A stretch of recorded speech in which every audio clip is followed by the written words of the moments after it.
Hello everybody, welcome back to another Microsoft Flight Simulator live stream. I hope you are all doing well. Happy Sunday, my friends. Almost said Saturday, but Saturday was yesterday. Appreciate you being here. Thank you so much for coming to hang out, friends. Hope everybody's having a great weekend. Hope everybody enjoyed the video yesterday. Our inaugural Hawaiian Airlines flight from San Francisco down to Honolulu. If you missed that one, you can always click on the channel and go and check out our stream yesterday. It was a lot of fun. Greg, good to see you. Mopar, good to see you. 12 Cut, good to see you. Leonard, good to see you. Boeing Fan, welcome back. Tenure to Boba, good to see you. Captain Zemp, welcome back. Skyworker, good to see you. Captain Will's in the house, good to see you, man. Wyatt's here. Alex here. Alexi Rastis, celebrating 45 months. Huge no floaties to you, Alexi. Thank you very, very much for the support, my friend. I appreciate you. 3 more months until you have your 4-year badge. Absolutely incredible. Thank you for your support, man. Appreciate you, dude. Keith, good to see you. Simone Pilot, welcome back. Jadash Rad, good to see you, man. Mike, good to see you. Mr. Jarvis, good to see you. Jobin, good to see you. Simmer Singh, good to see you. 12 Cuts here, good to see you. Professor Somebody, good to see you, man. Only Rhinos, good to see you. Chris Clark, welcome. Sanders, good to see you. Davis, good to see you. Darby, good to see you. Kevin, welcome back, man. Adam P, good to see you. JR, good to see you, my man. Welcome back. Mopar's here. We got Mopar. Captain UK, good to see you, man. Welcome back. Frank Rose, good to see you. Watching from Toronto on this rainy day. Yeah, real rainy here in Toronto. Wasn't expecting that. Considering it's like beautiful where I'm at. I'm just down the 401 from you guys. But yeah, some shitty weather here today. Some rainy weather. Nismo, good to see you, my man. Welcome back. JJ, good to see you, dude. California, good to see you. Captain Nolan, good to see you. Cap Baby, welcome back. Jaid, good to see you, man. Welcome back. Aviation Central, good to see you. Welcome back, my friend. Alex, good to see you, man. Toronto weather looks just like Vancouver weather today. Ooh, well, that'll be fun. We're going to have weather at both ends, maybe. That could be kind of cool. Sasha, good to see you. Welcome back. Aviation Center says, if Sólríkt gave you the 3-3s for departure, switch to 6 left. They only use 3-3s when the winds are gusting over 30. I'm Air Canada 227 on your right. Yeah, I was planning, I was actually planning 2-3 for departure, not the 6s. I think we would be either on runway 5 or 2-3, but with winds 330 at 4, probably makes more sense to... yeah, depart on runway 5. Unfortunately, it's a long taxi, but because we're going westbound, they probably want us out of 5. But, I mean, 2-3 would work as well. I don't know. We'll see what everybody plans on doing. I can take runway 2-3 or runway 5. That's you know, unfortunately, there's no ATIS available. There's no, like, real-world ATIS or anything like that. So, just judging off this weather, I'm just going to take runway 2-3. It's probably the most common runway. So Aviation Central, it looks like most people are taking runway 2-3. So maybe you want to reconfigure and use 2-3. Real world ops are using 2-3. Well, we can find that out real quickly as well. We just bump this over to Flight Radar. We can immediately go to CYYZ and see exactly what they're doing. And it would look like and appear to me that they are indeed using runways 2-3 and 2-4.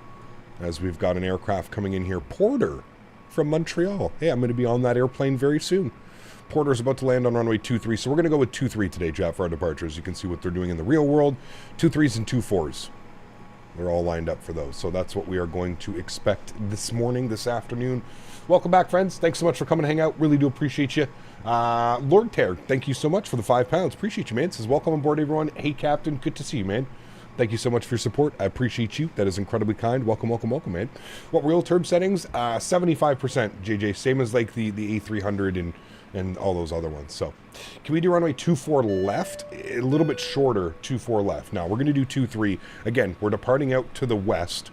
Our flight plan takes us up like that, as you can see our departure. It would make the most sense. Instead of departing 2-4 left and cutting across everybody, it would make the most sense to depart on runway 2-3 and then head out towards TTAD, which will be our first waypoint. So we're going to depart out of the 2-3s just to make traffic flow that much easier here. 2 weeks left till I'm on vacation. Oh baby, are you taking any days after we return from Flight Simex? Are you taking an extra day or two, something like that? CJ, good to see you, man. Welcome aboard. I hope you're doing well, man. Welcome on board, everyone. Thank you. Hey, Captain. Thank you. Appreciate you, Lord Tear. Thank you for the continued support, man.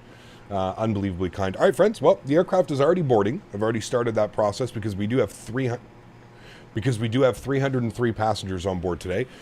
We are starting the boarding process just so we can get that going a little bit quicker. You have the rest of the week off. Oh, dude, look at this guy. Beautiful. Great idea. Caroline's good to see you, man. Welcome back. Hope you're doing well because we're going west. Exactly. West.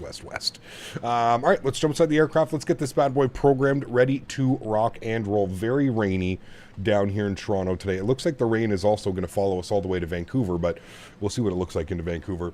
You got Edmonton winning today? I'd like to think so. I mean, I called it at the beginning. I think I said Edmonton. I knew that the Panthers were going to make it. The Panthers are just, they made it to the finals last year. I truly think that the Panthers, they're the team to beat right now. So even if they do make it, I think it's going to be an incredible series. But fingers crossed, man. We need a Canadian team in the finals. It's been forever. Cool. First thing is first, friends. Going to get the battery switch turned on. Good. Get the ground power on as well. It's going to bring life to the aircraft, to hear the aircraft kind of get itself on and ready to go. Good. We're going to get some brightness up here on the overhead panel so we can see what we're doing. Wonderful. We'll get the doors. We'll get emergency lights armed. We'll go and get our window heat on as well. We'll bump everything over here to auto. That's all fine. Auto. That's all good. Everything up here looks good. Packs can go on even though there's nothing going to the packs right now. Anti-ice, again, all to the auto position. It's all an auto system, so if it detects ice, it will turn itself on. If not, it just stays off. off. We'll get our nav and logo lights on as well. Beautiful. We'll go all the way up top. We'll get our IRS set here as well. Left side and right side to the on position. Beautiful. Aircraft is alive and breathing. We're going to initialize flight. Good. Let's come down here. We're going to go to our index. We're going to go to settings. We're going to go to weight and balance. And we're going to set from OFP sim brief. Good. So you can see 303 passengers, 10,000 kilograms of cargo, 69% load on the aircraft. Nice load, chat. Going with a zero fuel weight of 165.1. Beautiful. Let's take all those numbers. We're going to, sorry, give me a sec. I'm going to turn some of those lights on so we can see what we're doing. I'm going to turn the contrast of these guys down here just a little bit. Good. All right, cool. Spend some time down here in the electronic flight bag. Let's go to our performance calculator. Actually, you know what? Let's go ahead and do our flight plan first. No ATC here in Toronto, unfortunately. But that's fine. We can go to our init-ref tab. Beautiful. We can plug in some of these numbers here. So it's 165.2 on the reserves. We'll go with, like, I don't know, 3 or 4 or something like that. We'll go 4 on the reserves. It should be fine. Cruise altitude. I thought it pulled all of this in. It does. I don't know why I'm doing that. Let's go to route tab. We're going to do our route request. I don't know why I'm filling out all this information. CJ, appreciate you, man. Huge no floaties too. Dropping the 5 pounds. Thank you very, very much for your support. Incredibly kind. Appreciate you, my man. All right, we'll clear that message out. We'll load that. Flight plan loading. Uplink, please wait. Good. We'll execute that. Beautiful. Toronto, Vancouver, Air Canada 103. Good. Looks great. We'll go to our departure page. On the departure day, we are planning for the AVSEP 7 departure out of runway 23, which we already spoke about. Good. And we're using the MUSIT transition, and we'll go ahead and execute that. Beautiful. Everything else like that looks good to me. I'm happy with that. We'll go back to our index, our init ref, and now all of this information should be plugged in. Initial cost index will be 15. We will bump that out. Again, cost index means nothing for the cruise altitude in this aircraft, so we're just going with a cost index of 15. Initial climb is going to get us up to 38,000 feet. We may do a step climb to 40,000. We'll see what the aircraft doing. We'll see what the winds are also doing, so we can figure that one out afterwards. Beautiful. Let's go down here. Now we can go over to our performance calculator. I'm actually going to turn this off and turn it back on. Thanks for helping with my rudder settings. Much better now, but I think time for an upgrade from the CH. I have had them since FSA. Yes, time for an upgrade. I would agree, CJ. Huge no floaties to you, my friend. Thank you very, very much for the support. Truly do appreciate that, CJ. Huge no floaties, my man. Thank you, buddy. Incredibly kind. Okay, departure. Airport search. Copy FMS data. That would be why it's not working. Beautiful. No in-text condition is wet. Yes, it is. Winds are, what did we say? Winds, oh, now they've changed to variable at 2. We're going to use the old ones. 330 at 4 is what we're going to go with. Outside air temperature was 17 degrees with a dew point of 17 as well. QNH today was 29908.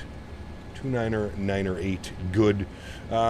There's our tow weight. There's our zero fuel weight. Everything looks good there. Thrust rating, we're just going to do takeoff. ATM, I'm going to clear that out. Flap config, we're going with the flap 10 departure today. Anti-ice will be off and nothing special on the climb. Oh, Toronto Tower is online. All right, good. So we got Toronto Tower,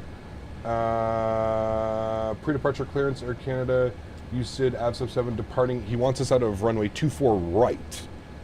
Okay, so we're departing out of 24 right then. So we're going to have to change this. I don't think it changes much, but we're going to select 24 right in there, and then we'll go and calculate our V-speeds.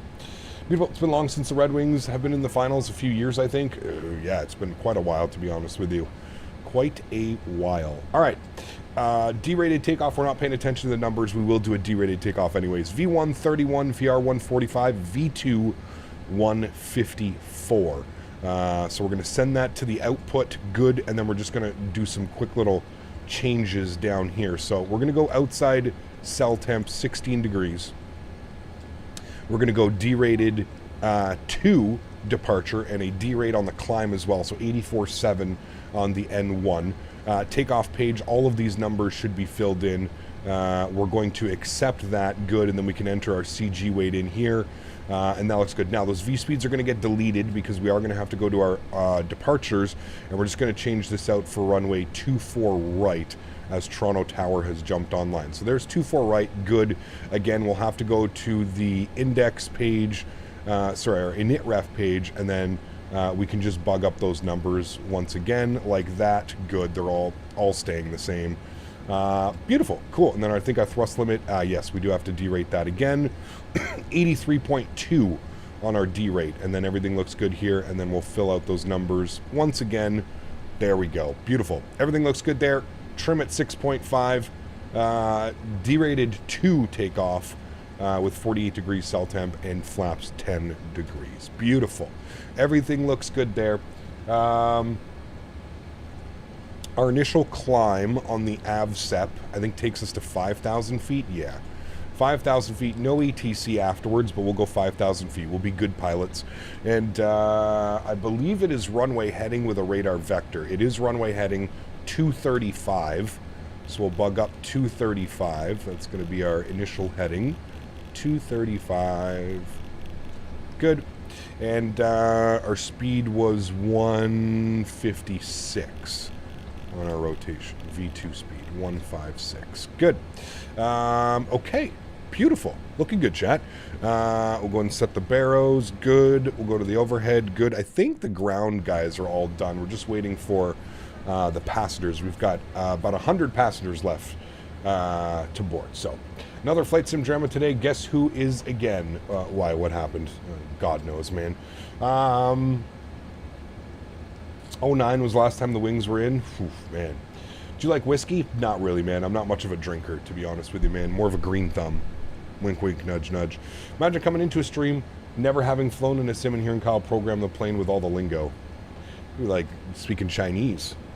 What the hell is this guy talking about? Don't worry, I have friends that do that, Davis. Howdy, Captain and Chat. Happy Sunday. May try and join from somewhere in between. Sounds good, Cam.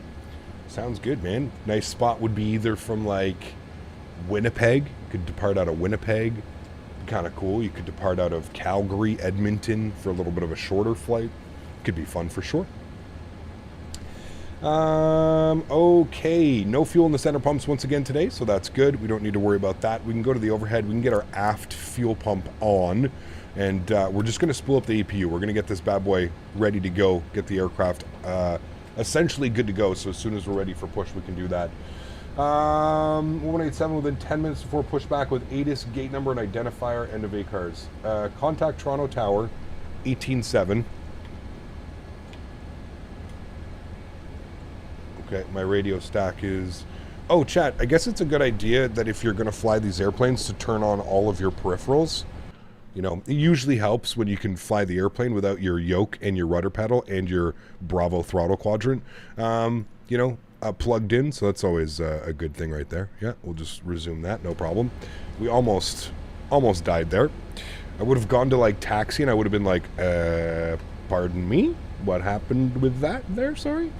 18.7 for ground and tower.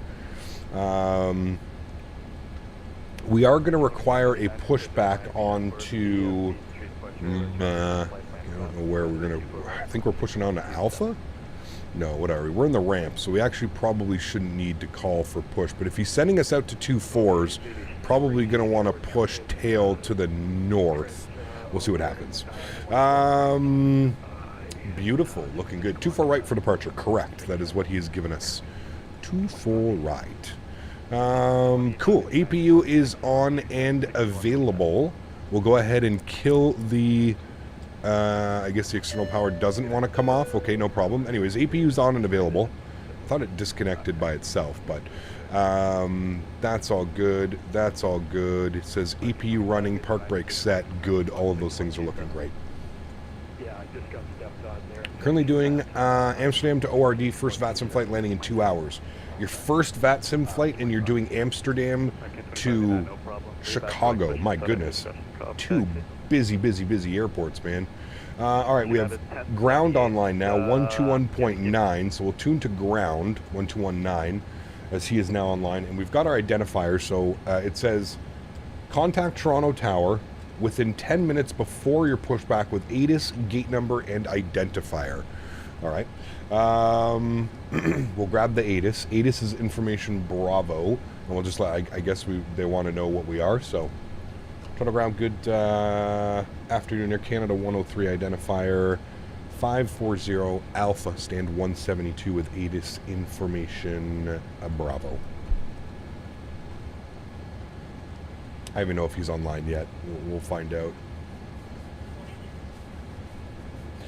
330 driver did a video on the TFDI MD-11 without their permission. Why would he do that? That seems a little bit odd.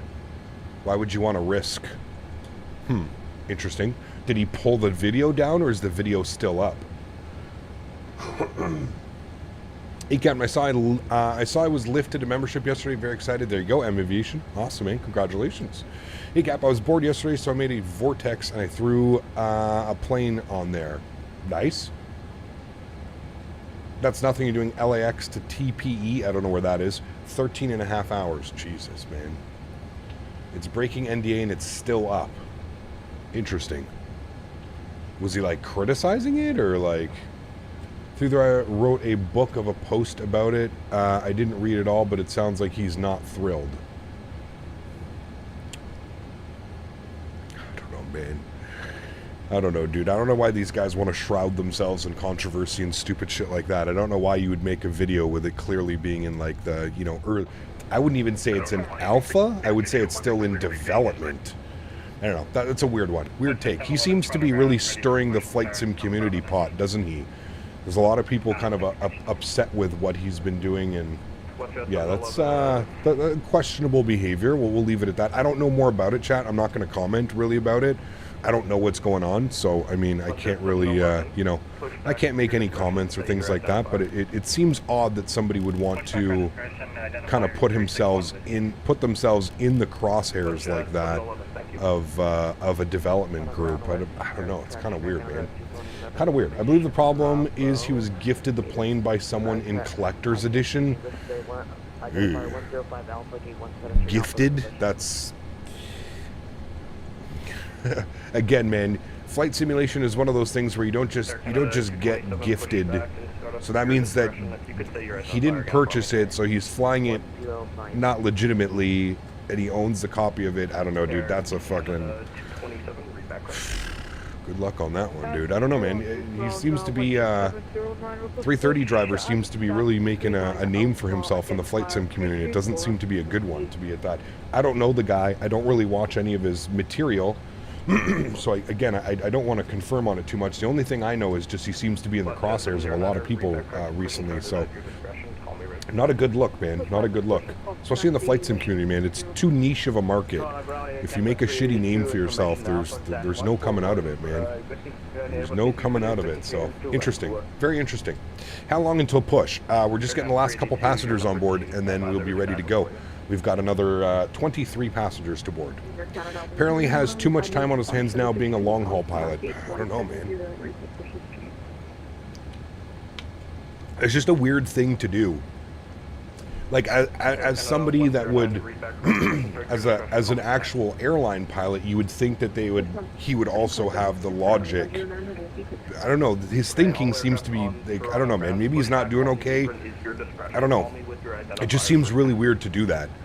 To put yourself out there and not only potentially getting shit from, like, a development group who's developing the airplane, but also from the community that supports you, and yeah, I don't know, man. That's a real weird one. I'll take a look afterward, but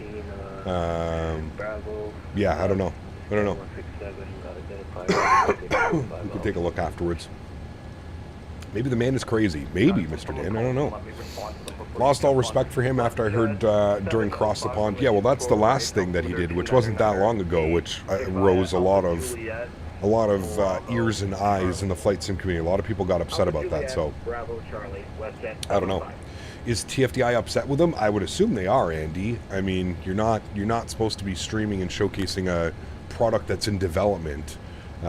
So, I mean, I would assume they would be. I don't know what the repercussions are going to be. I don't know if they're going to, you know, seek legal help and stuff, but I wouldn't even want it to get to that point. Do you know what I mean? APU Gen is on and available. Let's go to G. We're going to prepare for pushback and departure. Good. And we're just going to repeat what we just gave him there with our identifier. American 25. Who are we talking about? 330 driver. Is the same guy that berated the VATS patroller during Cross the Pond? Correct, that is the same guy. Yeah. Hey Cap, my mouse just randomly froze. Any help? I'm currently cruising. I don't know. Unplug your mouse and plug it back in. I don't know. Cap, he yelled and now he broke the NDA. Good God, what happened to him? That's what I'm saying. Like, I don't know. I don't know what's going on with that. It seems like he almost, like, in my opinion, as a fellow content creator, it almost feels like he wants to put himself in the crosshairs. Like he's one of those people where whether it's good or whether it's bad, people are talking about it, so he likes it, and it's going to bring more traffic to his channel, so to think, or something like that. But yeah, I don't know. That's it's an odd choice, to be honest with you. It's a very weird thing to do, especially being, like I said, like he's a real world airline pilot. You would think that there's some, you know, you would think that there would be a little bit more of like mental capacity. Like I could see some stupid kid doing something like that. Sure, you know what I mean? But you know, to see it come from like a real world airline pilot who, you know, I feel like probably should know better in an essence, if you will. That's a little bit weird. It's a weird one. I don't know. I can't really speak to that one, chat, to be honest with you. Facing southeast on T1, facing northwest. No, we want southeast. Alright, they're ready to release. We're just going to call the ground and let them know. So everyone who bought the collector's edition of the MD-11 is under an NDA to not stream it. Correct. Yes, that was part of the agreement that you had with the developer if you bought into the early access, if you will. I'm starting to question the fact that he truly is a real pilot at this point. Well, like I said, man, when you start doing things like that, you start yelling at VATSIM controllers, or you're posting videos of airplane. I don't know, man. It's weird. It's weird situation. I don't want to comment too much on it, chat, just because I don't know. But it's very weird. It's a very weird situation. Flight 001, 18 months. Thank you very much for support, man. I really do appreciate it, man.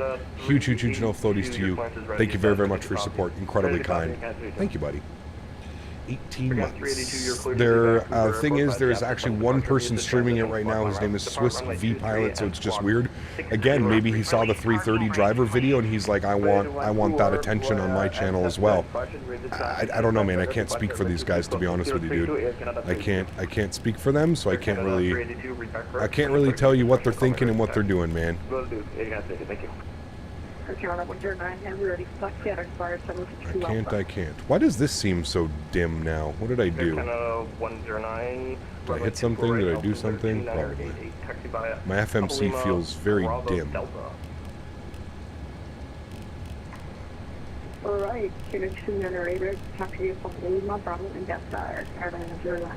I don't know which one is my FMC. Is it down? It's probably one of these ones up here. is ready for taxi to nope, right not that one. Western 711 runway 24 right. That one. Taxi via Bravo not Delta. that one. Oh well. Bravo Delta to 24 right. I don't know where the brightness is for this guy, but we definitely hit something and turned it down. GMC, thank you very much, man, for another gifted membership to the channel. Huge no floaties to you, man. Thank you very much for the support. I appreciate you, man. Huge no floaties to you. Thank you very much for support. It's extremely kind, man. How's it going, Cap? Keep up the hard work. Thank you, Delta. Appreciate you, man. Thank you. Cap, how'd you break the plane already? I don't know. We'll see. Ground looking for clients right now. Ground Hilara Canada 103, ATIS information Bravo. Stand 172 with identifier 540 Alpha, ready for push and start. Air Canada 103, read back correct, push and start. Your discretion, call me ready for taxi. Call ready to taxi, thanks, Air Canada 103 Heavy. Alright, park brakes released. Let's go, chat. Sounds are up for engine start, chat. We're starting one engine at a time this time. We did the dual engine start last time. We're doing both engines. We're doing separate engines so we can enjoy the beautiful sounds of this aircraft and its engine starts. Beacon light is on, fuel pumps are on, seatbelt signs are on. Everything looks good here. Let's go ahead and spool up engine number 2. Good. Come down here. On. Give you a nice little wing view. Listen to this bad boy spooling. We'll sort out for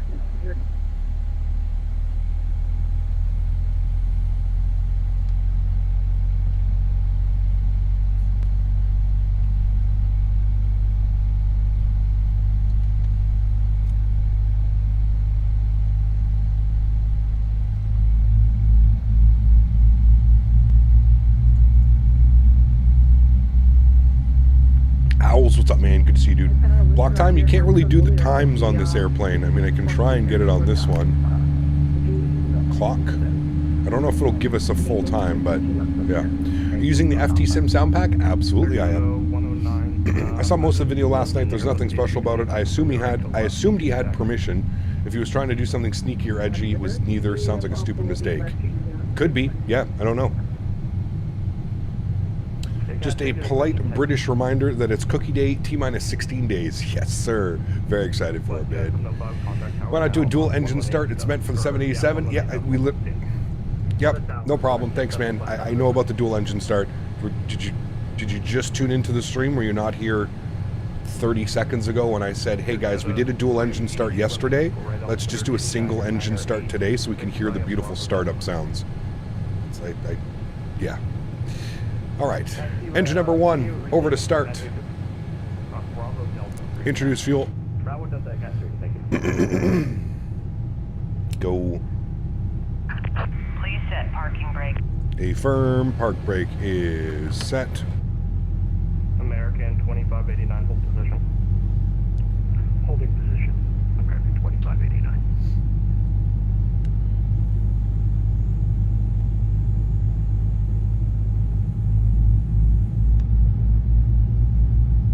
String beat, nice. Hey, did you guys know that the airplane could start both engines at the same time? No. Mike, huge show floaties to you, man. Thanks for support, buddy. Gifting a membership to the channel as well as GMC. Thank you, man. Really do appreciate you guys. Thank you, thank you, thank you. Summer camp is in full swing. Full swing. Most airlines do single engine startup, so one, if there's an issue, you can return to the gate. I was going to say, when I flew on the WestJet 787, they definitely started different times. They spooled up the one engine on the pushback, and then when we were fully pushed back, park brake said they started up the other engine. Sorry about so. that. Left echo, left CSD, good to see you, man. Out of cap, I'll be a passenger today due to work here shortly, so I won't be able to be flying with you in the rest. No worries there, Marshall. I'm celebrating 1 month. Did you guys know that the 787 can do a dual engine start? My goodness, this revelation is insane. Dual engine. Oh God, wow, who knew? Yes, we know. We know all about that. Slats and flaps, 15 degrees. My immersion. Thank you for the support, Johan. Appreciate you, my friend. Thank you, thank you, thank you, dude. GSX pushed me a little far, so you're sniffing your EPU. Uh-oh. Did you fly with the 380 already? No, I am not an A380 driver. Sorry. Oh, boy. Yeah, he's right there. Okay, that's nice of you. Flaps are 10. We need a trim value of 6.5. 6.5. There we go. Let's go auto brake to RTO. Let's go to the overhead. Everything looks good there. APU can go off. Bleed systems are on auto. Everything looks good there. Everything is set there. Beautiful. We've got 5,000 feet, 235, 156 plugged in on our MCP. We'll go and get our flight directors on. We're going to go heading cell, VNAV, and we'll leave that like that. So heading cell, VNAV, toga, and we're good. Okay. And now we wait. So with GSX being mad, Captain do a dual engine start. You gonna call him in the morning? Depends. Depends how he leaves me. New window de-ice method, yeah. Real nice. Is he like that? Oh yeah, he's that close, and yeah, okay. He's that close.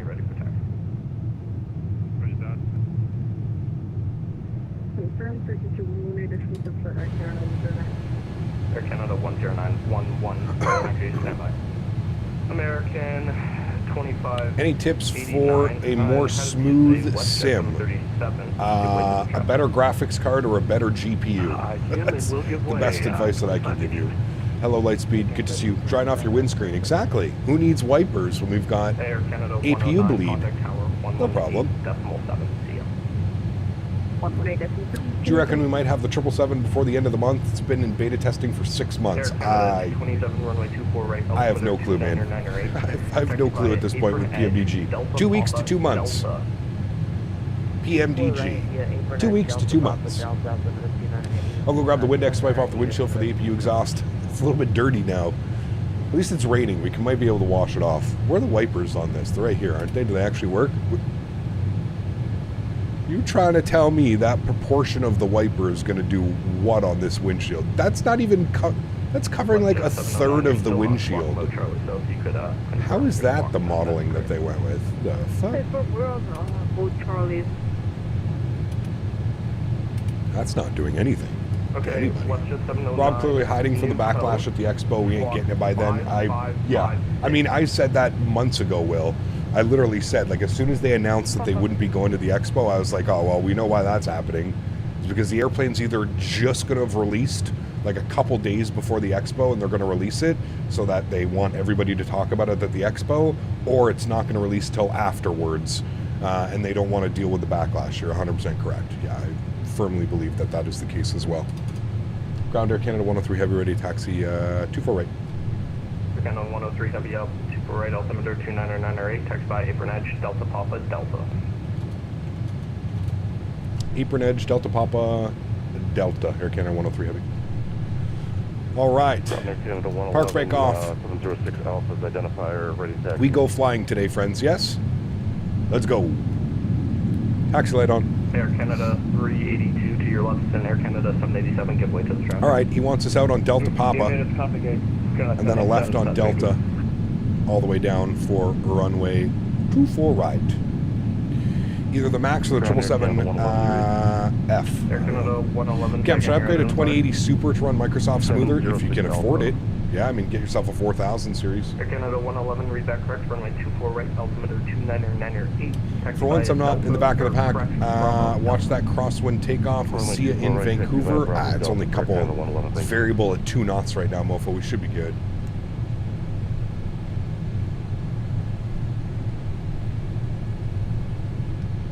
Nice, Defender. Nice. All right, this isn't our first exit. That's Alpha Mike. We're going out Delta Papa. It's going to be our second right. What do I get a whole bunch of 787s and we all do dual engine startup at the same time? And can we all push at the exact same time? We'll do like a synchronized pushback.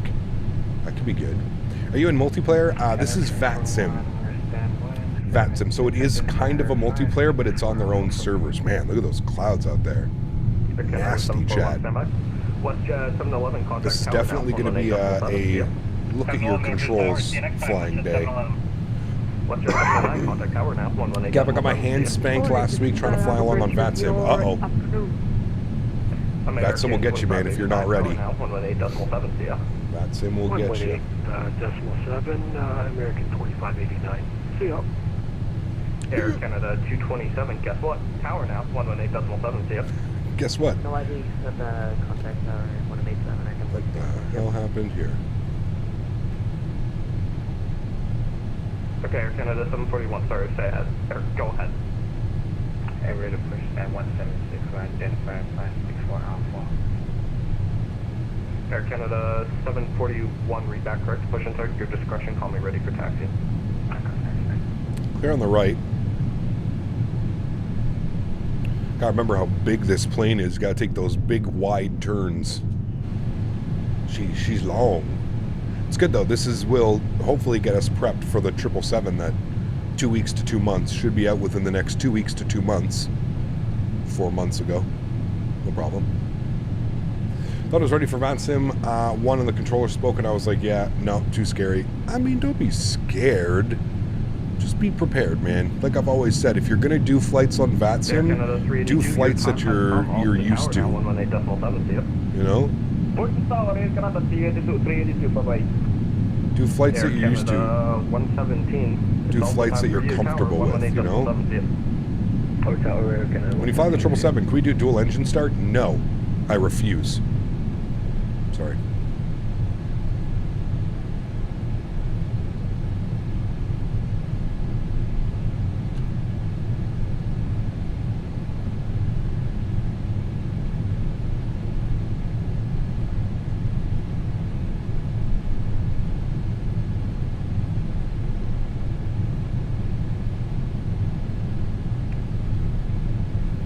Afternoon, Cap. Hope all is well. Andre, good to see you, my friend. Welcome back. Hope you're doing well. Creeped out. Good to see you, mate. Welcome back. He goes, damn it. I don't know, dude. We'll probably do some dual engine starts as well, but I think for the first couple flights that we're doing in the 777, we're going to want to see and hear those engines, you know, in all their glory.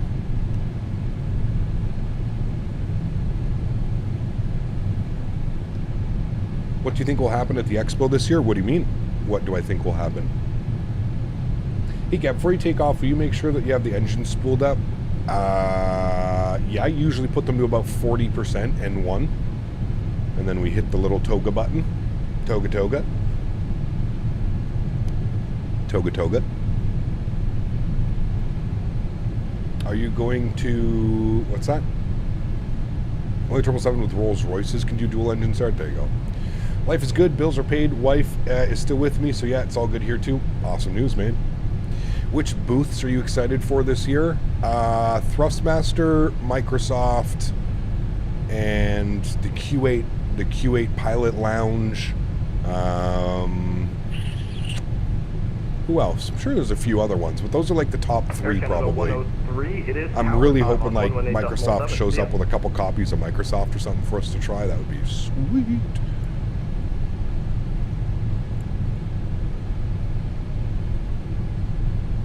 Air Canada 103, Toronto. Sorry, go ahead for 103. Air Canada 103, it's time to join the party on tower on 118.7. See you. 18.7, thanks for ATC, man. We'll see you soon, Air Canada 103 Heavy. Go right. All right, 18.7.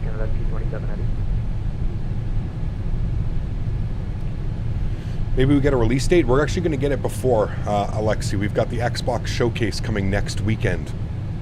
1 week from today, we have the Xbox Showcase, and I'm pretty sure we're going to get a release date and more information about Microsoft 2024. Fly-by-wire? I mean, I don't know, dude. I don't think they're going to have anything new that they had from last year, Will, so I don't... maybe. I don't know. We'll see. I mean, they had the 380 out last year. You could go and fly around the 380 and test it. I don't know what they could possibly have this year, but maybe? I don't know.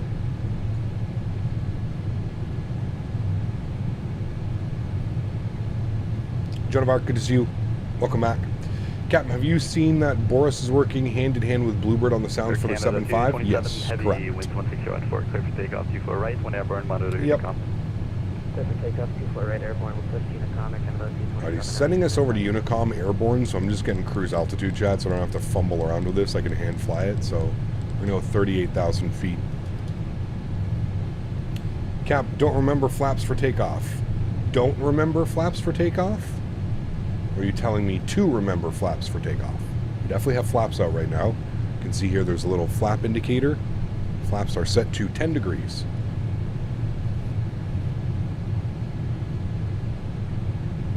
Hey Cap, how's it going? Are you excited about the Bluebird 7.5? Yes, absolutely. 100%. How'd the pilot training with Thrustmaster go, by the way? I had to leave on the circle land procedure. It was good. Yeah, I had a lot of fun, man. Canada 382, John Tower, line up. I had a lot of fun. John's getting really good, man. Set vertical flaps? Yes. No problem. Vertical flap set.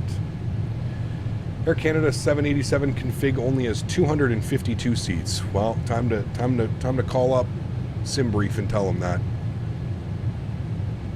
Sorry for not being online these days. Too much office work. Weekend is here, though, so coming online to see you. Very cool, Sashan. Good to see you, man. Did you set flaps on the horizontal stabilizer? 100%. I went out and hit them by myself. Well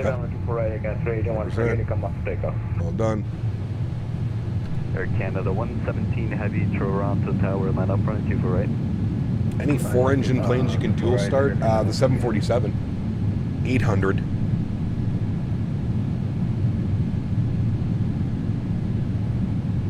You ever flown a helicopter? No, I'm not a helicopter guy. What about the nose flaps? Yeah, nose cone flaps are on. Don't worry.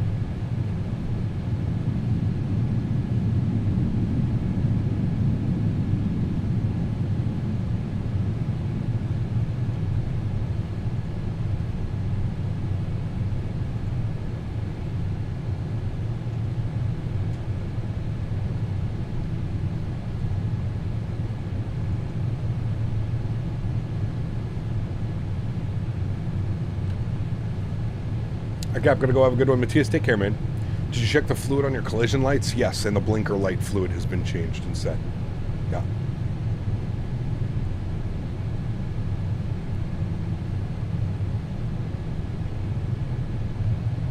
Why is chat behaving as if they've been being boozled? Sunday, summer. Yeah. Smoke the weed and have a good flight. Yes. I'm gonna smoke all the weeds. All of it. It's all mine. American 117 Heavy, 1 airborne, monitor Unicom 122.8, winds 160 around 4, cleared for takeoff, 24 right. Cap, we ordered a bin of stretchers for your arrival. Nice, thank you. I'll need as much stretching material as possible. Heavy, Toronto Tower, line up boarding 24 right. Line up 24 right, Air Canada 103 Heavy. Weedmaster. I'm going to make my own joystick brand. Partner with Thrustmaster and call it Weedmaster. Landing lights, runway turn-off, strobe lights, wing lights. Let's go, chat.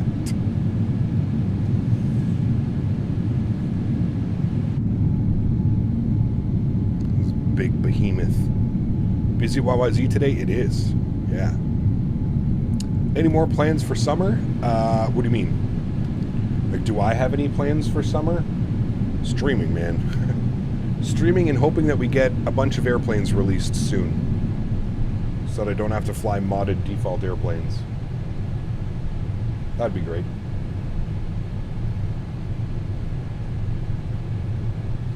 There's something on the wing. Nice. Summer camp is in full swing. It is indeed. By the way, Chad, if you haven't seen, you can grab your Captain Canada summer camp shirts pinned up chat above.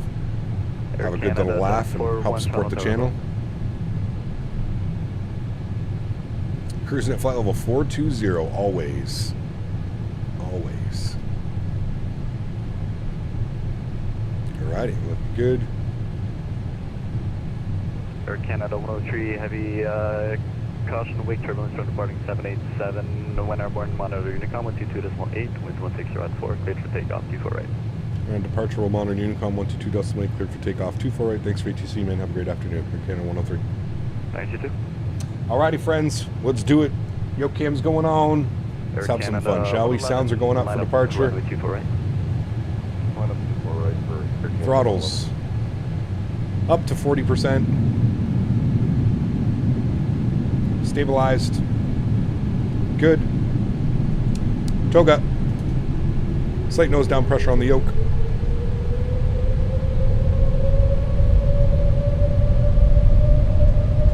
Takeoff power is set. Airspeed is alive. We've got 80 knots neutral.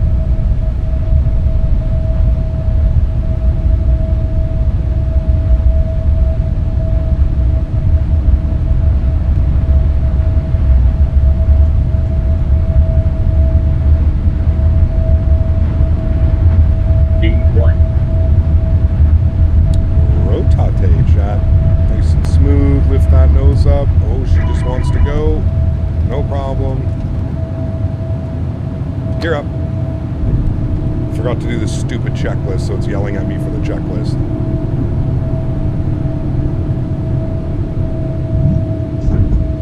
Alright, so we're on heading cell. Nav speed. Looking good. Stupid checklist, man. Since when did they make it so you had to do all these checklists?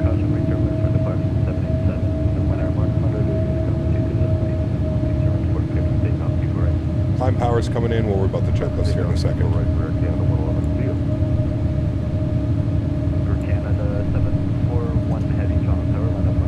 we're going to go 3,000 feet and then we'll proceed direct.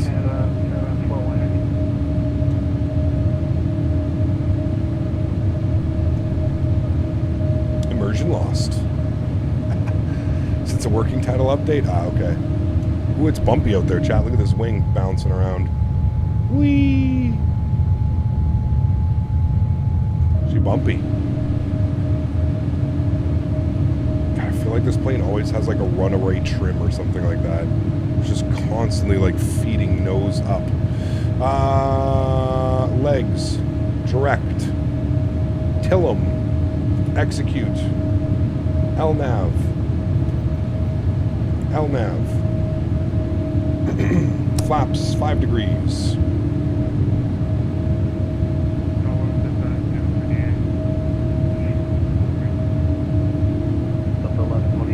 Flaps 1 degree.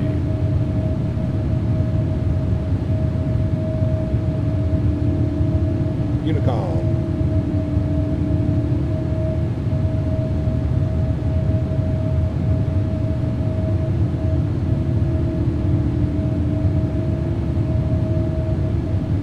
Flaps clean.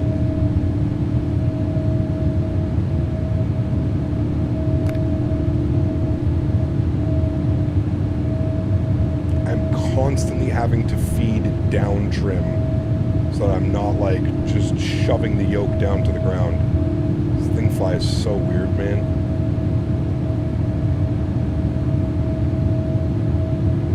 Why don't you have the toga button mapped? Because it's a different button for this one, Sklit.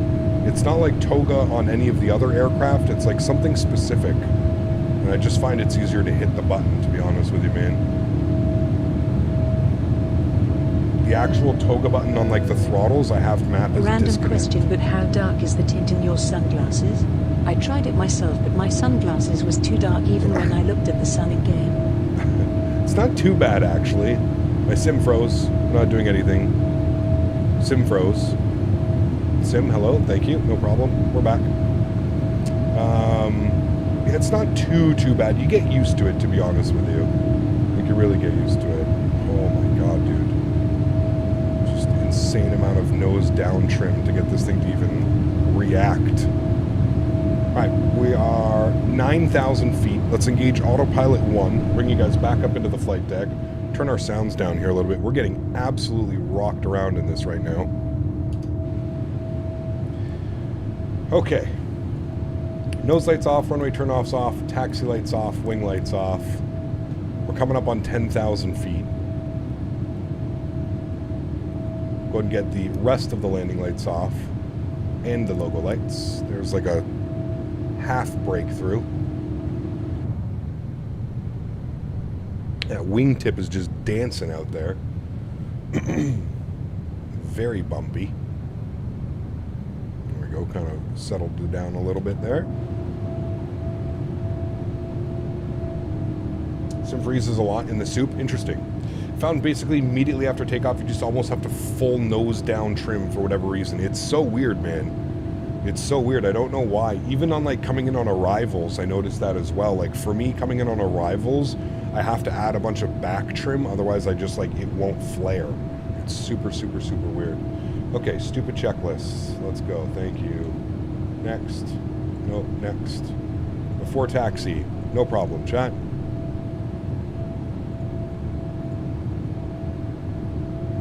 Yep, no problem. After takeoff, thank you. Alright, good. No more messages about checklists not being done. Any issues with stutters? Been getting random stutters. Not sure if it's scenery needs optimization after update. Great frames though. No real stutters. Notice that the sim like will freeze periodically, very randomly, like we just had there. I've had a couple of those recently where it seems like hard freeze for like almost like 5 to 10 seconds. But other than that, seems to be okay. If you guys are enjoying the content, don't forget to smash down that thumbs up button. There was over 400 of you watching that departure, so hopefully we can get to 300 likes today. That would be very kind. Would appreciate everybody's support. What happened with 330 driver? No comment. Cap, will United 75 use the RB211s or the one to showcase vid Pratt & Whitney's? I think they use the RB211s, but I'm not sure. I wouldn't be the right one to ask. Mr. Midnight Maverick, good to see you, dude. Welcome back. Hope you're doing well, buddy. From work. Oof, on a Sunday. Ryan, $2. Thank you for the support, man. Says, don't worry. Sim won't crash. Not on approach yet. Actually, the sim doesn't crash. I haven't ever really had the sim crash. Knock on wood. But, yeah. To be careful of those approaches.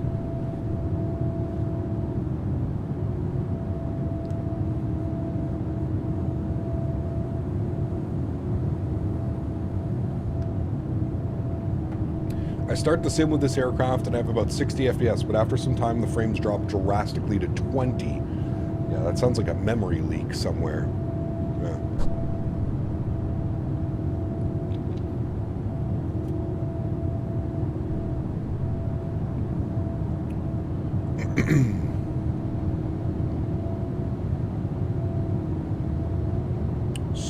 Stormy departure out of Toronto.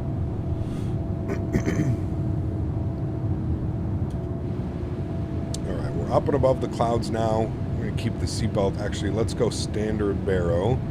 We'll get the seatbelts moved over to auto. And that should be all good there. Good.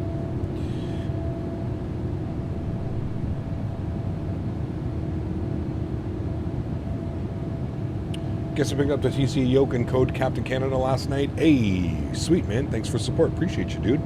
I hope you enjoy the product as much as we enjoy it, because it is absolutely fantastic, my friend. Absolutely fantastic. All right, here we go. Climbing up out of Toronto, friends, up and above the clouds now. Hopefully a smooth flight. Those engines do look good with the Air Canada black livery. Ah, dude, it's one of my favorite liveries, man. This one is, it's just so clean. It's so nice. So nice. Diamond Mike, what's up, man? Good to see you, dude. Welcome back. Hope you're doing well. Oh, I see. That's why Toronto was so busy when I was taking off. Why is that? Wasn't me. The ice cream truck is on my street. Really? They usually charge, well, I guess it depends what they're charging, Bob. Whether to be excited or annoyed.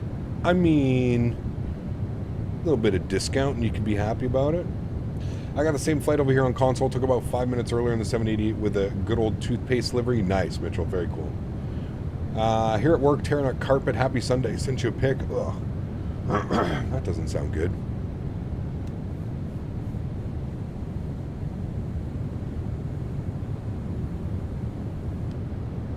Do you remember the green tail that Air Canada had before the toothpaste? No. I mean, I know they had the Air Canada Jazz, but the music is absolutely blaring. Oh. I remember like they had Air Canada Jazz Wayward. I don't ever remember like the green tail. I'm trying to remember what they had before toothpaste.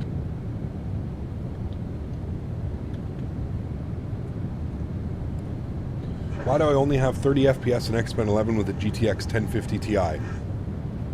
The answer lies within a GTX 1050 Ti. That would be your answer. 4 generations old now. It was really dark green with a white fuselage. Was it really? What years was this? Air Canada livery history. Let's see what it looked like. The evolution of Air Canada's liveries.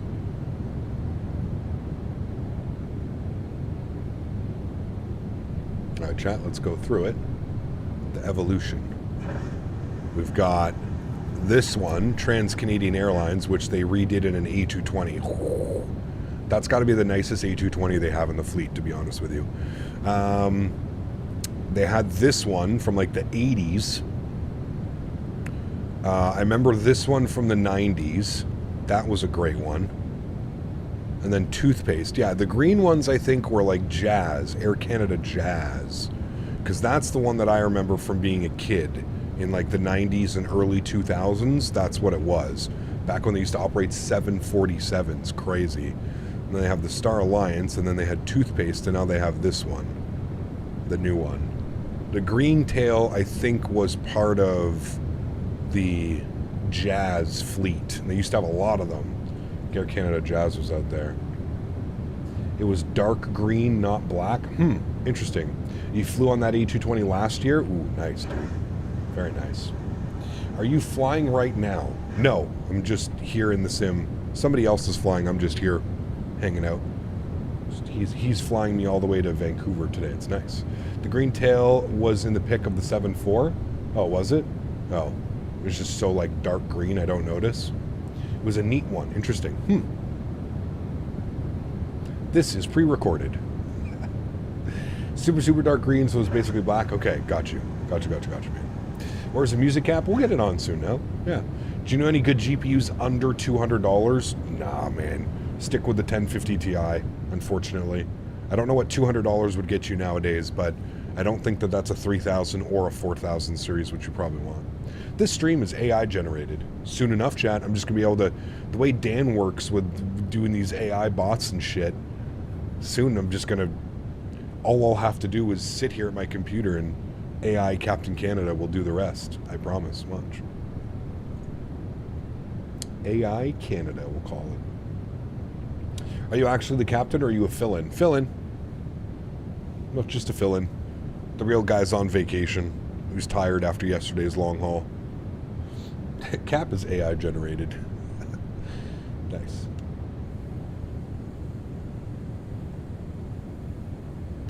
I think Condor is the only one who looks worse with the new livery compared to the old ones. I feel like they did that as like a statement, you know? Thoughts on Beyond ATC? It can be cool for what you need it for. I'm perfectly fine with just using VATSIM and Pilot Edge and stuff, and if there ends up being like I don't need a controller to vector me in on an approach or anything like that, right? So, Cap, did you hear that the $70 million lottery ticket was sold in Ottawa? Did you buy it, Birdie? Are we going on vacation tomorrow? Next t-shirt idea, Captain Canada AI. Maybe. I'm still tired from a week ago. Yeah, you gotta chill with those 24-hour streams, man. Like, I know it's for good cause, trust me, but like, dude, health and happiness first and foremost, my man. You fit those 24-hour streams when you have a time, when you have a chance. You're working your butt off, dude. You gotta be careful, man. You can't grind yourself down like that. It's gonna be crazy. No, man. The one night I didn't stop after work. Ugh. Yeah.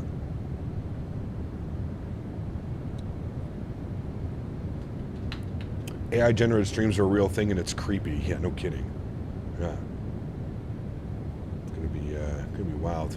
I bet you wish you were on vacation. I've never seen any stream with so many stupid questions. Love the equivalent answers you asked, you get. Chris, what's going on, man? Summer camp, Chris, in case you didn't know. Summer camp's open, dude. It's gonna be like this for the next 2 or 3 months, my man. Patience is a virtue. Why do you think I, always getting elevated, if you will. I committed to it already, even every 1K to do, can't go back now. Gonna keep my word and raise money keeps me going. You're wild, dude. You're wild, my man. I mean, good on you. I know it's for a great cause, but I mean, fuck, man. I'd have to think that your sanity and health has to come before any of that. Just being honest with you. I know you're doing it for a good cause, but, we always gotta keep your, keep your health and your happiness number one, first and foremost. 40 miles for me till overcast is gone. 80 for you. Okay, nice. It's quite a layer. What's for dinner? Shit, dude, I don't even know what's for lunch, Skater. Let alone what's for dinner. I gotta go to the dispensary today. I'm running very low, chat. Have to go to the dispensary today after stream. Already placed my order. Looking good. I don't know. Maybe I'll stop at a truck.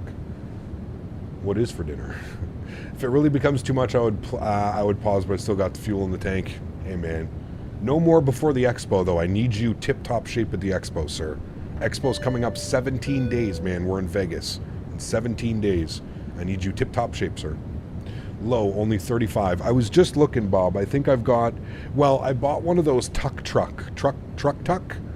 What's the one, Birdie? Tuck shop? Truck shop? Tuck shop? I bought one of those ounces, and it's not good. I do not enjoy it. It's not the same one that you had. It's called Crossbow. I don't know if you've tried that one, but yeah. And it's like, no. Get the fuck out of here. My buddy's sworn it too. I go to the I go to the dispenser and he's like, man, he's like, all their other ones have been really, really good. I'm like, all right, fuck it, whatever. Like, I'll get it. I end up getting it, and like, I opened it right in the store, and I was like this close to being like, all right, my man, just hand me a refund, and I'm gonna hand this back to you because I don't want this. So I've been giving it. My buddy's one that he owns downtown, Birdie. Hello, Cap. I like your speaking style. Thank you. Appreciate it. Joan of Arc, 32 months. Thank you very much. Appreciate you, my friend. Huge No Floaties Juice says, why you take off? Because the controller told me to. Huge No Floaties, man. Thank you. I had Frosty Kong and Wedding Punch. How was the Frosty Kong? I heard good things about that one. Yeah, this one's called Crossbow. So it's the Billy's Pheno Moonbow crossed with something else. And yeah. Yes, very good English. Cap has a voice for the radio. You're supposed to say Cap has a face for radio. That's what you're supposed to say. No, face for radio. PMDG 777, when come? When come now? Now. I don't know, man. Hopefully soon, dude. Hopefully we get the 777 soon. I have no clue when, though.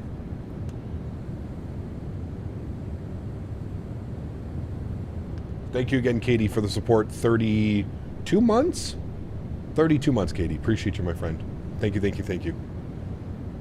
Vegas, I'll be ready. Don't you worry. Vegas won't know what hit it. Oh, I don't know about that. I don't know if I'm feeling that gutsy.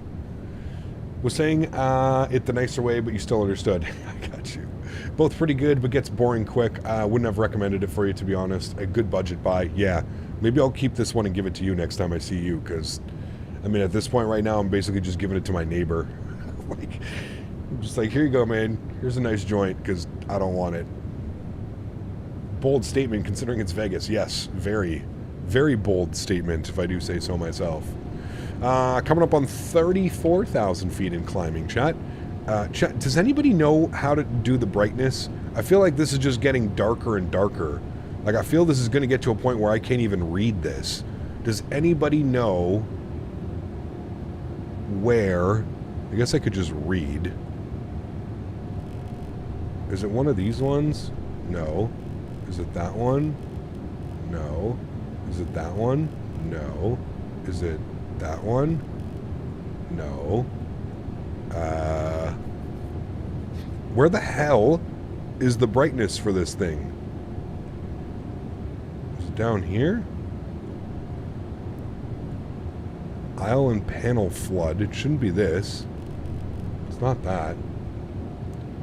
Careful, that one crashes the plane. What, this FMC? I just need to know where the hell the brightness is. Top left overhead. Which one is it? Oh, right here. This one, right? Lower display contrast. Oh, man. Jesus, thank you. Holy shit. I felt like it was getting darker and darker and darker. I couldn't read what the hell was going on. Go to our VNAV page. Go to cruise. Cruise, we want to do 8.6, chat. Execute that. Optimum is 38,500 and we're at 38, so we're looking good. Steak when? I know Daisy needs a secret carrot and cucumber. Fuck, dude. I'm like...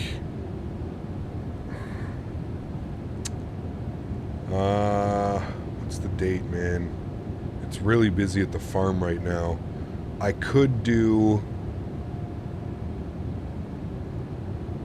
I can do next Monday after stream, Bob. The 10th. So not tomorrow, the next Monday, the 10th, we could do something. I have sky raisins that need to be taken care of. Nice. Reminds me of the smoke moocher trick. Just keep a couple menthols in your pack. When they ask for a dart, you give them one of those. It's actually a great idea. Great idea. Oh, man. Yes, thank you, Captain Nolan. Appreciate it, man. Happiness is taking a bath after 4 days. Feels so good. Yeah, sure. Yeah. Hello, Captain. We installed Captain Sim 777. When I put the flight plane manual, Airways does not work in the FMC. Well, you see, your first problem is you bought the Captain Sim 777. That's why. It's not working because of that. Because you bought that. That's the problem here and within itself. Is that. Sir Cap had some work to do. No worries, right? No worries at all, man.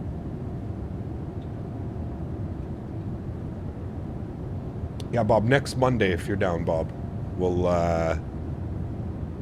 go do maybe steak, maybe firehouse, maybe, yeah, steak or firehouse.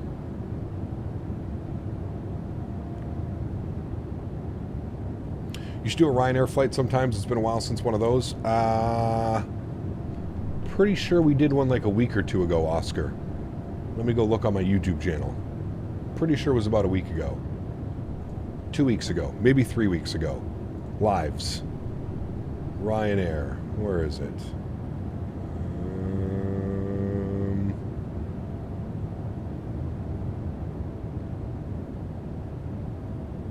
Last Ryanair flight was about 3.5 weeks ago. We did 2 days back-to-back of Ryanair. We went Dublin to London Luton, back to Dublin, and then we did Dublin to Brussels to Berlin. About 3 weeks ago we did Ryanair. Never forget Honeydew Boba. Oh, man. There's, I mean, those, like, infused things blew my mind, Kev. I didn't know that those were a thing. I honestly am not the biggest fan of them now, because I just, yeah, they used, like, anyways, yeah, just not the biggest fan of them now, but yeah, that shit blew my mind. When you first gave me that in Vancouver, blew my mind. I was like, what is this? When are you back in Europe? Thursday. Thursday we'll be back. Captain 787 engines seem to be not fully run like other planes. What? I'm doing my best, Viper. I'm sorry, man. I just don't understand the questions. They get you real high, but not for long. You want tacos? No, come on. We're either doing steak or like something on the barbecue. Make sure you've got enough fuel. Maybe Farm Boy burgers or something. Kind of went to shit now, but they slapped back in the good old times. Yeah, dude, like I said, when you showed me that the first time, I was like, holy shit. It was like a revelation. Are you flying the 737 next week or right now? I mean, ribs are difficult to do. I find they take like a lot of prep time, unless like you do ribs on the smoker or you just kind of let them go on the grill for hours and hours and hours.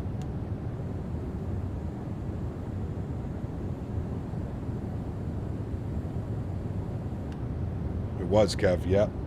They took that away from me, man. Ribs are always an option. Ah, man. I'm so picky when it comes to ribs, Bob. Like, I've had some, like, dude, we were in Texas, we had ribs, and, like, I don't know, man. If I'm gonna have ribs now, like, I want it to be, like, I want to go to the butcher, I want them to cut, like, half of the fat off of it, and, like, actually give me, like, a proper rib. And if we're gonna do it, it needs to be done properly, you know what I mean? Yeah, you need to steam it for like an hour or two, then you put it on the grill, you get all that nice, yeah. So sad, and the lighter never, and then lighter never forgets list, exactly, yes. Yeah. Maurizio, good to see you, my friend, welcome back, hope you're doing well.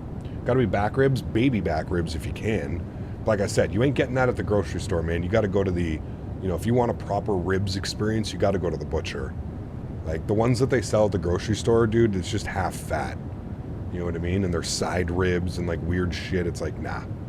Well, that's what I mean. If I'm really craving ribs, I would rather just go to, like, an actual restaurant and, like, where they do it properly. You know what I mean?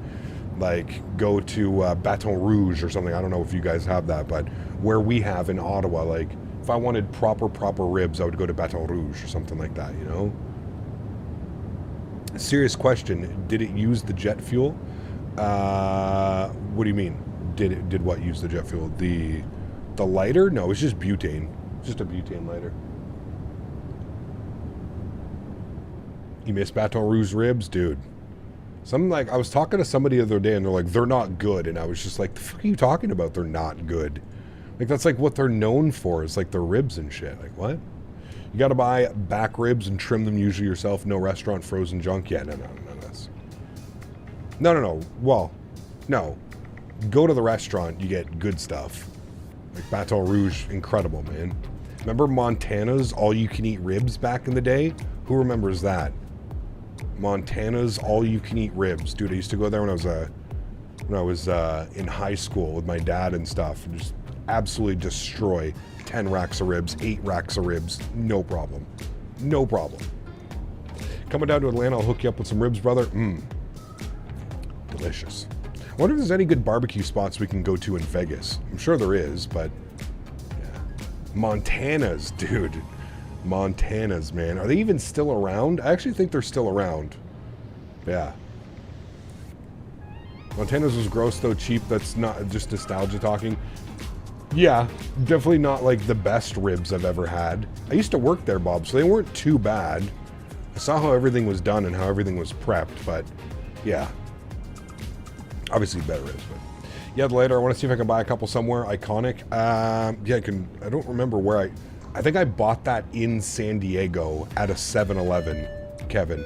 If you want some nostalgia, go to a 7-Eleven and buy some shit when we're in Vegas. They got all kinds of weird shit, dude. Mitchell, welcome back to business class. Huge no floaties to you, my friend. Thank you for the support, dude. Appreciate you, man. Welcome back, dude.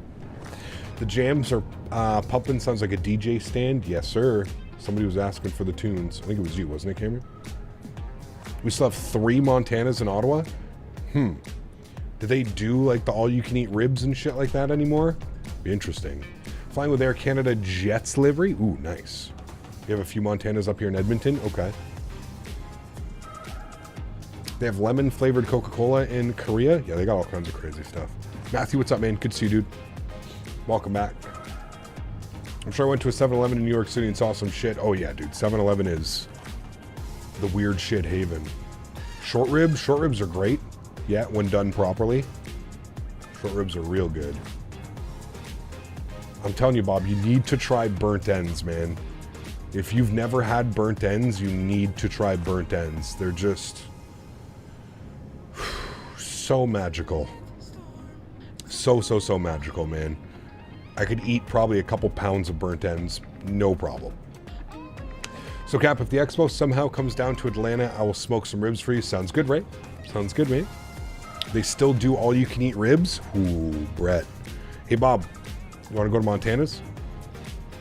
Website, join us in the dining room every Wednesday for all you ribs and meat lovers and all your meat-loving heart desires. Bob, you work on Wednesdays, don't you? Lee, my man, welcome back as well. Huge no floaties to you. Thanks so much for your support, man. Appreciate you. 2 long-time members coming back. Thanks, guys. Good to see you all. Hope you're doing well. Look what happened with all-you-can-eat Red Lobster. Red Lobster's bankrupt, aren't they? Didn't they file for bankruptcy protection or something? Hey, no worries, Lee. Welcome back, man. Good to see you, dude. Good day to all pilots. Hey, Cap. Nice Air Canada. US, good to see my friend Junior. Welcome back. Yeah, they went belly up. What was your planned flight time? 4 hours and 47 minutes in the A320. 4 hours and 23 minutes for me. But I just saw, I was looking at this earlier, the real flight in the 787-900. 4 hours and 16 minutes. They also did it in the 777 the other day. 4 hours and 16, 4 hours and 17. So an extra like 10 or 15 minutes, it looks like, if you're in like one of the smaller ones. Not much. It's not too crazy. They don't make that much speed. We're also going Mach 8.6, so that might help us out with today. How much money do you think you have worth of scenery for Microsoft? Thousands of dollars, Bennett. Does your beacon mixer allow the stream mix and a main mix, or does it do this, or does the stream hear the same mix as you? You can split mixes. The stream hears what I hear. I think that's what your question was. Massachusetts fully staffed. Ooh. Millions of shrimp died for the cause. Lobsters in full celebration. The shrimp took them down. I feel like they're still open though, aren't they? They're shutting down some of them. Yeah.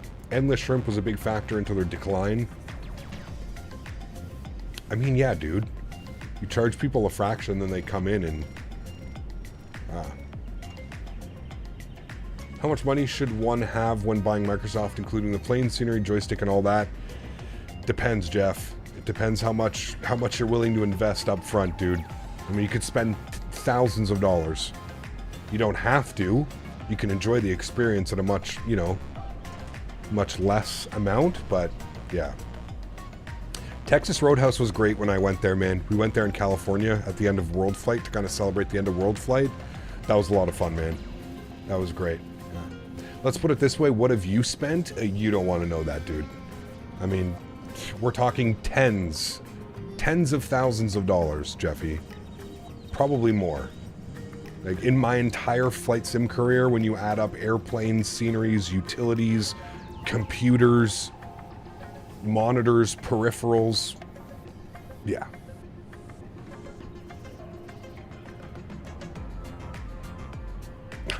Nice props for somebody. He does not spend, he invests. Well, now I invest because I have a business and the brand and the channel, and yeah.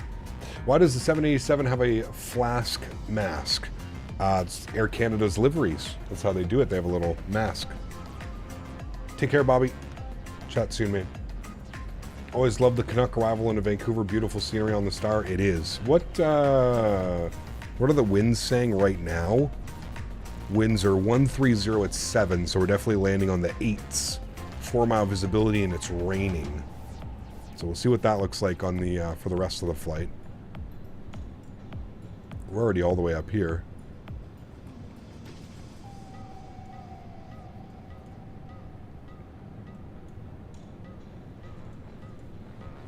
Andrews Aviation, thanks so much for 6 months. It's ACAP, 6 months of gifted memberships. Will you be doing a long haul, the stream after this? No. Tomorrow we're back in the A300. We're going to finish off the week, the A300. We're doing a short little cargo hop tomorrow. Nothing long, man. We've had a crazy long stream Saturday, long stream today. So tomorrow's just going to be a little short and sweet. Kind of like one little flight back in the A300, man. I mean, why does this Boeing have a Zorro mask? Yep, it's the livery. It's the livery. The Air Canada livery is designed with the eyebrow windows. With the raccoon eyes or whatever they're called. The Canuck is so cool. Arrival going into Ibar. Also, the Whistler 7 is gorgeous coming in from the north. Yes, for sure. I'm set up for 8 left. TAF is showing east flow for runway today in Vancouver. Nice. Imagine if Air Canada had a 350. That'd be kind of cool.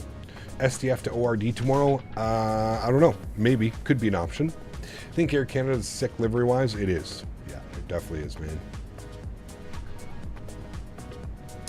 The Boeing 787 doesn't have a Zorro mask in real life. Chat, can we just get a woo-saw? Just give me one big woo-saw. Woo-saw. Remember that it's summertime. It's only summer camp. It only lasts for a little bit of time. It's just summer camp, chat. So you just have to constantly remind yourself. It's summer camp. Everything's fine. This is the real Air Canada 787, as you can see. As the one that the one that we're flying, the one that we're looking at. So it has the same window scheme. So different liveries can have different. Yeah. Summer camp, chat. No problem. Be kind to your summer camp invitees. Back to camp.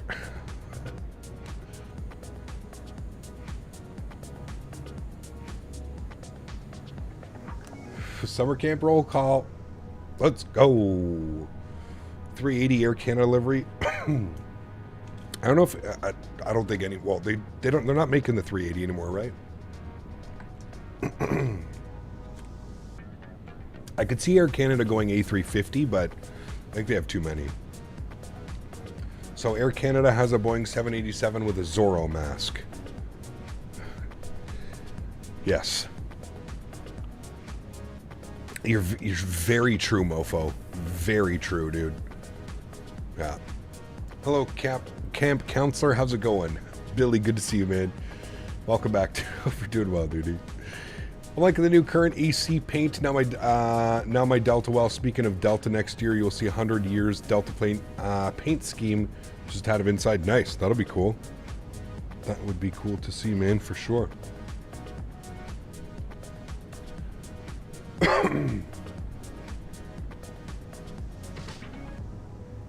I don't think this is enough proof.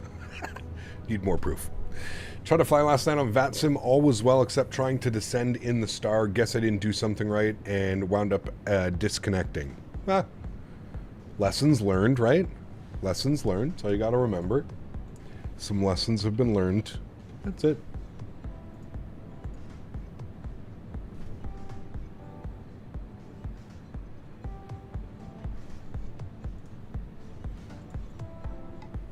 Nothing beats the American Airlines livery. Sure, Brad. Why doesn't the U.S. fly the A380 and their liveries and only fly 747s? I don't know why there's no operators. There are no North American operators of the 380. I guess passenger density isn't what it's like in Europe and in the Middle East. I don't know. Cap, I didn't think Air Canada used wings. Maybe. I think that's the most important part. I really like the American livery too. American's nice, yeah. It's very like bland in my opinion. There's really not much going on. It's just a white livery with American put here and then an American flag on the tail. It's nice, it's clean, it's simple, but it's definitely one of the more forgettable ones. You know what I mean? You're up in Sudbury now? Or is that where we're over? Yeah. Sault Ste. Marie. I think it was mostly I had the wrong runway in the FMC, but changing it messed up because ATC told to expect a different runway. Got you. Yeah. They do, Brad. Yep. High density, man. It's because the airports are not fit for 380 and because of the passenger density, like you said. Yeah.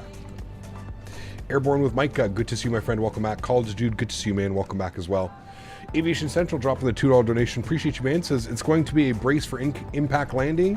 Hopefully not, man. We had a pretty great arrival yesterday into Honolulu. Was actually pretty impressed with that. It was really good. We didn't float it like crazy. It was a nice and smooth arrival. So fingers crossed for the same thing. Evening head counselor of summer camp. Good to see you, Erin. Welcome back, man. Are there even any North American carriers flying the 747 anymore? I don't think so. No. I'm trying to think. I don't think so. Nope. Should make a Navigraph in a smaller window and leave it on the right. I will do that, Cameron. Once my camera goes off, I will do that. Yes. There's a Sault Ste. Marie airport right down there. Yeah, just cargo planes. Correct. Yeah. I have the Project YVR scenery. Hopefully no issues on ground. Cool. Hopefully not. Thank you again, Aviation Central. Appreciate you, man. You bought a second monitor. Very nice. Atlas is cargo, but technically don't count. Yeah, I wasn't talking about cargo. I was talking about passenger 747s.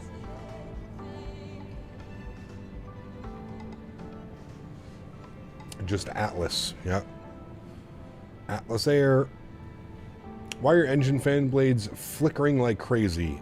Frame gen. It's an issue with frame gen for a lot of the engines. You had a smasher landing in Honolulu with those gusty winds. Was real spicy. It was. Yeah, it was a little bit spicy yesterday, but felt like we managed it pretty well. Speed was kind of up and down a little bit, but yeah. Was talking to the Toronto controllers while we were on the ground. Nice. Doesn't Kalita have 7.4s? I don't know. Cap, what sensitivities do you use on the Phoenix? They're suggested sensitivities, Neil. So if you go over to the Phoenix website, there's like a suggested sensitivities. It's all on their Discord as well. Just running their suggested sensitivities.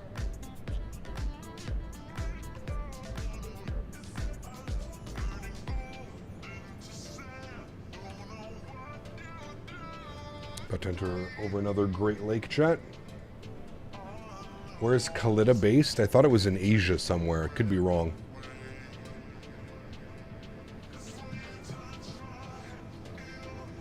Could be wrong though. I think that's where they are.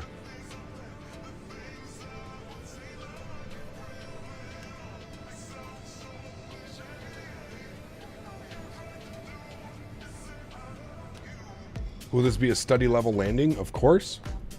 Always is. Kalida's American? What, really? Interesting. Wonder if PMDG is surprising us with more than one variant of the 777 at release, and that's why they're delaying? No. No. Later, it gave me a 369, but it felt like it wasn't quite right. It was definitely firm. Yeah, the landing rate monitors have an issue with these airplanes right now because of the way that the ground physics and the ground is being done. Until the airplanes get updated, we're probably not going to get realistic. You know, there's no tire drag landings with these airplanes right now. Like that main bogey hits the ground and it just snaps the other wheel down. And that's why landing rates are, in my opinion, far exaggerated in these, especially with these heavies in Microsoft. That's why I said take it like a grain of salt, like always, you know? If you know drag racing, you know Kalita. Okay. For me, it's landing under 600 foot per minute. I'm good. Usually I do a 500. What's wrong with that, man? Practice makes perfect, dude. The Horizon 77 flare is very nice, but that nose wheel drops like a mofo. It does. Yes. Also did an offline flight to Vegas and buttered the landing. Nice. Very cool. I think Microsoft calculates the touchdown point from the struts up. It does. Yes. Like I said, there's no... Until this airplane gets updated with the new ground physics, you know, like that like sweeping landing gear kind of landing where you can like touch the wheels down and then it kind of like falls down onto the strut. That's just not possible right now. Just for Sunday's sake, I feel like racing the 737 that's in front of me. Nice. Do you find the A320 nice, A310 nice to fly? I haven't flown it in a while, but from what I remember, yeah, there's nothing wrong with it. You just don't flare at all? Well, you gotta flare. For the sake of doing things properly, right? Sorry, I'm late, Cap. Hope to set up my flight and cruise A320neo from Seattle to Honolulu. Ooh, it's a long one. Does the default 77-10 have the updated ground physics? It's a good question. I think so. Sea Gaming, you'll have to check though. I cannot confirm that, but I think it does, as well as the 747. The default, like the working title 7.4 and 7.8.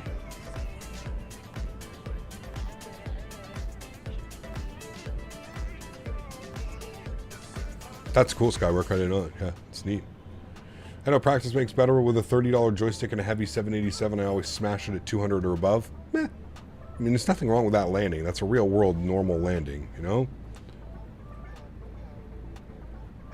When landing in Microsoft, it's like the wheels clip the ground. Yes. Yeah, it's the way that the physics are done. They've completely rewritten it. And moving forward, hopefully the developers can all, you know, take advantage of those as well. And is there a new mod for the 747? I don't think so. You don't really need one. There's the working title. I mean, the working title put a lot of work on that, and I feel like it's really good now.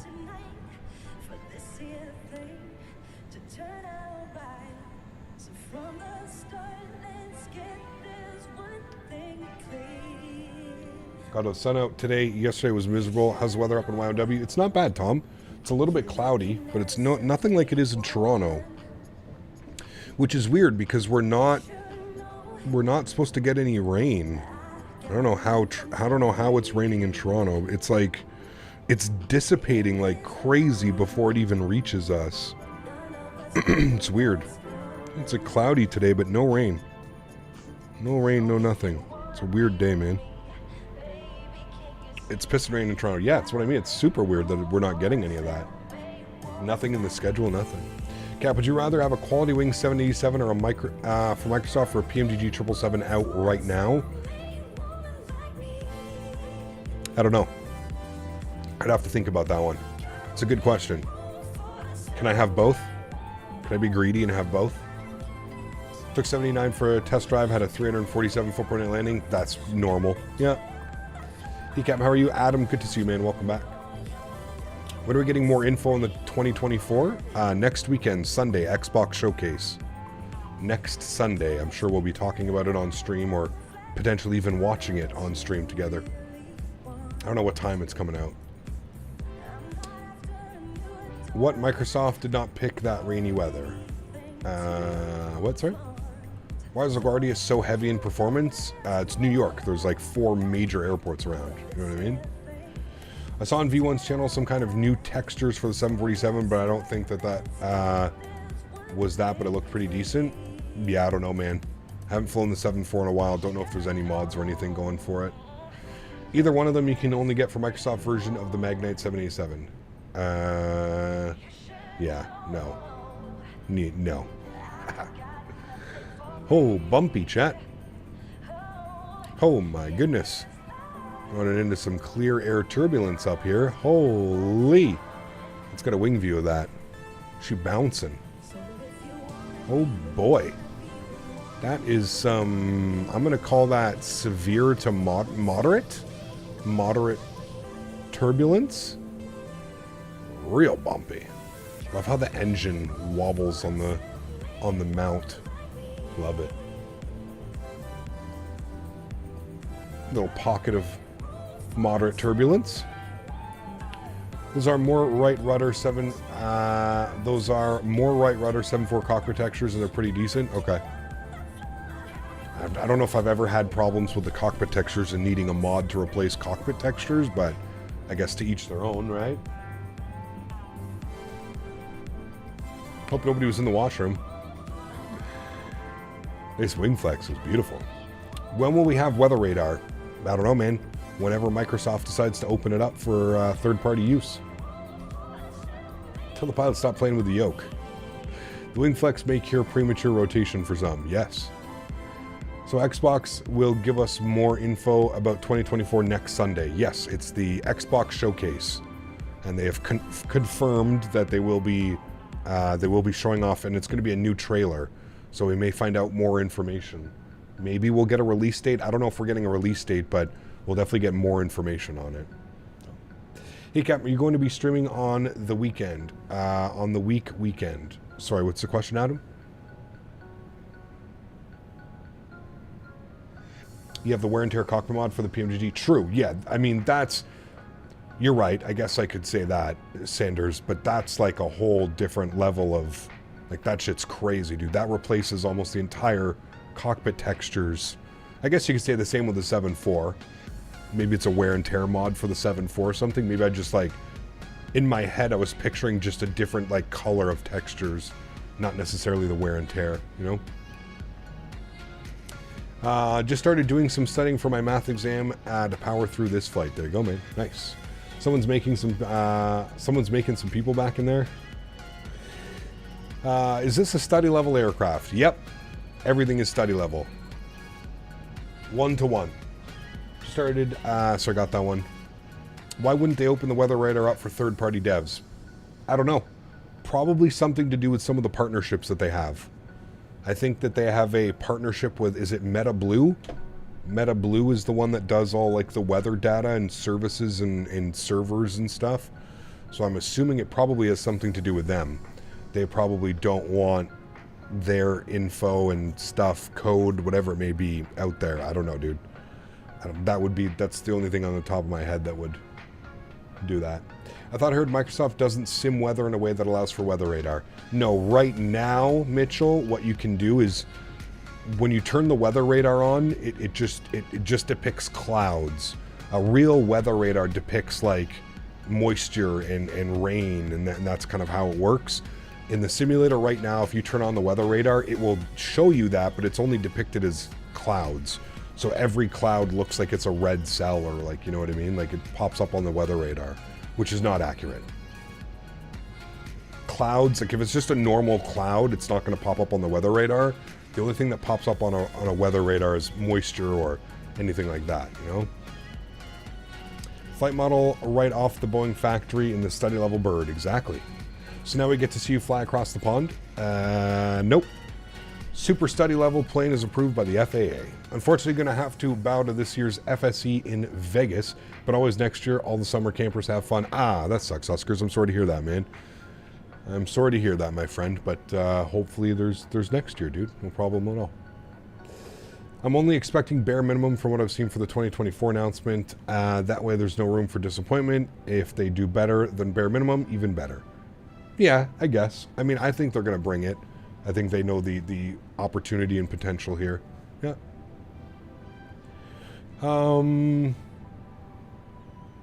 How can they ever get cloud data? What's inside that particular cloud in the sim? I'm sure it's never going to come.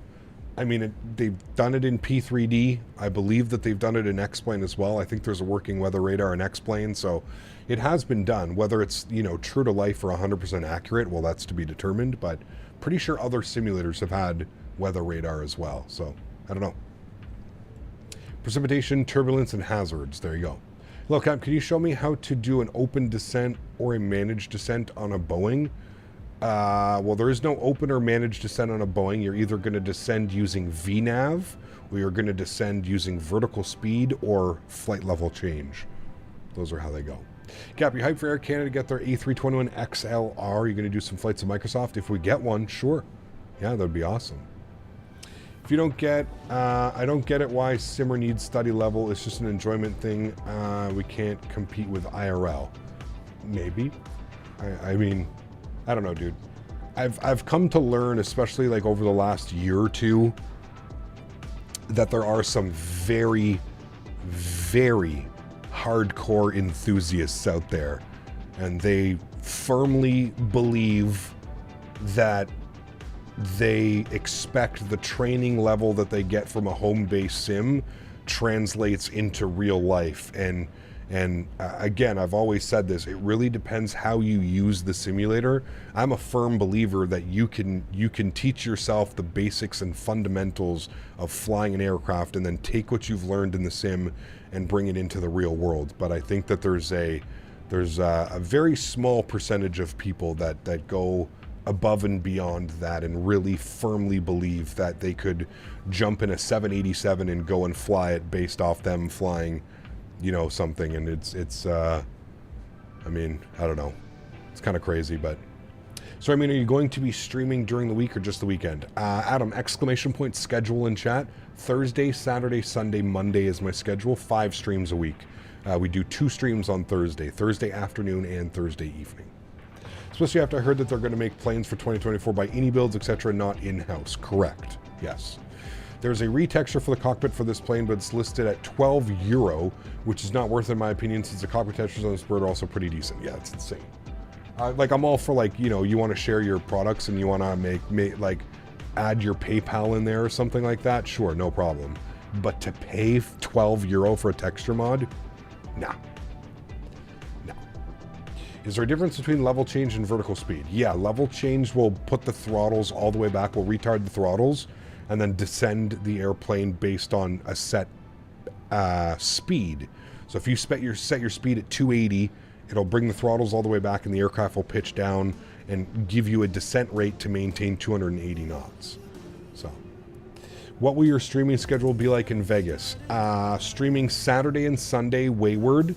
The stream will start at 2 p.m. Eastern, so 2 hours later than we usually start, because the streams are starting 11 a.m. Pacific time, which is 2 p.m. Eastern time. But we're streaming Saturday and Sunday. Saturday is the landing challenge with chat and whoever's at the expo that wants to come and try a landing challenge.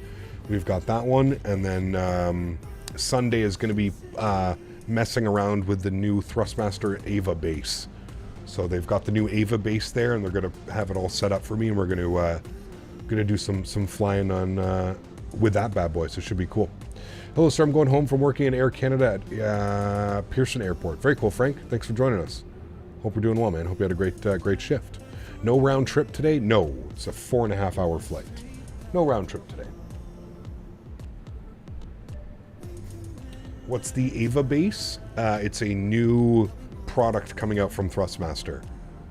It's basically just a base, and you're going to be able to attach a bunch of different joysticks. So far, we've just gotten military, but I'm hoping that we do get some type of civil aviation down the road, or, yeah. Well, it's just a base, Kev, right now, so it looks like they're going to have multiple different joysticks that you can attach to the base. Currently, right now, I believe that there's only for military, but I would love to see like an Airbus or like some other, you know, options out there. Maybe they're waiting for licensing, maybe they're waiting for other things, so. Cap, what's your opinion on Fly Too High? Like the developer? I don't really have an opinion. What do they make? I don't know. Meanwhile, the Captain Sim 777 was on sale a while ago. €15. Oh man, this developer.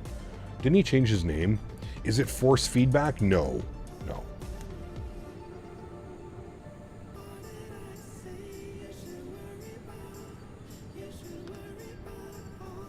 Nice, Lemon. I'd love an Airbus one. Yeah, absolutely. I'm gonna speak to them about that when we're at the expo, because I'd like to see that as well.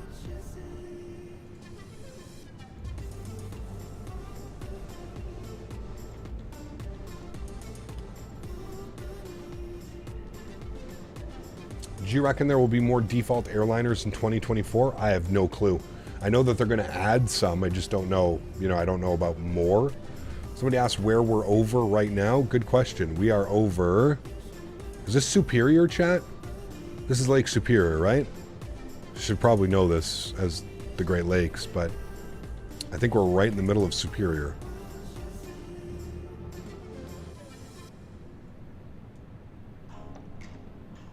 There we are on our flight path. Flight pattern. Gap had about of going to the expo. Some stuff came up, but I know you'll have fun in Vegas. No! That's 2 people now today. Fuck, man, that sucks. Wait, don't you live in Vegas, Matthew? You're just saying you'll be out of town. Just your everyday person, 5 months. Appreciate you, man. Says, yo, when's the meal service going to start? I'm getting hungry back here. Dude, I am hungry, too. It's almost lunchtime. Chat, it's almost 2 o'clock. We might have to have lunch here soon.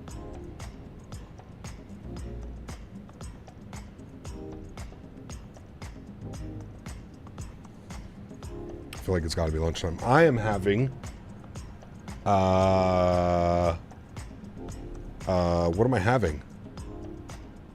Oh, spicy peanut chicken satay with quinoa and carrots. Fortunately, I cannot go to the expo because I'm going to India to see some family. That's awesome, though, too, man. That'll be great. Thank you again for 5 months. Just everyday person. Appreciate you, man. I'm hungry, too, dude. Croissant. Some croissant. Some chips and fries. Ooh, man. That'd be good. Time to overeat. Factor meals, baby. Should do the return flight from Heraklion to Helsinki. 3 hours and 30-minute flight. Soon to be in Heraklion. It's a long one. Is the Bravo Throttle worth it to buy in the state of Honeycomb as a business? No, it's not right now. I would wait and see what's going to happen with them, dude. It's just, yeah, I don't think it's worth it. Do you speak French? Oui, je peux parler français. Yes, I was going to go to the expo, but a personal issue has come up, and it's a no-go this year, sadly. No worries, man. No worries, Mitchell. We had 100 years of Airbus in Germany today. Ooh, 100 years. Very cool. Ginger beef stir fry leftovers. Ooh, buddy. That sounds fantastic. I live in Vegas. Some personal stuff came up, so no go for me. Gotcha, man. Gotcha. Tenure to MOBA, 2 years. Appreciate you, my friend. Huge no floaties to you. Thank you very, very much for support. Incredibly kind. Thank you very, very much. I live in Ontario. I actually live on the Gatineau side. I have a condo on the Gatineau side. I own property with my fiance on the Ottawa side, just outside of Ottawa. 20 minutes to Ottawa. I can tell you speak French just by the way that you call it Monsieur Jarvis. Oui, oui, c'est ça. Monsieur Jarvis. I can see the curvature at flight level 400. Whoa. I'd love to learn French and German. How quick can one learn if someone is from these places? I have no clue. Rosetta Stone. Rosetta Stone. He goes, my ears are burning.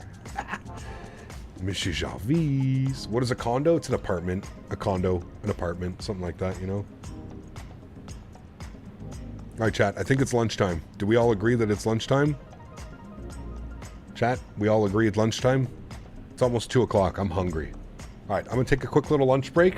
Give me about 10, 15 minutes. I will be back after our lunch. We're currently over top of Lake Superior. And we're making our way over to Vancouver. Look at this transcontinental flight today, chat. Been a fun weekend. Enjoying it. Cool. I'll be back, guys.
as we dance.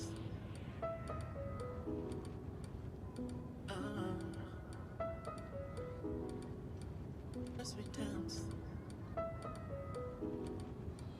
As we dance.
Alrighty, friends, we're back. Thanks for waiting. Appreciate the patience. Very good lunch. Solid lunch. Now ready to rock and roll. First stretch of the day.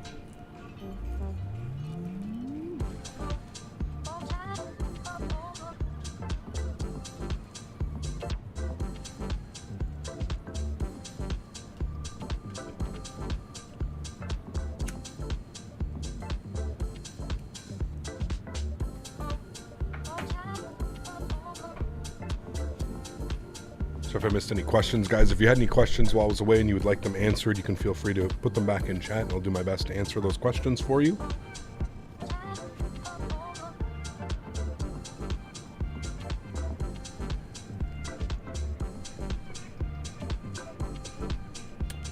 There, chat. We pass right over top of... Yeah, we do pass right over top of Winnipeg.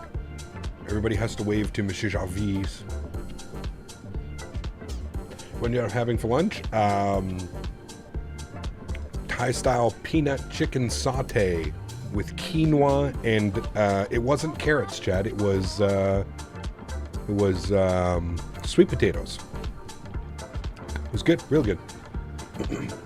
Doing Amsterdam to ORD. Somehow there hasn't been ATC in Amsterdam, nor is there an ORD right now. Sundays.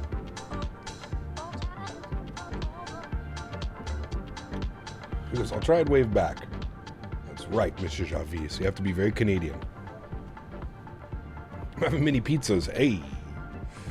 Well, have you heard of the ATC software called Say Intentions? What do you think of it beyond versus Beyond ATC? Which one would you say is better? I have no clue. Screen time. I have not used either one of the two programs. I think there's some potential with both. I don't know. You'd have to ask somebody else or maybe see if there's like a tutorial, or not tutorial, but like a comparison tool or something out there. But yeah. What amount of storage do I use for Microsoft? So Bennett, Microsoft itself is installed on a 1 terabyte M.2, and then I have a 4 terabyte SSD that holds all of my scenery and utilities and all that fun stuff. Beyond ATC is better simply because of the pricing. There you go. West Coast was busy on VATSIM last night with a Texas event that they had in Dallas. Ah, interesting. Very cool. Been a while since I've seen an event down in Texas. Now, I don't really look for events, but...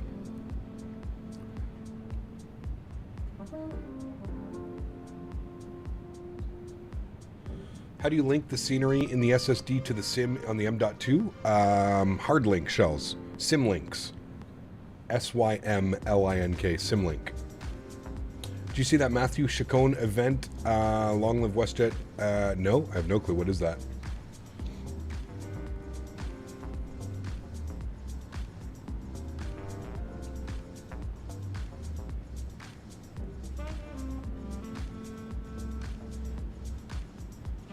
Cap, can you show me the file I have to replace to remove the cabin visibility? You just have to add a file, Ricky. It's on the Phoenix Discord. If you go to the Phoenix Discord and just search for cabin visibility, it's just one file you download and you just put it in your Phoenix, the folder of your Phoenix. We having a Sunday stretch? Yes, we are. I only saw that because I was going to be flying to Phoenix and people were flying in and out of Phoenix to DFW. Ah, got you. That makes sense.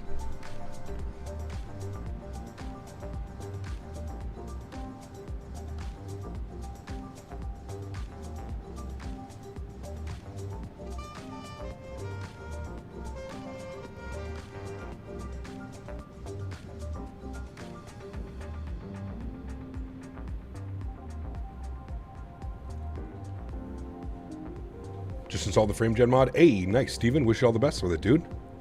Make sure you turn on accelerated hardware GPU scheduling in your Windows settings, and then make sure when you get into the simulator you turn on DX12 for frame gen to work properly. Does cabin visibility affect FPS? No. What are we flying tomorrow and where? Back in the A300, and somebody put a flight suggestion in chat. Louisville to Chicago O'Hare, which could be a good one. Sounds fun.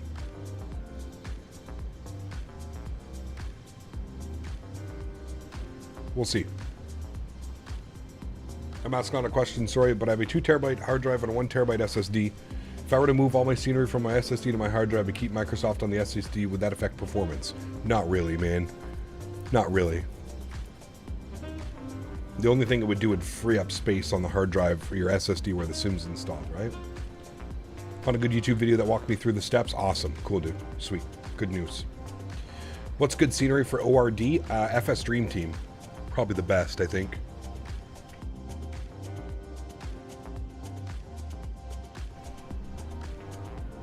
Frame gen doesn't work for me. Not that type of guy to mess with my settings. If only there was a simpler way. Yeah. I mean, it is somewhat simple. Like you said, if you can find a good tutorial video out there, it shouldn't take you more than 5 minutes to have everything installed ready to go. It's pretty simple. You place 2 files in the root directory of the Microsoft Flight Sim, you turn on something in the Windows setting, and you turn on a few settings in the sim.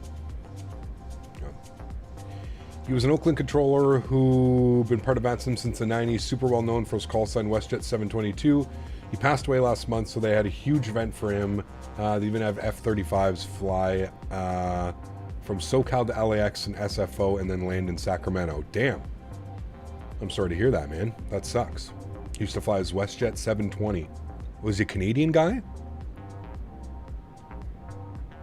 It's remarkably simple to double your frames. Like I said, if you find a good tutorial, it's yeah. I didn't use a tutorial, but Steven said he has one, yeah. FSDT needs to update their ORD, it's outdated. I do agree, Steven. Unfortunately, it's still the best version that we have, you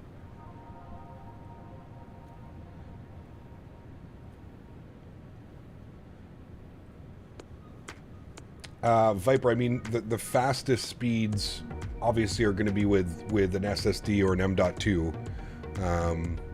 You know, there are fast external SSDs and external hard drives, but you're going to be slowed down with transfer rate due to the USB, right? But if you can get a USB-C or a USB 2.0 or 3.0, whatever the hell they're on now, 3.1, 3.2, if you can get that with an external, that's not bad. They have pretty good file transfers, but the tutorial used was by YouTuber Airnaut. There you go, Simmer Singh. Search for Airnaut. Steven put it in chat for you.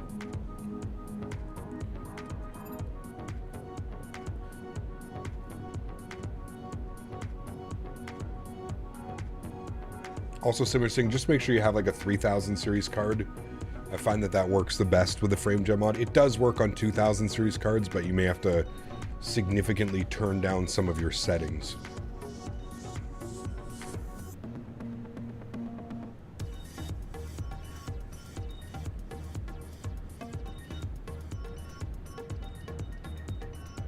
$3080? Okay.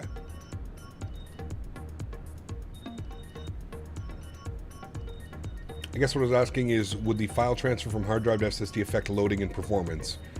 No, it shouldn't, Bennett. Not like loading in and stuff, no.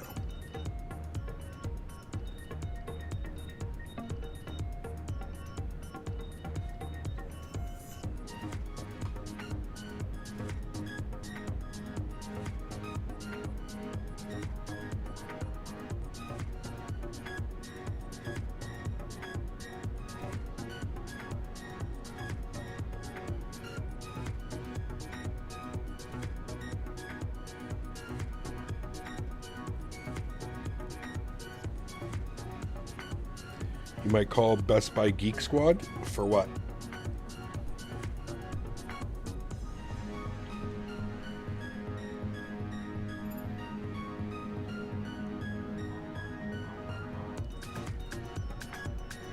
After the latest Microsoft update, all my static planes are generic liveries and I have FSLTL. Is there any way to fix that?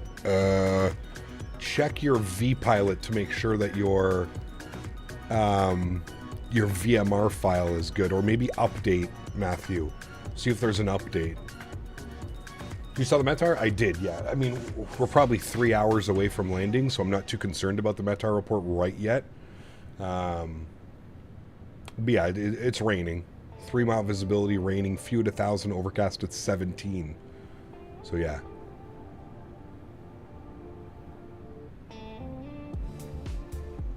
How is there still snow? I think that's part of the ortho. Shitty ortho batch out here. When is the next X-Plane 12 stream? Ha, dude.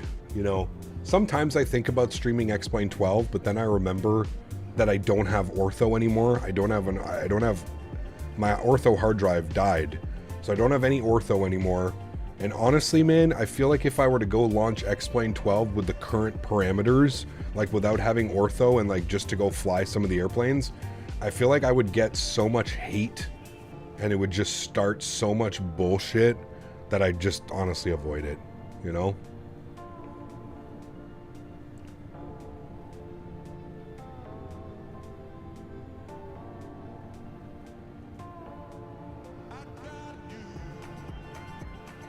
And I honestly, man, I can't be bothered to go through the whole auto ortho and all that other stuff that needs to install and needs to run, and I just can't be bothered, man.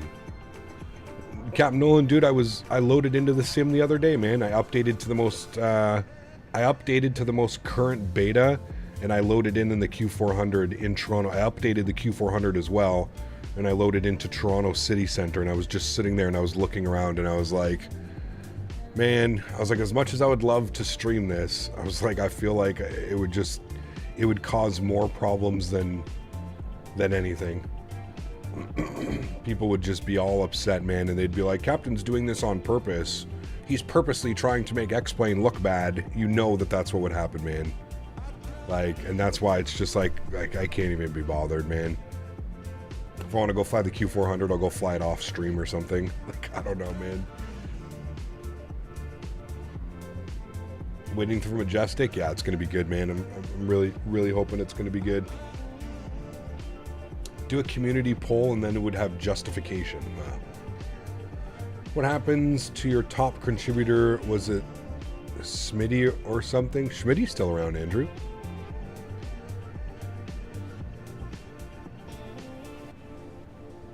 He was here yesterday hanging out during stream. Damn it, Smitty. It's got his own emoji on the channel still.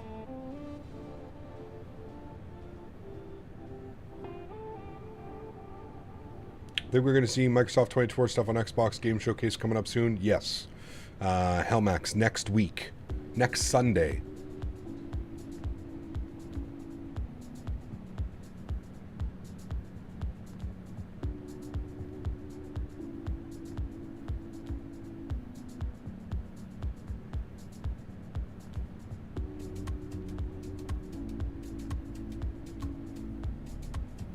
Hope we get a good replay tool.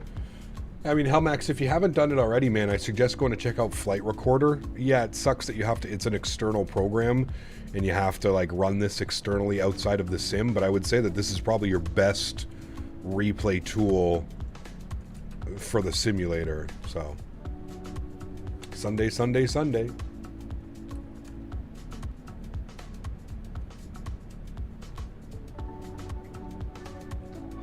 When you heading back to New Zealand, Cap? I know you're flying my homeland. We just went there, Andrew. We were just there, man.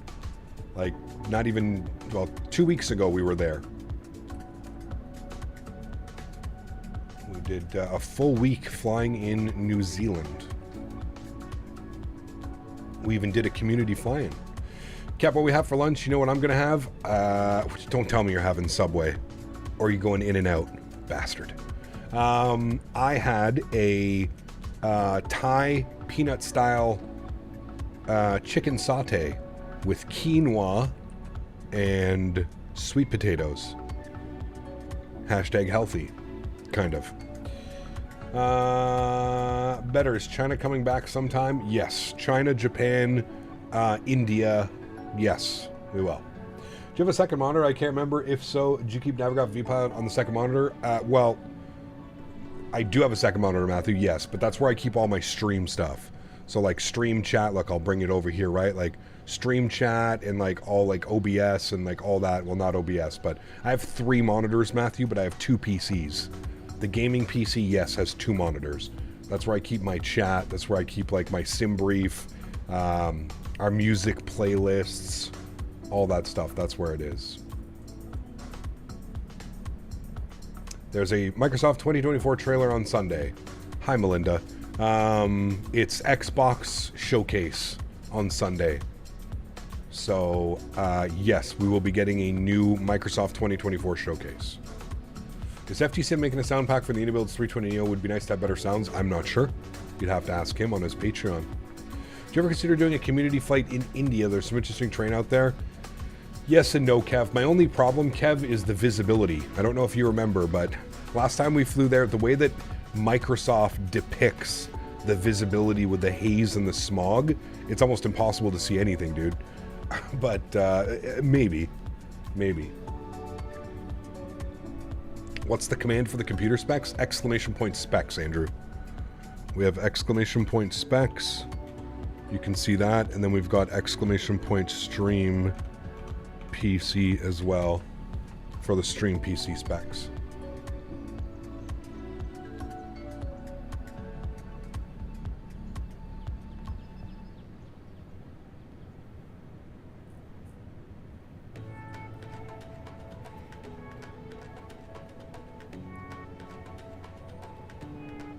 Probably use mine for Navigraph and YouTube Discord. Yeah, of course. Absolutely. Yeah.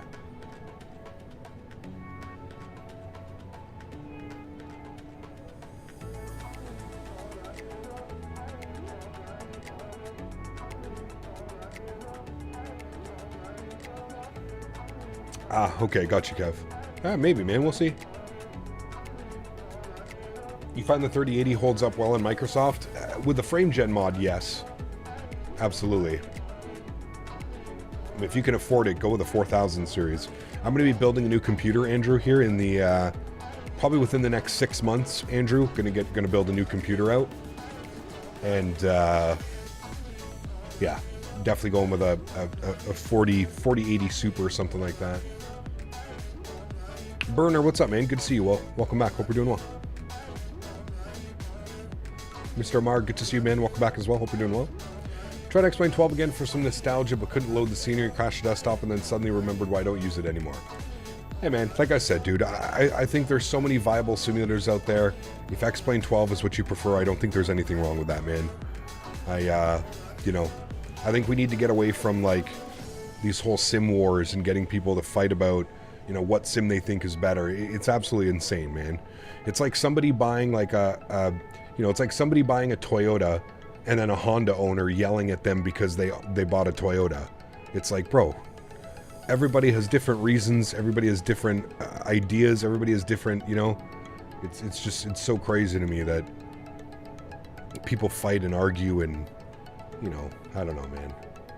Ever consider P3D? I was considering P3D before Microsoft came out. I don't think I could even consider P3D nowadays, SimmerSing, with how much it costs to get P3D. It's kind of like the same where I tell people about X-Plane, right? One of the main reasons X-Plane is not one of my preferred sims is just because of how much it's almost like a part-time job keeping that thing updated with libraries and INI files and sceneries, and it's the same goes for P3D, man. If you're starting out in that sim, the amount of money that you're spending right off the bat to just go and fly and have an enjoyable experience is kind of just, yeah. Is the A320 Phoenix worthy? The Phoenix is probably one of the best airplanes out there. Yeah. Nice caps. I haven't been on the channel for a year or two because it kept tempting me to buy an expensive PC, but the wife won't let me. No worries, Andrew. No worries, man. Volkswagen's where it's at. 2013 BMW X5, 2023 Volkswagen Jetta, 40 miles per gallon now. There you go. Nice.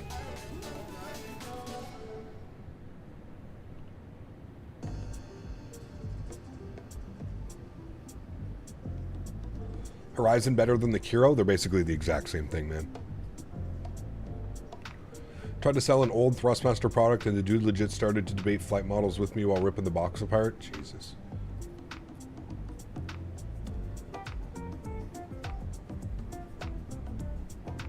It's wild, man. Wild.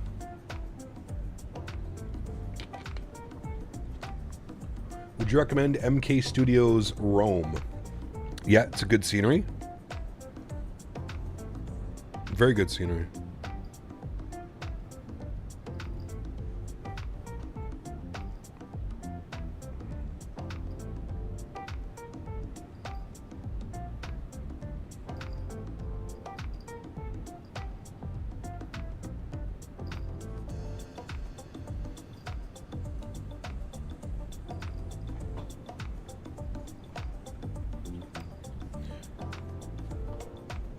Can you try the new FSX 360 Boeing 717 that just launched on the marketplace? No, thank you, Garen. FSX 360, I believe he's rebranded. That's Captain Sim. I believe he's changed his name. Remember when I told you guys that this is the problem and this is what I thought was going to happen? Months and months and months and months ago. I said the problem with developers like Breedoc, Captain Sim, Latin VFR, they don't care. They'll just change their name and start putting out, you know, more bullshit. So it's exactly what they've done. The FSX 360, that's Captain Sim. He's just rebranded and has a new name. Wow. Who would have saw that one coming?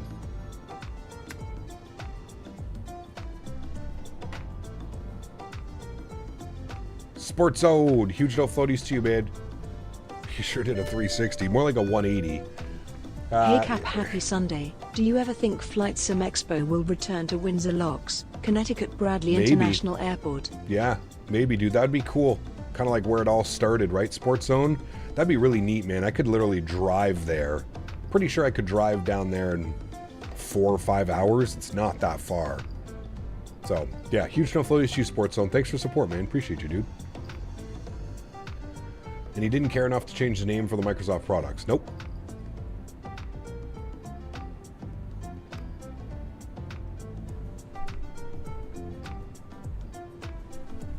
Dice Aviation Central.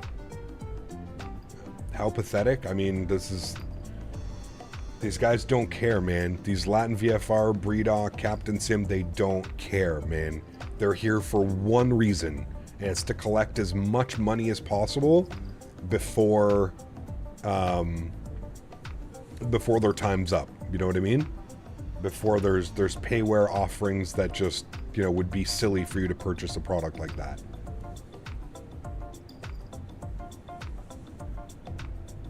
I want to go to FS Expo, but I'm worried that there won't be enough aviation-related activities besides the expo. I mean, I feel like I could understand. Well, I don't know, man. There's a lot packed in. Friday, Saturday, Sunday at the expo. I mean, it's all aviation-themed and flight sim-themed and geared towards flight sim. There's also things that you can sign up for. I believe if you're an American resident, you can get, you can sign up for, I think they're doing a tour of Harry Reid, are they not? I don't know what they're doing, but there's a lot that you can do, man. You can literally do anything. There's flight sims that you can rent in Vegas. There's a lot, man.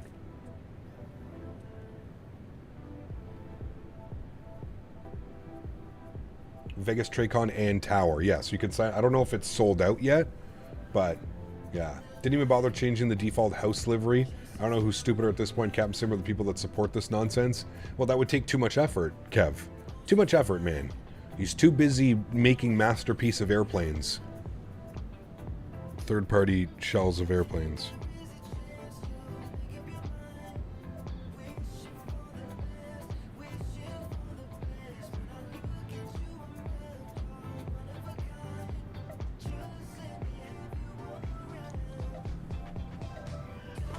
Aircraft just gave you a step climb to 420. Yeah, mine's doing it too, but I'm not going to do it. Optimum is 39,300. It wants me to go up to 420 as well. We're not going to do that. We're going to go... what are the winds right now? 61 knot headwind. once we get to, we'll probably climb to 400 once we, once that's our optimum cruise level. For now, it's still a little bit too low. PMDG upgrade the servers. Yep. Honestly, Hellmax, probably just the default working title mod, or not even working title mod, just the default working title 747. Wasn't it him who said the community is not allowed to make liveries of his planes because they're not good enough? Correct. Yes. And then he got an insane amount of backlash, Kev, and then he rescinded on his comments. Yeah, very similar to what Latin VFR did. Latin VFR said, hey, Horizon, we don't want you modding our airplanes. They're good enough as they are. And then there was a massive community backlash. People were like, listen, the only reason people are buying your A319 and A321 is because Horizon is modding them. And then Latin VFR went and rescinded their comments as well. It's freaking wild, dude. We live in such, like, I'm telling you, man, the ego on some of these flight sim developers, it's like they fucking shit gold or something. They poop out flowers. It's like they can... It's insane, dude. I cannot wait for, like, PMDG to release their catalog of aircraft, Bluebird, Phoenix, all of these developers. I cannot wait until all of these planes are out and we don't ever have to talk about Latin VFR, Captain Sim, BreeDoc, any of these other developers again, man. I cannot wait.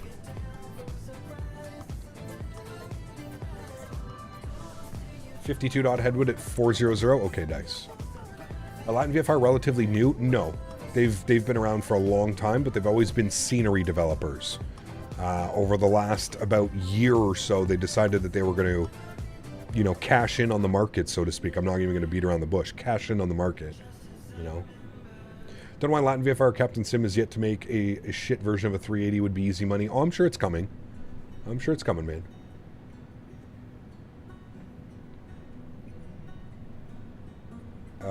Garen, I will do my best to find it.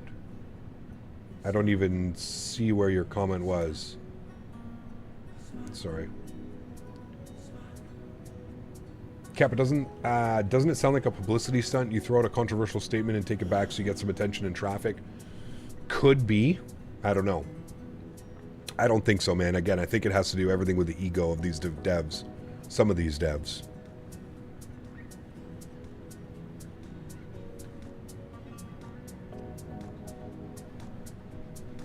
Well, there you go, Cap Nolan. I didn't know that.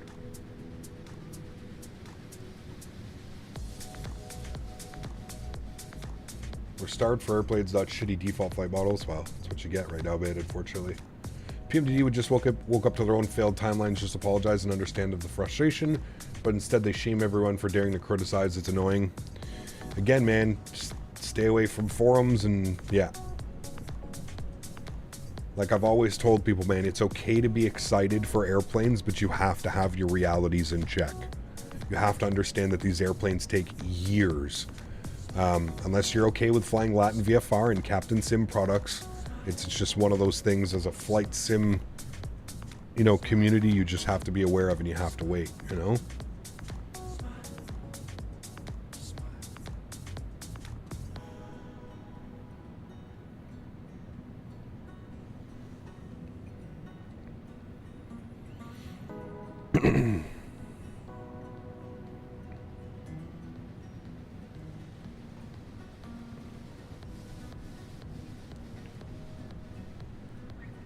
Very excited for the 777. You're doing Air Canada delivery flight. I should be, yes. Yeah.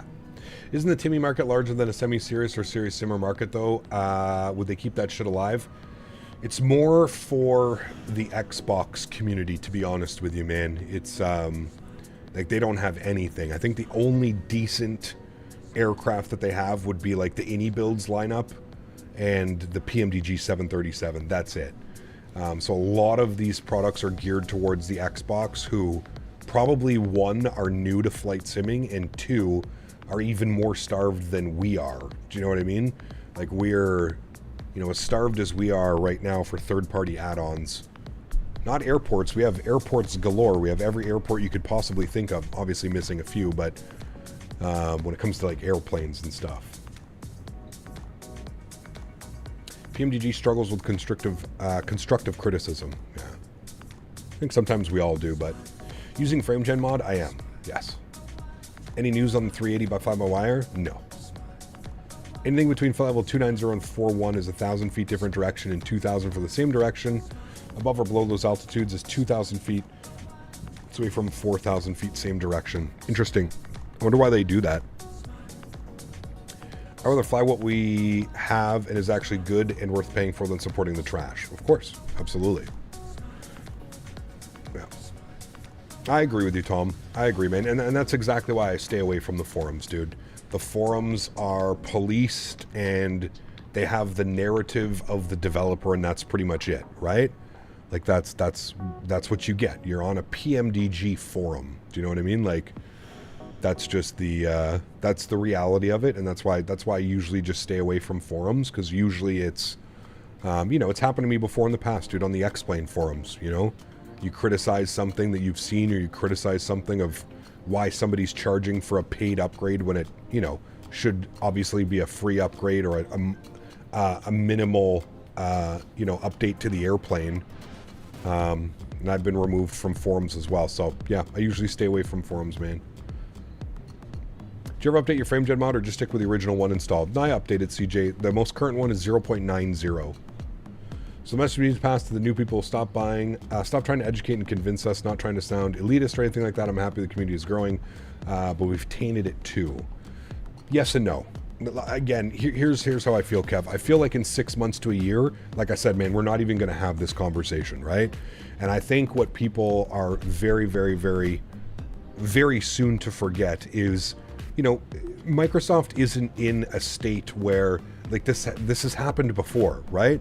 You know, when X-Plane came out, it was the same thing, dude. There was no third-party add-ons, and the only third-party add-ons were garbage. They were trash, right? Now X-Plane has been around, and it's been predominant for 10 years, so you have developers like Tolus, Flight Factor, FlyJSim. You have decent products that are out for the simulator. Same goes for FSX, man. When FSX came out, it was garbage. It was trash.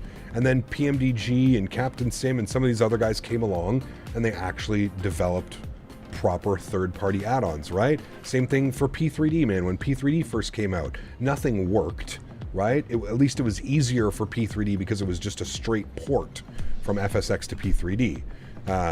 So, yeah. Isn't PMDG's headquarters in Vegas? Yeah, that's probably for tax purposes. I don't actually think they have like a you know, an office front or anything like that.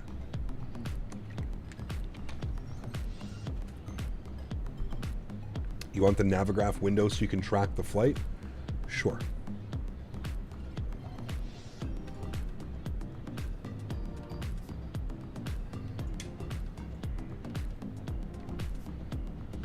No, stop it.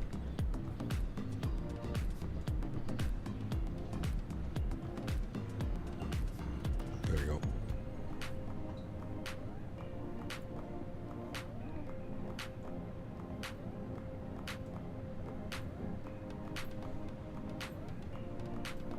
How much do these companies make? Like $1 million a year? Is that very exaggerated? I would say companies like Phoenix, PMDG, and AnyBuilds are probably making that. I don't know for sure, dude. I don't know the you know, monetary value to it, but yeah. Where's your face cam? It's off for these long hauls. Usually I just hang out here, man, stretching and, you know.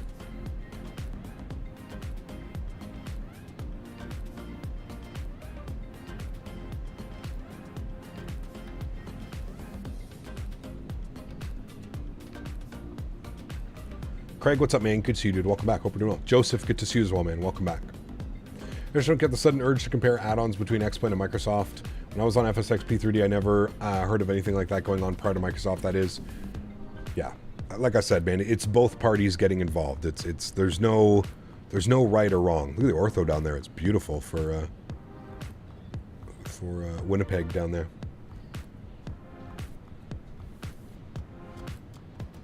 Microsoft is really shining in GA right now. It is, yeah. What's the stretch today? Crossbow, which is I don't know, moonbow and something. It's okay. Please do Indian Ops with the Phoenix A320. We did Indian Ops with the Phoenix this time around. I think we're going to split it. I want to do some Spice Jet, 737-800 Spice Jet. What do you do in your channel? Flight sim, man. Flight sim. What's the comfort movie? Ooh, there's a bunch. Got any more of that avgas? No. Hasn't been back on the menu in a while, man. Stretching the crossbow. Nice. Spicy is a good choice. Good opening at 737-900. There you go. Flight sim and stretching. Hey, man. Nothing goes more hand in hand, in my opinion. I thought this was a car channel. It's a golf channel. Sure about the 737 developer that copy and pasted the default Asobo 7.4 cockpit and flight model? Yep. I mean, all of those planes are, Garen. Every, like, Captain Sim airplane, Latin VFR, that's basically what it is. You're just buying an external model that looks pretty. I don't ever think I've tried avgas. Had plenty of jet fuel. Ooh. Tons of people that do that? Oh, yes. What's the deal with the 737 MAX and X-Plane 12? What do you mean? Came here for the fishing content. Maybe one day, man. Maybe when I retire, I'll start a fishing channel. I'm not a fish. I don't like to fish. Jet Airways, yeah. Wait a minute, I thought this was a truck sim, and now we're trucking through Detroit. We're actually... No, we're well north of Detroit. When doing a long haul, my sim just froze for about 30 minutes after my airplane was stuck on the screen, stuck in the ocean. Jesus. That's not good. Horizon is better than the default. Yes, I would say so. Have plenty of avgas in my day. Lead. Oh, man. But like a boat captain. Exactly. This just in. Cap is not a fish. I'm not a fish. Is that what I said? I'm not a fish? I'm not a fisherman is what I meant to say. Surely copying these Asobo generic aircraft in the main and rebagging it leaves them open to legal action? Nope. That's the way that they've designed the SDK, CJ.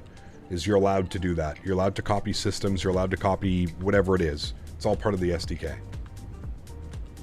Day 420,069 of asking for a cooking channel and stream. I'll believe that fish and people can coexist one day. Maybe. What's that from, Mopar? Hey, Cap, still trying to get into VATSIM, considering buying a radio panel you use. Help it out. Would you recommend? Absolutely, Simon. Yes. Very much so. You can buy it on Amazon, too, depending on where you are, but I bought mine on Amazon. Had the best price. Would you do a shared cockpit on stream someday? I've done a few of them, Simmer. I would like for a better shared cockpit program to come out before I try it again. The current programs are okay, but there always seems to be some type of issue. Kind of kills the experience. When just trying to get from point A to point B is ridiculously difficult because of connection issues or something didn't sync properly or this or that. This is actually a hybrid flight sim cooking channel. Cap is always baking. Damn right on that one. Indigo has released 3 777-300s from Turkish Airlines. Has leased? There you go. Very cool. Is the TFDI MD-11 under NDA? Because I see that some other streamers stream it now. Yeah, they definitely shouldn't be doing that, Johan, unless they've been given the go-ahead by TFDI. I don't know. My understanding is that you're still not supposed to be sharing and streaming it, but I don't know. Is this 4K? No. Captain Diaz, what's up, my man? Good to see you, dude. Welcome back. Stretching on some Black Mamba today. Ooh, haven't had any Black Mamba in a while. That Wing FCU now works with most aircraft at Microsoft. It's great. Awesome. Very cool.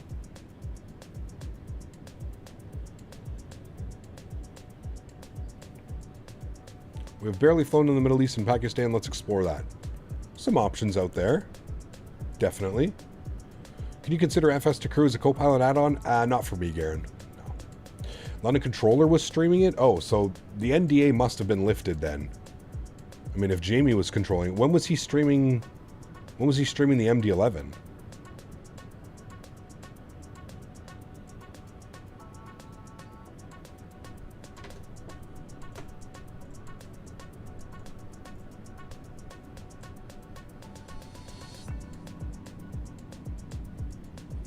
No, if you read XP's stream, he said prepping for the TFDI MD-11. He's in the Rotate MD-11 in X-Plane. He's streaming the Rotate MD-11. I wonder if they've just... I'm gonna reach out to... I'm gonna send an email, actually. I wonder if I can... Give me a second, actually. Let me send an email and see what's going on. Maybe these guys were, I don't know if they like bought the product or something. I don't know. What's the deal with TFDI taking pre-orders? You still have to wait to fly it, or am I missing something? No, if you pre-ordered it, you get to fly it through the beta and alpha process.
All right, I sent an email to my contact at TFDI. We'll see what they say. Sent him an email, sorry for that. Set a 737 down there that we're going to be passing soon. I see some trails. Jamie has a collector's edition, but as a streamer was told not to show it right now because they want to fix some glaring bugs. Huh. Interesting. That's you? Okay. Are you in a 7.3? Hope we get a summer release for 2024. I don't want it releasing right as school starts like they did with 2020. Yeah, something tells me it's coming like September, October, but we have to do a flight out of Calgary, from Calgary to Vancouver when you all get close. It's a great flight, Ken.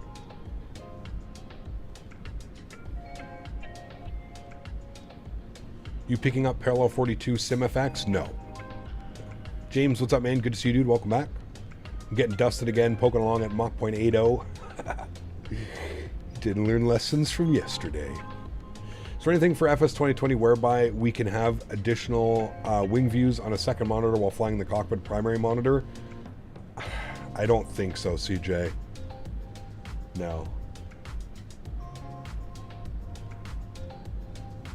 330 driver is claiming he's being I don't know what's going on with him, man. I don't know what's going on with him. FrameJet mod was truly a game changer for Microsoft. Yes, it was. I've got this bug in the 320neo by any builds where after landing my auto brakes turn off and my plane drifts off the runway. The only way I can taxi is left afterwards.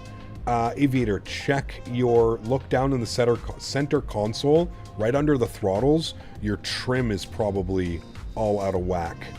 Make sure you reset your trim. I won't fly the default modded birds. I'm a snob. Hey man, me too, don't worry. I just felt like this needed to be done. Something different. Chat was losing their mind.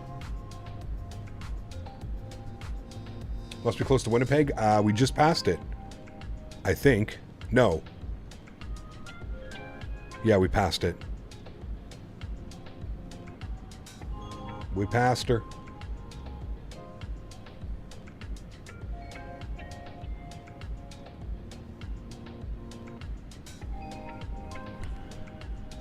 I did the return flight early morning, 2 a.m. to 6 a.m. of Vancouver to Toronto to test the new scenery out. I guess a realistic schedule. Hey, nice. Interesting, CJ. I'm not sure how it works.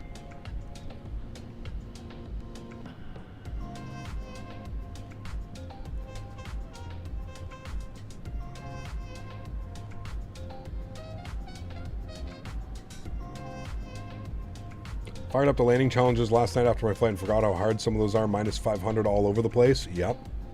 That's why I can't wait for Flight Sim Expo. Get everybody in there with their minus 500s.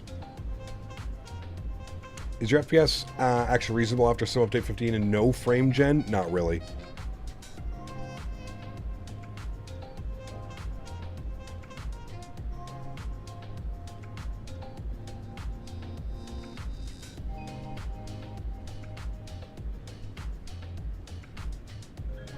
Lufthansa 23 Super, thank you very much for 13 months. Appreciate you. I hope you're doing well, my friend. Thank you very much for the support. Incredibly kind. Thank you, thank you, thank you.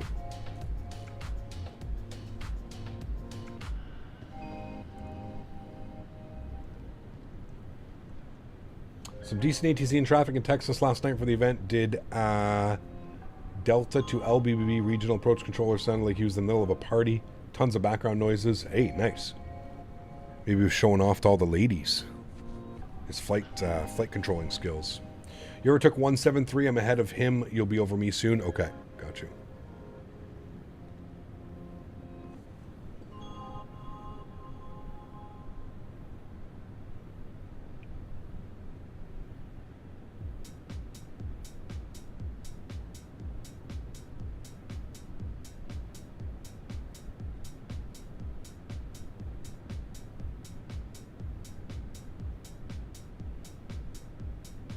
Come take a look at my scope, girl.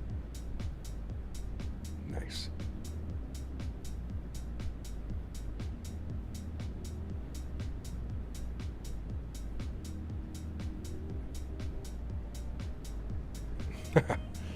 Nice, California.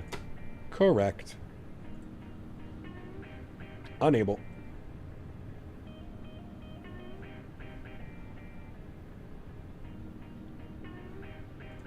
We are unable.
Sorry, chat, just reading something.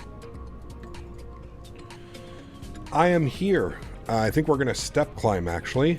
36,000. Yeah, we'll step climb to 400 now, chat. Let's go 400, 40,000 feet. We'll bug up 40,000 feet here. Execute. And there we go. We're climbing up to 40,000 feet.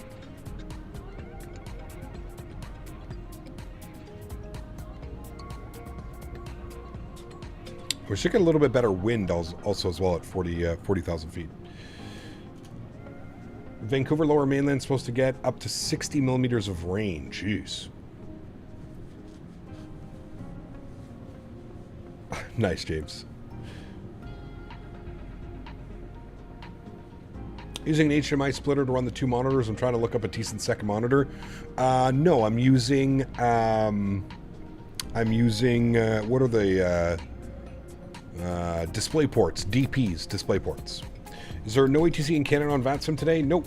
Doesn't look like it, James. What should I reset my trim to cap before landing? I don't know, it depends. Well, just make sure it's at 0, Aviator. I'm talking about your rudder trim so you don't fly off the runway. I use display ports. And then the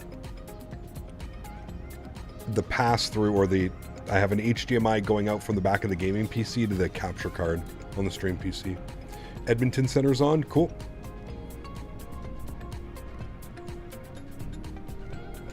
We are a little bit of ways. We got to go all the way through Saskatchewan before we get to Edmonton anyways. Catering is making poutine for the passengers. What are you topping yours with? Ooh, pulled pork. Motor trim is fine. I just don't know why my auto brake turns off. Are you touching your brakes or something? Is something causing the brakes? Try and hop on for Vancouver Center for the arrival. Sounds good, man. Guessing you wouldn't be flying this if we didn't ask? Correct. Do you not use the capture card for a pass-through? Yeah, well, it's not a pass-through. That's why it's an HDMI from the back of the GPU to the... on an HDMI in on the 4K capture card.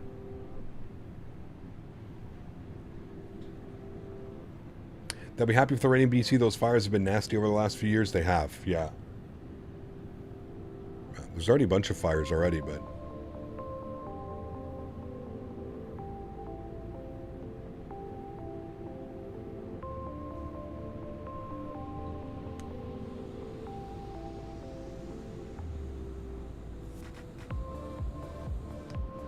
Love poutine, absolutely delicious. Yes, sir.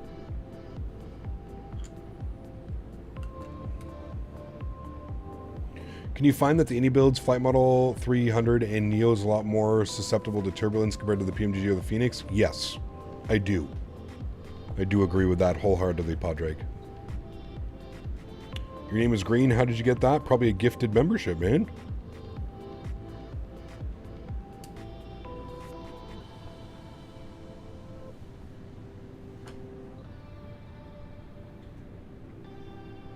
A good old gifted membership.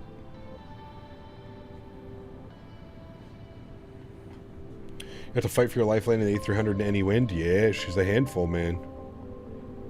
She is a handful.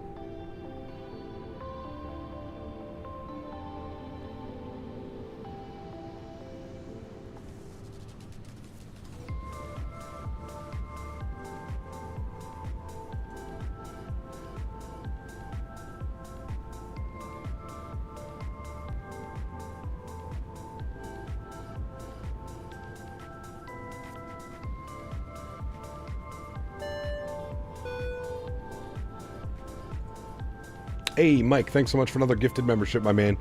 Appreciate you, dude. Stampede Flight Simulations. There you go, man. Gifted membership for you, sir. Thanks so much for support. Mike, appreciate you, my man. Huge no floaties, dude. Thank you, buddy. Appreciate you. I'll be sure to slam a beer when you're over Calgary. Oh, baby. Gotta do Sunday chores and meal prep. Cheers, Cap. See you tomorrow. Take care, Steven. Have a great day, man. There we go, Tom. Very nice. I was out at the farm Friday all day cutting grass. 6.5 hours, dude. 6.5 hours on the riding mower. But I could barely stand up afterwards. I gotta order a new seat for that thing, man. I bought a new seat for the tractor and it's fabulous. So I'm thinking if I can order the same kind of seat design and type for the ride-on mower, that would be equally as good. Thoughts on Sam Chewy? I mean, I personally can't stand the content Simmer Sing. It's just so, like, generic. It almost feels like it's AI generated. Takes you 30 minutes to cut the grass? Yeah, no. I've got, dude, I had to cut 2 riding rings. I had to do all the way around the track. I had to do, like, the back where, like, they ride the horses through, like, the trails and stuff. I had to do in front of the barn, behind the barn, off to the side of the barn. Oh, man, it took me forever, dude.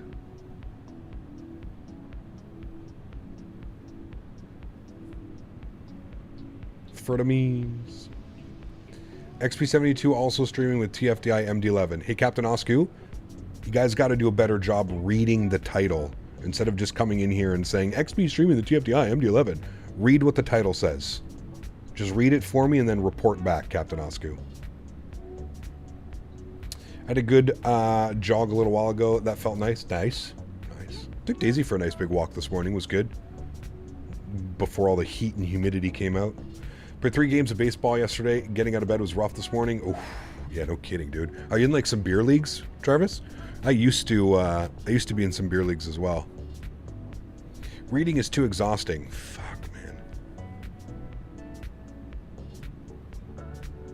The thumbnail literally says rotate MD11. Correct. Good wording by XP though. I'm wondering if he's trying to get people to like. I wonder how many people in his streams have already been like, how did you get the TFDI ID MD11? Is it released? Is it ready? I won't fly the MD11 even with a competent pilot, let alone, well, die easy now. I bet you'll be stretching like crazy after that. Oh, dude, the whole time, James, yeah. It's a once a year tournament I go through with a few friends. Ah, got you, okay. I was in a beer league a couple years ago and it just... Man, we were just everywhere, dude. It was like driving an hour to play like a game of baseball, then like driving half an hour to do this, and yeah.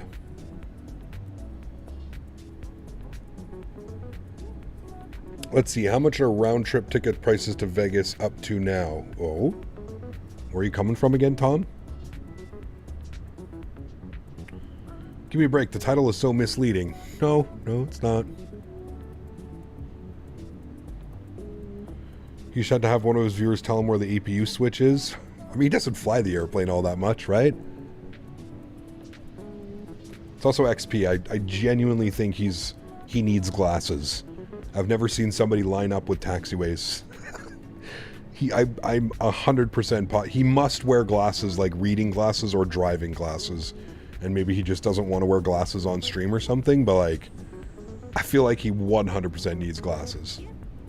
Gotta retake a course next year, studying during summer. It's gonna be fun. Chill about YOW to YVR routes in the 787? Yes, correct. Otherwise I don't play. Got you. Okay. Sarcasm, Polo. Sarcasm, man. Which model flies the best right now? What do you mean, Elon? For what? Which airplanes?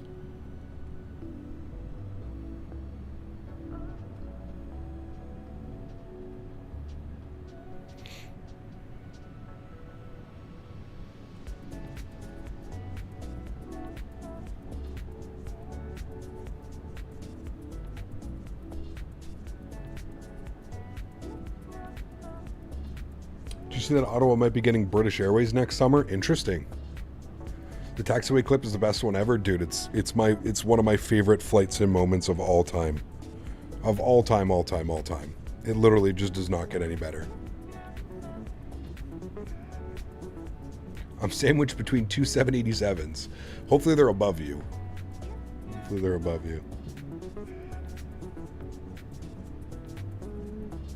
Halifax is getting Iceland Air. Oh. I'd love to go to Iceland, man.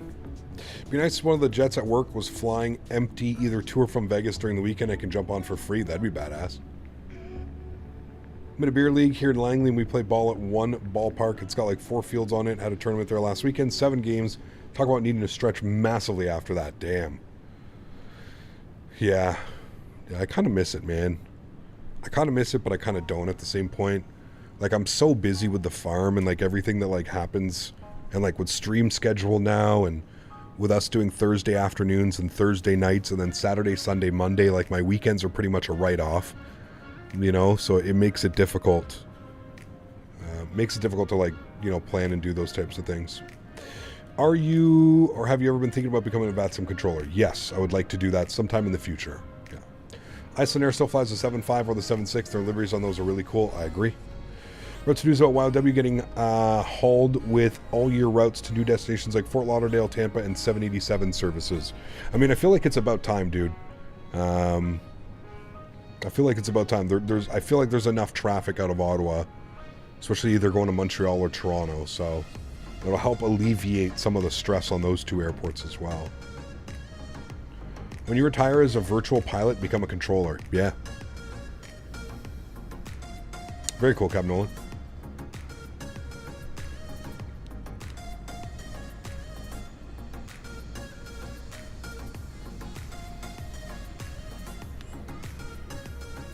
Tampa might be getting Emirates in 2027 to 2029. Is streaming your full-time job? It is, yes. I'm very, very fortunate. Streaming has become my full-time gig. Yeah. But like I said, I also own like an equestrian center with my fiance. Breeding horses, training horses, boarding horses. There should be a new airport for Ottawa if the heavies are going in there. Not enough gates. No, there's enough gates. Not enough heavy gates, maybe. There is enough gates. And I mean, runway 32 and runway 14 is long enough for any of the heavies. I don't think they're ever going to build a new airport. They just built the new terminal, what, 5 years ago, 10 years ago? Are you getting or have you gotten a PPL license? I do not have a PPL. I currently do not have any plans. Nope. If I want to go flying, I just bug my friend Les, who's right there in chat. And I say, Les, let's go flying. And then Les takes me flying. The 380 has landed here, that's right. When it had the that storm in Toronto. I remember that. There's videos, actually, on YouTube of that, Les. You should be right over that 7.3 now? Okay. Oh, we still got Mach 8.6 up here, so we're cruising right now.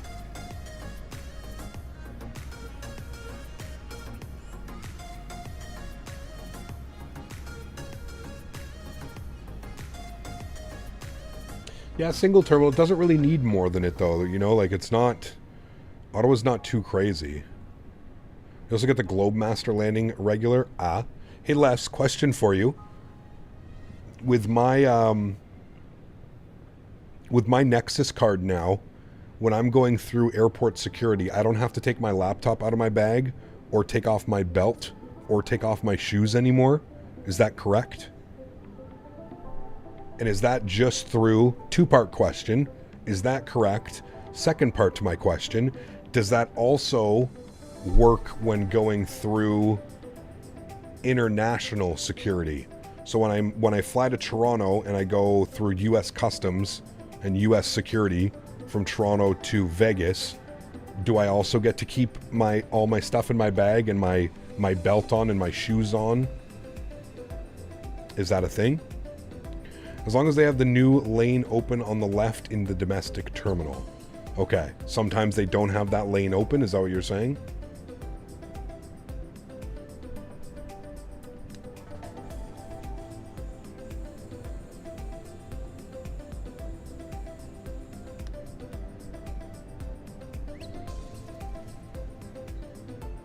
The big thing is the international. In Toronto, going through US that is not international, and they don't have TSA pre-tech. Wait, in Toronto, going into the US that is not international. Okay, wait. So I'm going to SFO next weekend. Toronto to SFO. Do you have your Nexus card, Captain Zem? Like you a Nexus? That's the big thing, is the Nexus card. US departures is separate. Okay, so my question is then, for US departures, do I still have to take off my belt and my shoes and take out my laptop, or do you just leave it? kind of wild. I've never had to take my shoes off out of the EU, and I've traveled to different places in Europe. Weird, yeah. Make you take your shoes off, your belt off, empty your backpack, laptop, chargers, anything like that. Nexus card, I sometimes visit Seattle. Got you. Okay.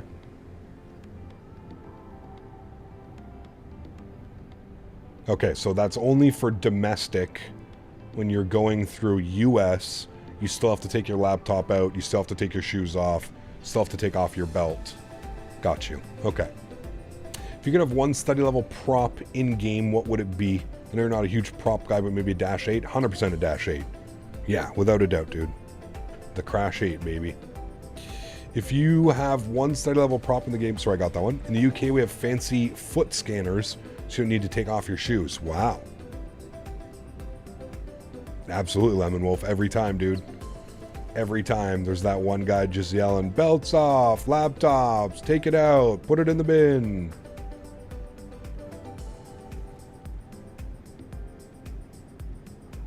Are we there yet, Dad?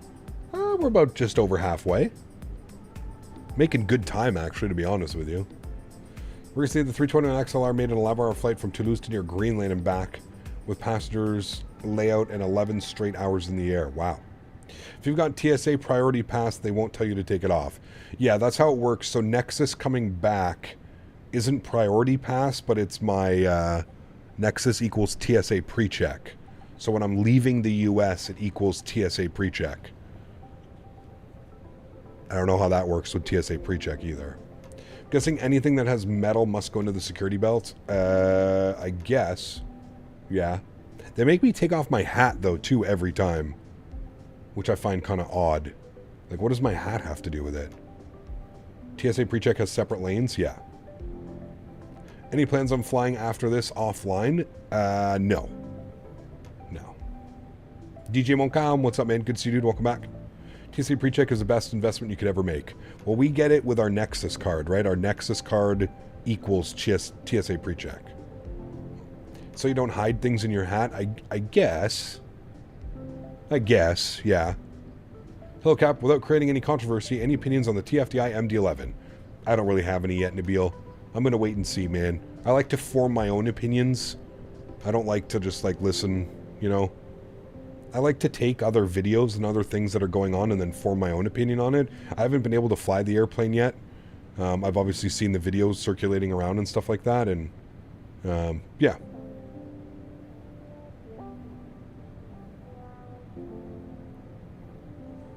So they can see you on camera, maybe. 2 hours and 15 minutes into my flight, Seattle to Honolulu. Ooh. Head off to make sure you're not smuggling drugs and bombs in your head. Maybe. What's your worst experience at immigration? Probably coming home, honestly, man. Every time I come back to Canada, I feel like I'm a fucking criminal. Every single time. CBSA, CATSA. They're brutal, man. For anybody that deals with them on a regular basis. Although I will say this, they've been a lot better the last couple trips that I've taken.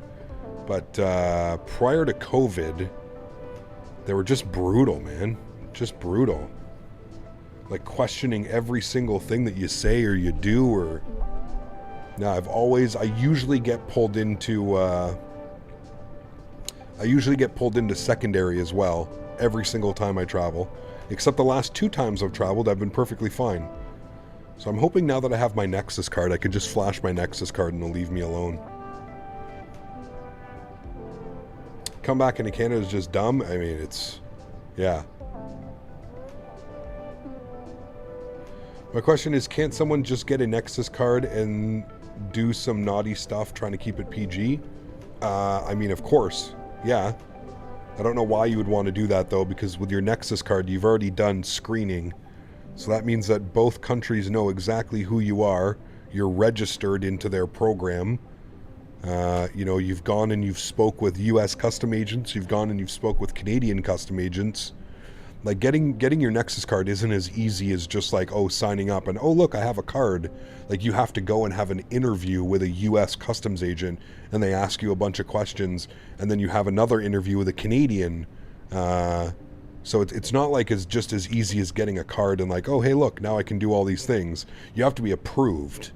So there's a lot of conditions that need to be met in order for you to be approved as well. It's not just as simple as getting a card, you know?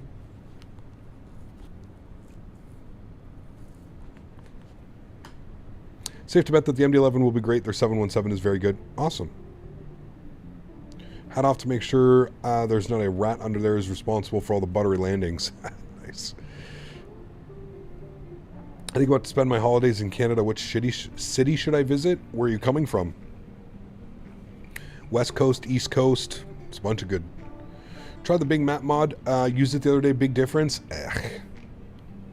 I can't be bothered, Mav, to be honest with you, dude. I just don't care enough.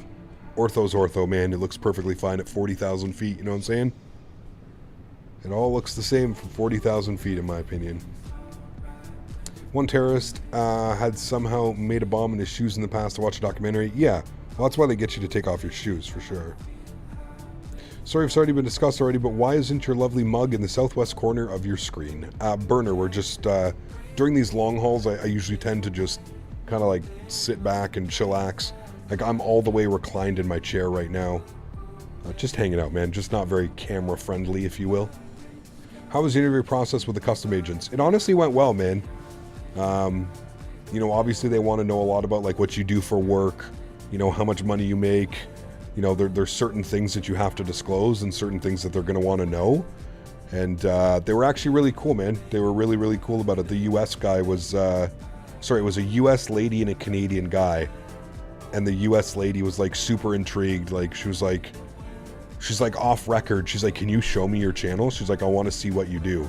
They were like really interested in it. They were really cool. The process was actually like, I don't want to say fun, but the process was perfectly fine. Like, I got myself kind of nervous and, yeah, I got myself kind of nervous about it. And then I was just like, you know what, like, what's there to be nervous about? There's nothing to be nervous here. Yeah. Nexus is for Canadian/American travelers going between the two countries. Yes, correct. What shitty should I visit? Nice. Cat was chilling. Yes, I am. What's funny is I'm still chilling. Look, I'm still chilling right here, but I'm like all the way leaned back in my chair. But I'm still chilling exactly like this. I'm just all comfortable, you know? Is the Canadian immigration process more strict than entering the USA? It can be, CJ. It can be. I think we allow far less travelers into this country than the US. So I think naturally they're a little bit more strict. They have the ability to understand quickly who they're talking to. They do, yes.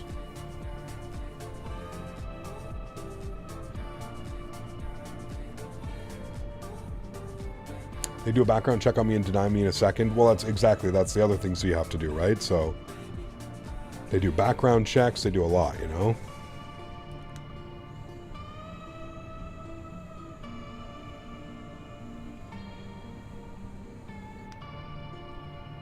Nice, Dan. You have a faint sight of the Rockies? Nice. We're still over Saskatchewan. We're still a ways away. Saskatchewan, you hoser. I had a very funny experience at Customs. They saw my flight sim hardware. Nice. Yeah, I think the first time when I went down in San Diego, I was going through U.S. Customs in Montreal, and they had a lady, and she was like uber, like, just like, I felt bad, like she was holding up. She was asking me so many questions, and I don't know if it was like she was trying to catch me in like a lie or something, but like so many questions, and it was so confusing because it was the first time I was traveling under like a Thrustmaster sponsorship. And she was just like, so I see here that you didn't purchase your ticket. She's like, it was purchased by a third party. And like, dude, she gave me the whole rigmarole, dude. Like, I was like, yes. I was like, I'm flying down to a convention. And I was like, there's a company that's paying for my airfare to fly down to the convention so I can like hang out at their booth and promote their products. And she was like, okay, very interesting. And she's like, what do you do for work? And like, I explained it to her. I have a YouTube channel, flight sim based, and, you know, stuff like that. And then she was just like, oh, okay. And she's like, so, she's like, how much money are you making while you're there? And I was just like, I was like, I'm not really making anything. I was like, to be honest with you, I was like, it's a Canadian company. And I was like, it's part of my contract that gets paid in Canada from a Canadian company. And she was like, so you're not making any US dollars while you're down in San Diego for a week? And I was like, no, again, like, it's a Canadian company who's paying for like my trip to here to promote products with them, you know, on my channel and stuff. And like, I don't know, it was kind of like it was a lot of like back and forth. She like I don't think she completely understood like what was going on. But she ended up being fine, and she ended up being like, have a good trip, enjoy San Diego, and yeah. Just don't have any felonies or DUIs, just a whole Canada trip questionnaire on the packs we need to get for the captain to the phone ahead so they can run checks. There you go. Okay. The security check Discord DMs? Oh, fuck. We're screwed if they do, Davis. Didn't even have to go through customs in Korea, scanned my passport, and I was good to go. Man. I can fly Southwest Avs Expo for 177. Should I do it? I mean, up to you, Tyson. Is that round trip or one way?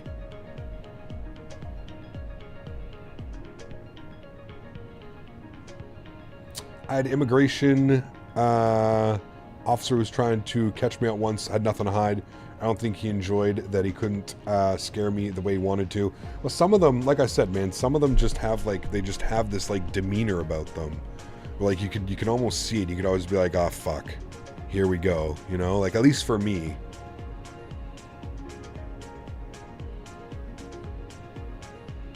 Answering it's a Canadian country was absolutely correct. What do you mean, what? It always feels like when a driver of a taxi or an Uber are very talkative and a pain in the ass. Just drive, dude. Answering it's a Canadian company? Yeah, absolutely. Well, of course, Davis.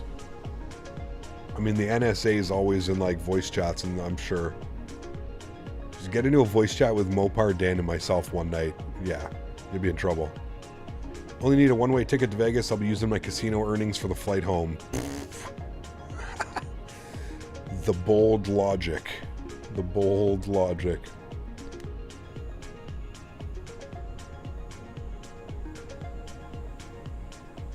Sick Genius, thanks for subscription, man. Welcome aboard. Vegas Airport has a new self-serve security lanes and security. I saw them. We'll get you to try leaving Vegas. Ooh, okay. Nice. Man, I hate when I get into an Uber and I go to work and the driver just wants to talk. Yeah, that's got to be brutal. I mean, yes and no, Samuel. Like I said, man, I feel like it's the perfect, you know, you want it to be there's a right time and a right place, you know?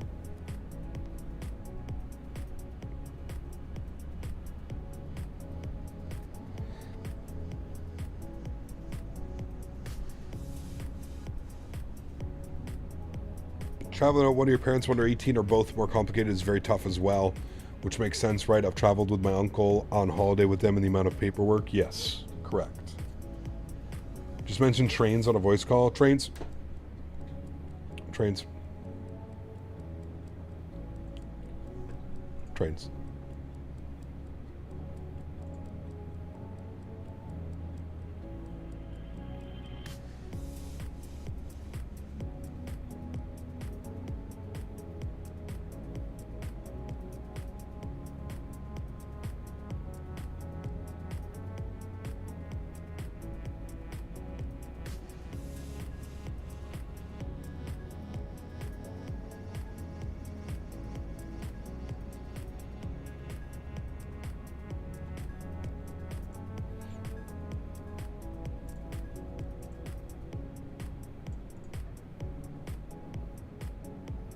I'm conflicted as part-time Uber driver. Yeah. I just mentioned trains on the voice call. Nice. This Paradise Flower is God. Ooh. What did I order? I ordered some. I'm going to get it tonight. Oh, permanent marker. Permanent marker, platinum punch remix, and something else. I got 3 3.5s. Had that 10% discount too because I saved up my points. Cool, baby. Cap, what happened to the member milestone message? They are gone. No, they're not. Do you want me to show you how I know?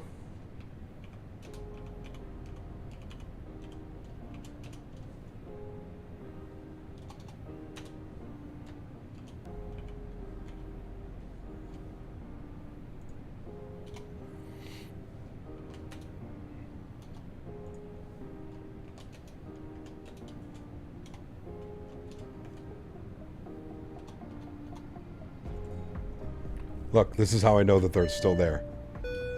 I've subscribed for 25 months. Chat, I have my golden maple leaf. Yay. Hey Cap, you and I have about the same specs and both use frame gem. Do you also get very low FPS when flying through clouds, especially fog-like clouds? No. I don't. Why did it put the exclamation mark after the W? Ooh, ow! Ooh, ow! That's what it is, Mopar. Totally meant to do that. Thanks for the Captain Canada membership. Captain Canada.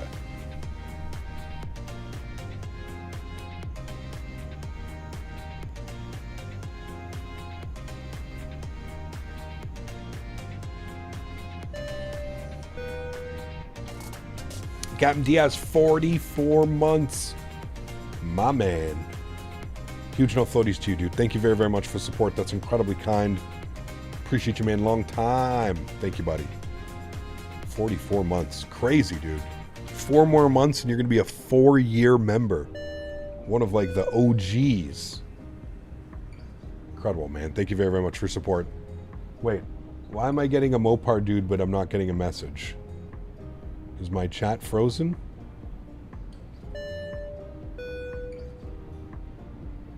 My chat, I think my computer is dying.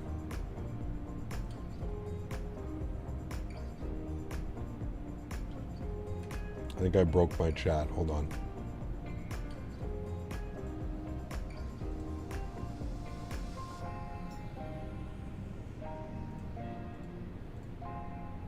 Oh, dude, YouTube Studio is just dead.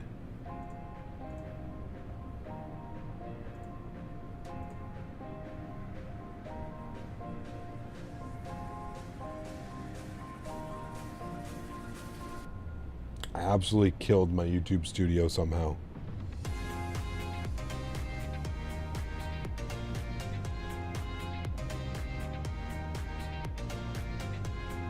%, we're blaming Dan.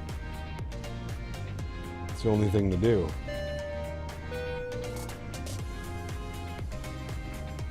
Okay, it's finally back. Captain Diaz for 44 months. Mopar Dude for 18 months. Thank you, buddy. We got Shaq for 27 months. Thank you as well, my friend. Skyworker, 38 months. No way, dude. 38 months already. Incredible, man. Thank you for the support. Appreciate you, Skyworker. Mopar Dude. Shaq. Captain Diaz.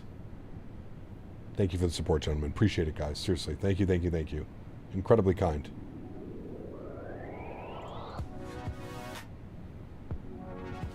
Let's get some no floaties in chat for all of those guys. Do we have Edmonton Center still online? We do.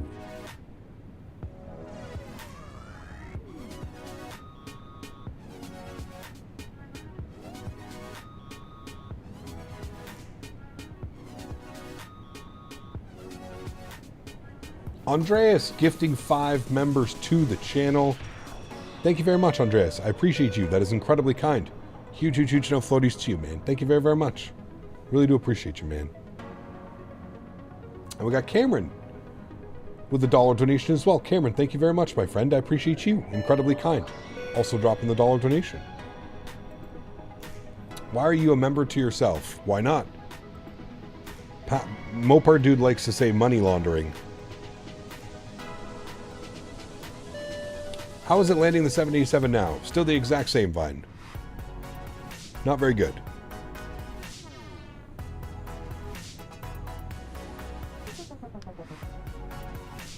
It does feel really stable on approach, though.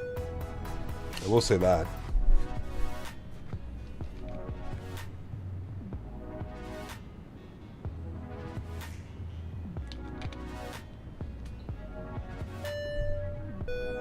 How long have I been a member? 25 months, man. Just over 2 years. Thank you again, Cameron, for the support. Oh, man, this guy, dude. Supposed to be saving money for Vegas. Dropping the 50 bomb. Guys, can we please get some love and chat for Mr. Midnight Maverick? Dropping the fat $50 donation. Unbelievably kind. Mr. Maverick, thank you, dude. Really do appreciate you, man. Huge no floaties to you, sir. I cannot wait to see you down in Vegas. It's going to be a week of debauchery.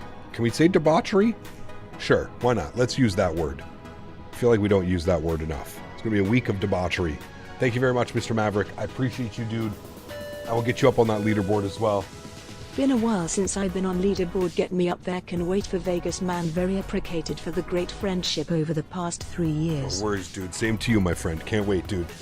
Cannot wait. Vegas is going to be a blast. And I definitely owe you a dinner or two for what you're bringing with you there. You still planning on streaming plane spotting? There's been a lot of complications with that, Matthew. I can only stream 420. Alright, put down the vapes, Captain. I can only stream in 720p if I stream off my phone, and I don't know how visually pleasing that's going to be, Matthew. If I want to stream plane spotting live, I would have to invest in probably a $4,000 or $5,000 camera, a $2,000 to $3,000 to $4,000 lens, and then all of the equipment that would be required for that. So it's yeah, I think for the time being, what I would like to do at some point this year, Matthew, at least this summer or fall or whatever, is I would love to go and plane spot off my phone, get some 4K footage on my phone, and maybe do some edited videos. I like editing videos, kind of. So if I could edit some videos, some departures, some arrivals somewhere, you know what I mean? That'll probably be what I'm going to do. As far as live streaming it, it's very difficult, man. I mean, if I don't know if Will is still here. Captain Will was in chat earlier. He can tell you, I mean, just how much he had to spend to just get his setup up and going. It's a lot of money, man. It's a lot of money.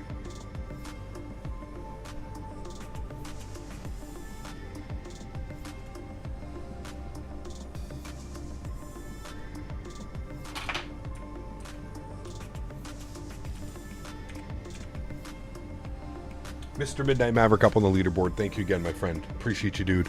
Thank you, man. Just borrow Will's? Yeah. That 50 is for lap dances in Vegas. Oh, Jesus. I don't know about that. I'll watch you. That sounds really weird. Never mind. Yes. Mav is bringing the basketball cards? Yes, he's got my entire collection. Quite a bit of money worth of collection. And a Jackery. I'd probably also get a solo stream box on a budget and stream with that. Yeah, yeah. Nice. Who's yours in blow? Fuck. Maybe 15 years ago, mofo. Maybe 15 years ago. Oh. That $50 might not go as far as you'd like. Jesus Christ. What phone do you use, Cap? What's the newest iPhone? I have an iPhone 16, 15 Pro? 15 Pro, I think? I don't know. I'm not a phone guy, dude. I don't know. 15 Pro. That's what I have.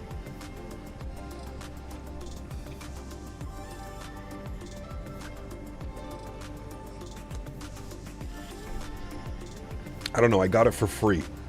I got the phone for free because I was on a the company that I have my internet through. They had some promotion.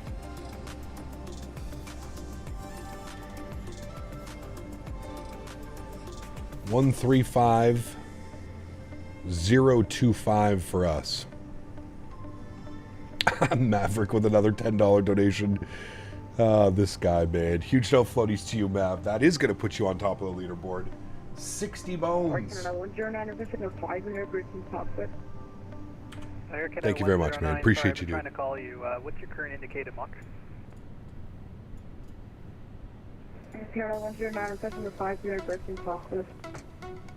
Air Canada 109er, I've been trying to call you. Can you please tell me your current indicated Mach before you leave?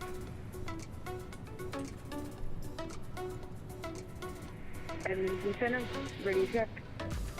Air Canada 109, or the Edmonton Center. There we go, Maverick, up on the leaderboard. My man. Appreciate you, buddy. Huge no floaties too, man. Jet lag is kicking in. Need to take a nap. Take care, Les. Yeah, you just got back, didn't you? On leaderboard I meant the top spot, not third. Sorry, not sorry, Mark. I know I won't be top for long with this chat. Oh, man. Huge no floaties to you, buddy. Thank you, Maverick. Appreciate you, man. Thank you. Good afternoon, Air Canada 117, flight level 400, 59 miles east of Meadow. Air Canada 117 Heavy is Edmonton Center, you're identified. Edmonton Center, good afternoon. Air Canada 103 Heavy, flight level 400.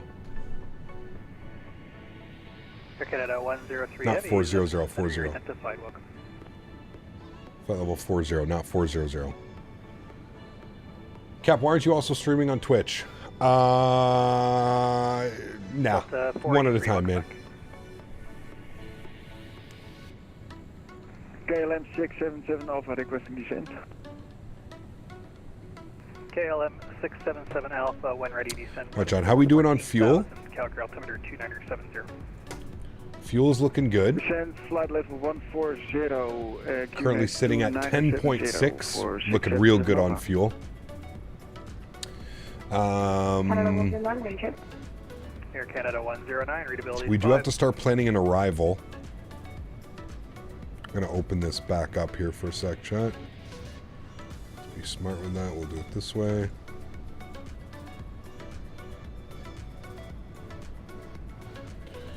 All right. Let's start worrying about an arrival. See what the weather's doing in Vancouver. Do we have ATIS on VATSIM? No. Is there anybody online? There is nobody online. Okay. Winds in Vancouver, 120 at 10 knots, 6 mile visibility, rain. Broken few at 700, broken at 1600, overcast at 2300. Wow. As if we're going from weather to weather. So, I guess with winds like that, we're going to expect the ILS 8 left. I feel like that's the most common arrival. Takes us in on the Canuck, on the booth, and then down and in. So, that's what we're going to plan. If we look down here, flight plan take us from, booth, Quebec 888 to booth to the Canuck 5. Okay, so we're going to go to arrivals. We're going to plan for the ILS, which ILS do we want, chat? The ILS... Zulu, I'm assuming, is probably from Ekman. What's the ILS Yankee? Okay, they're literally the same, just minimums are the different. Okay. ILS Zulu is fine. So we're going to go ILS Zulu 8 left on the Canuck 5. And we'll execute that.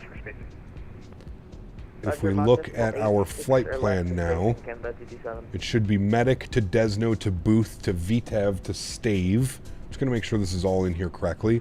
Booth, Vitev, Stave. Then it should be Lane, Mills, Basra. Lane, Mills, Basra, Seabog, Aplex. Seabog, Aplex, Vinlo, and then radar vectors to Ekman, Omrad, and then 8 left. Okay. Everything is good there, chat. I'm happy with that. Optimum is 400, which we're cruising at now. Oh, it's at 705. What's your current indicated? And I can see top of descent about 380 miles away. We've got a pretty decent ground speed, 35 knot headwind up here, so much better than when it was down. We've been airborne for 2 hours and 55 minutes. Now, did this one calculate that as well? 255. Okay, no. Never mind, it doesn't.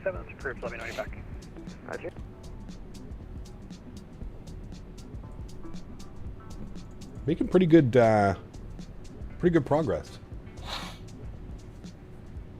YVR Center is online. Okay, they're not showing up on my list, so maybe we're still too far away. But that's good if Vancouver Center's online. Yeah. Cap, turn the seatbelts on. Why? Do you have to check in with ATC is on? You usually get a DM. You know, like this is the DM that I got from him. please contact me on 135025, you know? Just get a little DM from them and then you call them in when they call you. I prefer doing it that way. The visual for the 17 left for the Edmonton just got on? Yep, we're with Edmonton Center now. 67 Bravo, roger. I'm going to have you continue on the Burco 5 as normal, and at some point we'll probably give you a direct bid key for the visual. Yeah, Burco 5 is normal, and then later on visual. Thank you so much, 67 Bravo. How come you're back in the Dreamliner? Just doing it this weekend, man, having some fun. Thank you. Calgary altimeter 297. What's your favorite kind of potato chip? Ooh. Put this towards your beef Wellington in Vegas. KLM 67 Bravo, This when ready, guy, descent man. 14,000, Calgary altimeter 297. Matthew O dropping the $110 donation. Well, there you go, Mr. Midnight Maverick. It lasted all of about 5 minutes.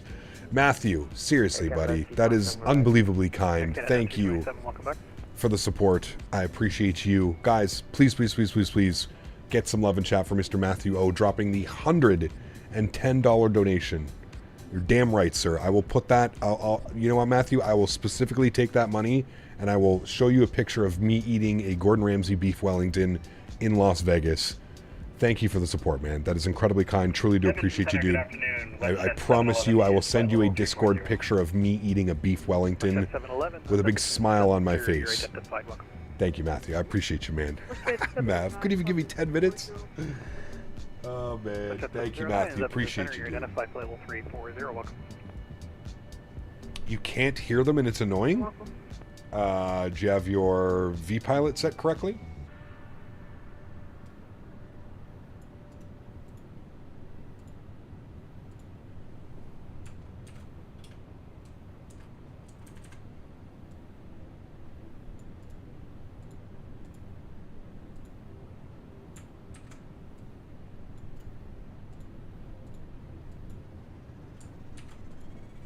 There we go. Leaderboard set. Thanks, guys. Appreciate you, man. I'm the guy who keeps asking for radio checked. Are you sure everything's... I don't know, man. Check your... Should be able to hear them. The ortho down there, it's beautiful.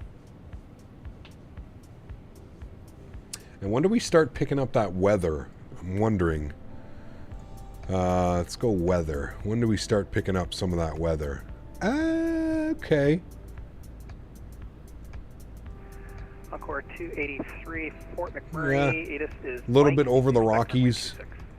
Definitely going to be full on by the time we just start our descent, and you can see that's what we're flying into. And actually, even worse, the airport is... where's the airport? It's right there, isn't it? Like here somewhere? Or am I going crazy? I am going crazy. Don't mind me. No problem. This just north of the airport with some of these as well, so... We'll keep an eye on that. Heavy, Calgary, ATIS is some pretty nastiness. Some nastiness. Information Hotel, expect runway 17 left for Condor 2440. Will you get the Bravo Airspace 787? No, thank you. 24 ATIS information. Mike is currently... Yes, we know Aviator. Expect runway 26. I don't know where. I got real confused by the weather, Dan. I just zoomed in on the weather. You have a teeth cleaning on Wednesday. Congratulations, Dan. Did you really feel you needed to share that with a YouTube chat? V-Pile's getting really finicky for me with both sound. I'm using Bluetooth headphones. Glad they're great but problematic in getting a good connection. Yeah, I don't think I could ever use Bluetooth, Tom, because of my in-ear monitoring. I don't think I could. Copy on Foxtrot, expect 30, Victor 1602. And center on core 2D3, just confirm we're clear descent. Hey, Captain, any news updates on the Bluebird 7.5? Nope, only what's available on their Discord, their Facebook, and their YouTube channel. It's raining here now. Hasn't gotten crazy yet? Okay. You'll be sure to advise chat when your next colonoscopy is. Please do, Dan. I feel like that's valuable information. I feel those are things that we should publicly know. I think it just makes us better people if we know those types of things about people we hang out with. You know what I mean? Top descent in 200 miles. Nice.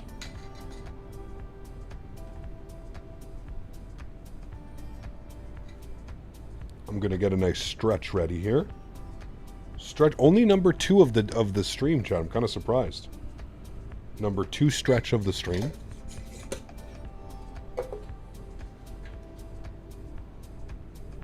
Done a good job so far.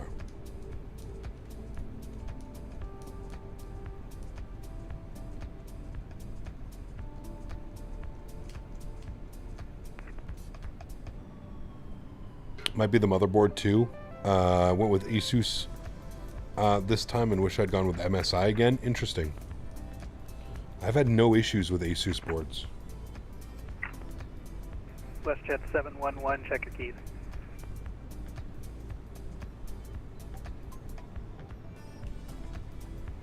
Yep, that was me. Sorry about that. WestJet 711. Thank you. You have the controls for the rest of the flight? No, thank you.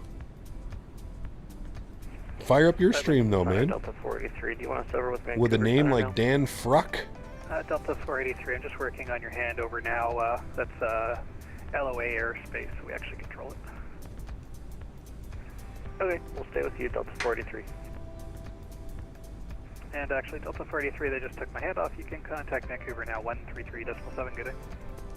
Over to Vancouver, Looking forward to seeing that 123.7, Wellington, also Delta caterings, 483. Appreciate the bringing your coverage pulled here. pork Stay poutine. tuned. Oh, baby. But Delta 483, no problem. It's 133.7. Delicious.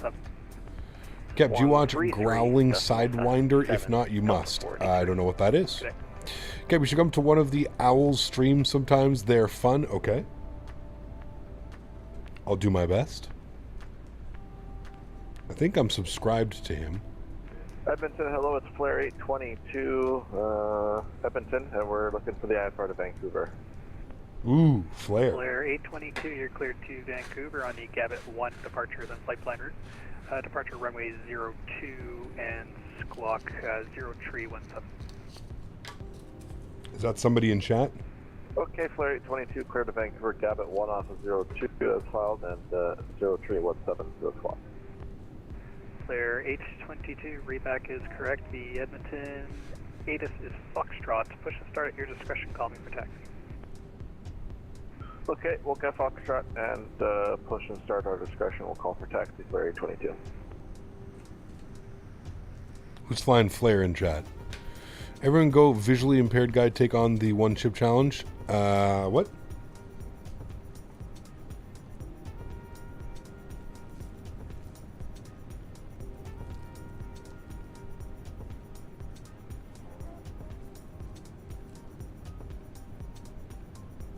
Let's just do this quickly here. Encore 283, what's your indicated Go. speed descent? Sorry, thank Welcome you to for, Alberta. Encore Get your 283. cowboy hats on. Encore 283, what's your indicated airspeed in the descent? We're doing about 265. Encore 283, Roger. Encore, he's in a Break, Q400, chat. 1424, spacing the aircraft ahead, reduced to 260 knots or less. 260 or less, Western 1424. That Encore is in a Encore 283, Q400. runway 26, have a couple choices for the approach. We'll take the ILS 26, Encore 283. Encore 283, Roger, plan the ILS 26 with the AlexSiu transition. ILS 26 via AlexSiu, Encore 283. KLM 677 When the 400 comes out, we got to go to Fort McMurray. Fort Mac. We get to 6,000. What are we bringing, cocaine and hookers or what? It's the only thing going on in Fort Mac. KLM 67 Bravo, continue descent down to 9,000. Clear descent to 9,000. Should put a little bit more fuel in. Burn lots of gas trying to keep up. Keep those engines at Mach 8.0.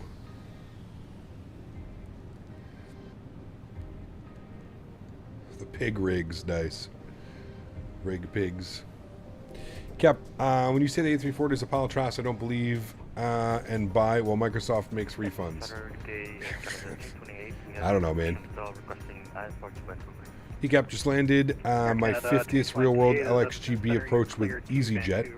Still love getting home to watch a real world ops, huge no floating. Will, absolutely awesome, man. Congratulations, dude. Very, very, very cool. Clear to Vancouver on the Stampede 1, depart 17 left, then asphalt, squawk 1074, Air Canada 228. Appreciate you hanging Air out, man. Canada 228, readback is correct. Thank you so much for hotel. Push and start at your discretion. Call me for taxi. All right, chat. Do we have a top of descent now? Marker? Is it in progress? Yeah, progress. 336 till top of drop. So probably about another Oh, does that have the restrictions? It should have all the restrictions in there. VTEV booth at 2-1. Canada 109. VTEV below heavy, 2-1. frequency. Stave at 17. Lane between 14 and 10. Fortunately, yes, sir. Canada Mills at 11. Canada 109 heavy, thank you. I think those are all the things that we want. Above 10, above 8, above 5. Above 10, above 8, above 5. Okay. Should be good. And I want to just make sure our NavRad, it should do it automatically. 11055 for the ILS approach. 11055 and 083. 1155083. Good. Okay. Lower, if possible. Beautiful. WestJet 1424, continue descent down to 14,000. We're just going to be flying to the south of Calgary here in a sec. Edmonton's up there. 6,283. We've got Calgary down here. Getting close. And WestJet 1424. How would you go about deleting FT Sim sounds? Yeah, if we could get probably reinstalling the aircraft again, downloading it and just, you know, saving your camera configs and just downloading it again.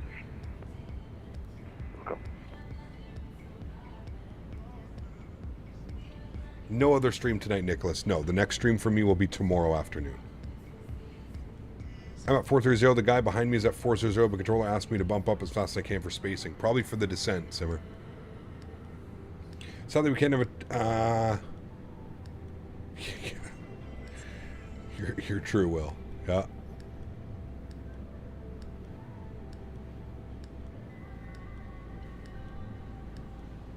Senator County, Air Canada 111, checking in flight level 340. Air Canada 111, this is Edmonton Center, you're identified, welcome.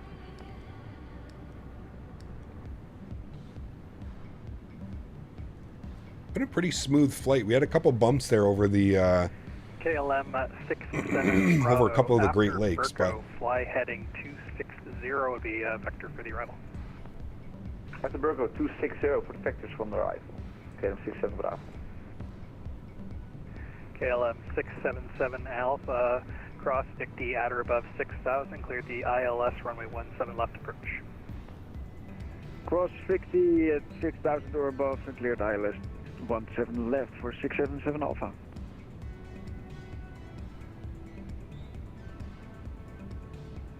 Uh, 677 Alpha for Edmonton Center. Josh, my man. Yes, Huge enough floaties too, dude. 22 months. What? 22 months already? Time flies when you're having fun. Almost the 24-month mark. Thanks for the great content, Cap. Josh, thank you for your support, man. I appreciate you. Incredibly kind, dude.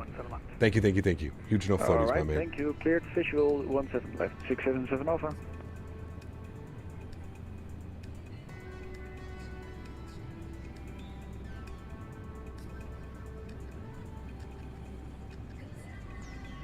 And Freight Dog 1602, coming on, top of descent.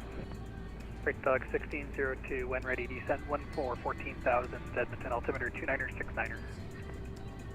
14,000, 1602. Thank you, Josh. Appreciate you, buddy. Encore 283, cross Lisu at or above 4,000, cleared ILS approach, runway 26, Lisu transition. Lisu at or above 4,000, cleared ILS 26, Lisu transition, Encore 283. Edmonton Center, Arctic 244 on the ground at Yellowknife, requesting IFR clearance to Inuvik. Arctic 244, stand Sounds by. good, Will. Break, Appreciate you, man. WestJet 1424, speed 220 knots or less. 220 or less, 1424.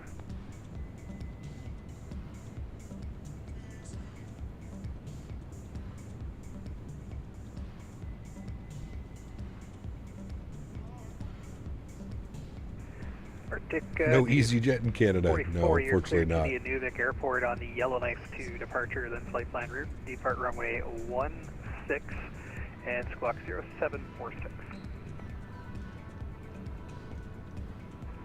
Clear to Inuvik via the Yellowknife 2 departure flight plan route, runway 16, squawk He's up in Yellowknife, chat. 46. Cap, can you do any WestJet routes? Maybe next time, Nicholas. Not this time around, man. We're actually back in the A300 tomorrow to finish off the week. Roger. And then next week we're going to be back in the A320. Descent down to 6,500. You descend 6,500. 600 up. Flare 2230 for taxi. What do you have the value set to, Simmer Singh? Are you in the 787? 02 Edmonton altimeter 2969er, taxi apron, your discretion, Quebec Alpha, hold short 02. 269 Quebec Alpha short 02 for Flare 822.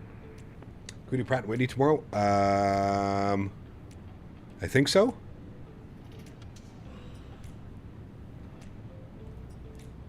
We're flying UPS, so yes, we should be able to do that. What are your values set to in Real Cat Turb? I have mine set to 75. They were a little bit much at 125.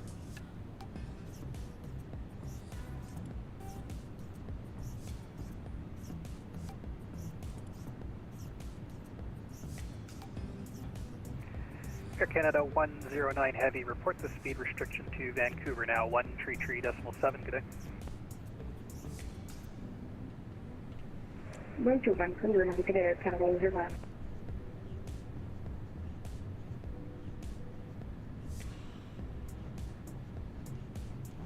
Hey Cap, I'm back against. What aircraft would you say is the best aircraft that sounds the best for the FT Sim sound pack, and also do you use FS Realistic? I do use FS Realistic, yes, absolutely. The best FT Sim sound pack sound? I don't know, man. I feel like that could be subjective, dude. I really like his 787 sounds. I don't know. Oh, it's got a, they're all really good. 8,000. 8,000, 1424. The Condor 2440 is almost at the TOD, so request descent please. Condor 2440 Heavy, when ready, descent 14,000, Calgary altimeter 2970. When ready, descent to 40,000, and the QNH is 2970 for Condor 2440. Air Canada 228, request taxi 17 with the... Air Canada 228, runway 17 Easy left, Z Polo, don't push it, Calgary man. Altimeter 2970, taxi. Don't push your luck, my amigo. Bravo Charlie, Bravo, then Delta, hold short runway 17 left. Alright, you're in Vancouver Center and arrivals are runway 8 right on the Canuck 5. I think 8 left is closed, isn't it?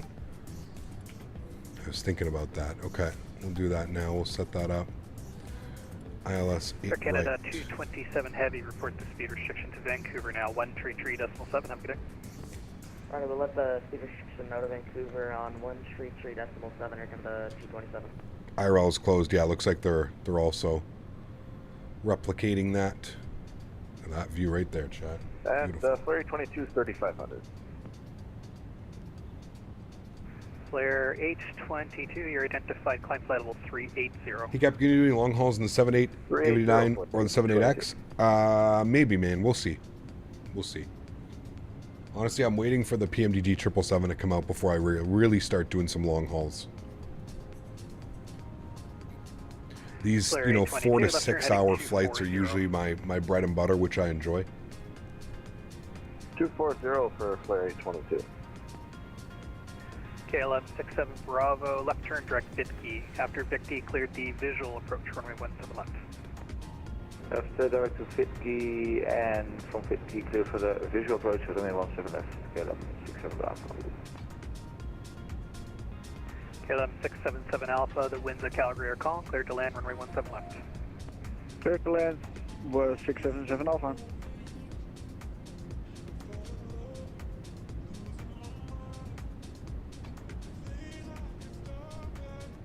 Condor 2440 Heavy, runway 17 left, you have the choice of the ILS or RNAV drive. We would like to go for an ILS or IFO, and maybe if possible, when established, switch to a visual for Condor 2440. Condor 2440, that is no problem. When ready, present position, proceed direct to Bitki. Remedy will go direct to Fitke for Condor 2440. Clear 822, continue left turn, proceed. 8 left is in use Iowa right now, flight factor 24. Maybe they're departing 8 left, arriving 8 right. Usually it's depart 8 right, arrive 8 left. But Arctic 244 ready for taxi. We have Bravo. Stand by. WestJet 1424, cross Lee Suit at or above 4,000. do all parts of Canada have French as a second language? No. No. It's usually Quebec and then the surrounding.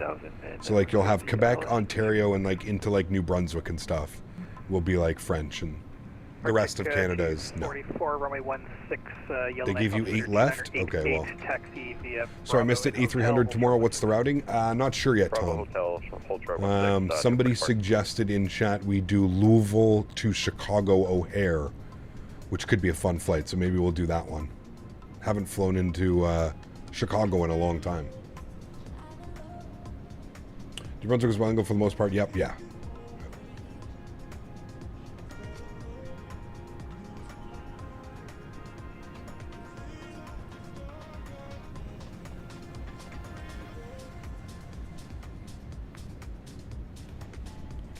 So you are landing 8 left. Okay. 1602, continue descent down to 8,000. 8,000, 1602.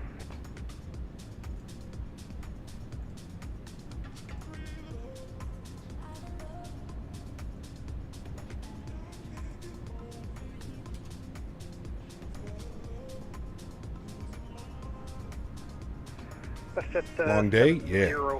05. You can cancel the Flying the big boys. Speed restriction canceled. WestJet 7. Why aren't you at work? Oh wait, it's Sunday. Never mind.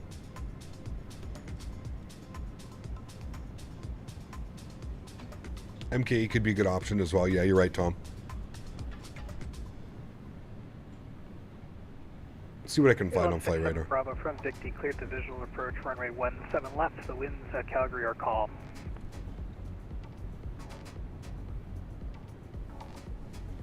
Winds calm.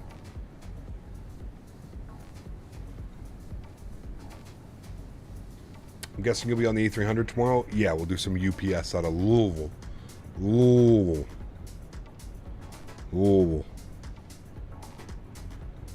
Air Canada 228, are you ready for an immediate departure? Yeah, we can take it on the roll. Air Canada 228, roger. Line up and wait, runway 17 left. Line up and wait, 17 left, Air Canada 228.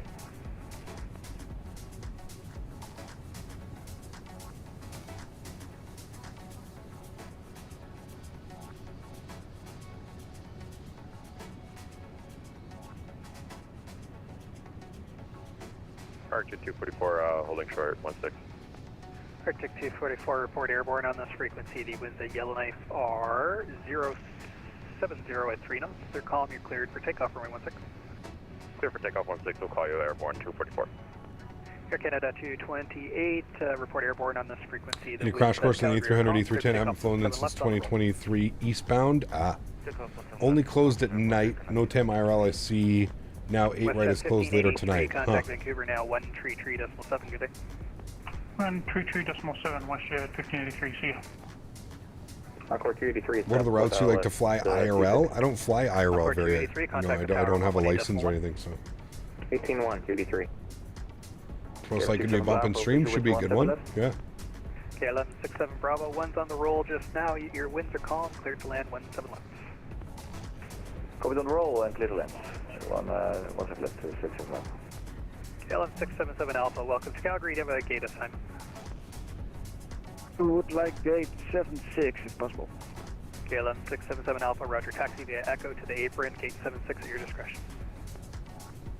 Taxi via Echo to the apron and then on discretion. Thank you very much. 6778 Alpha.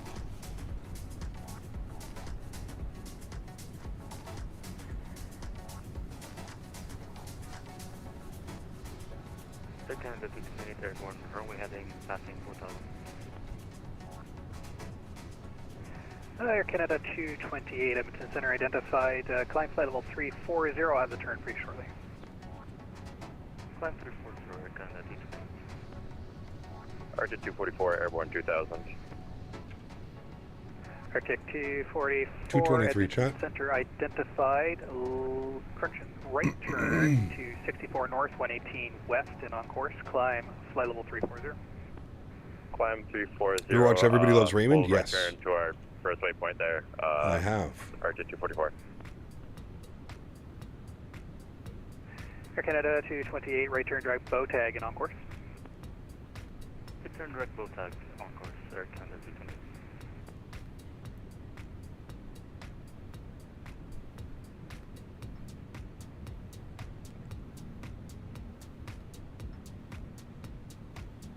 I have not decided the route for tomorrow, no.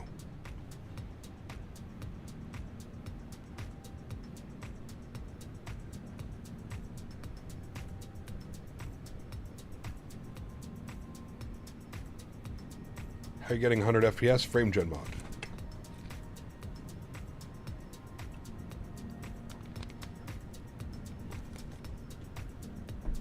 Flying over the Canadian Rockies right now.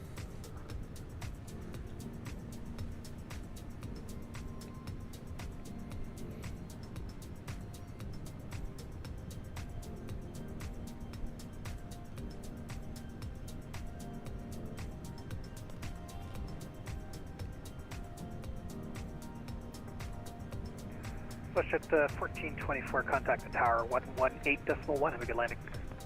18.1, thanks for the console, see. It's a long flight, Simmer saying.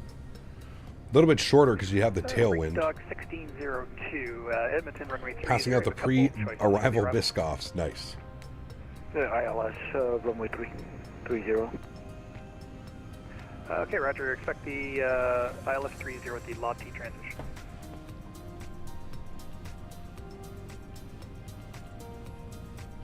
Expect runway the ILS runway 30, Labati,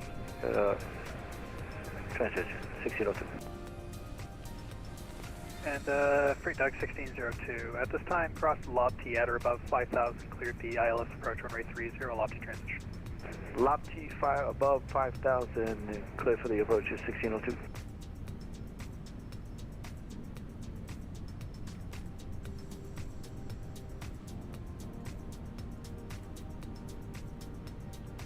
Condor 2440, continue descent on 8,000. Descent to 8,000, Condor 2440.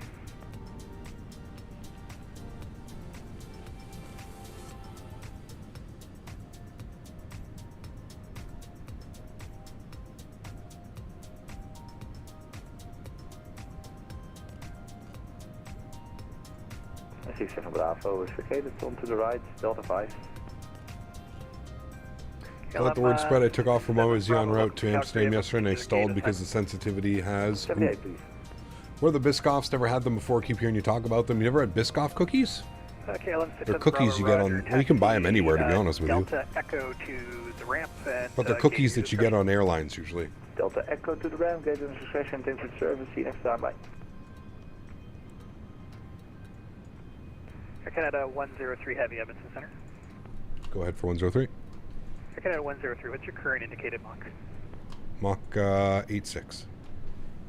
Air Canada 103, roger. For the present time, Mach decimal 8.5 or less for spacing. 8.5 or less for spacing, Air Canada 103 Heavy.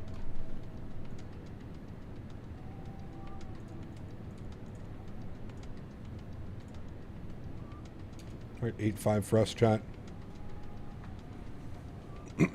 For spacing.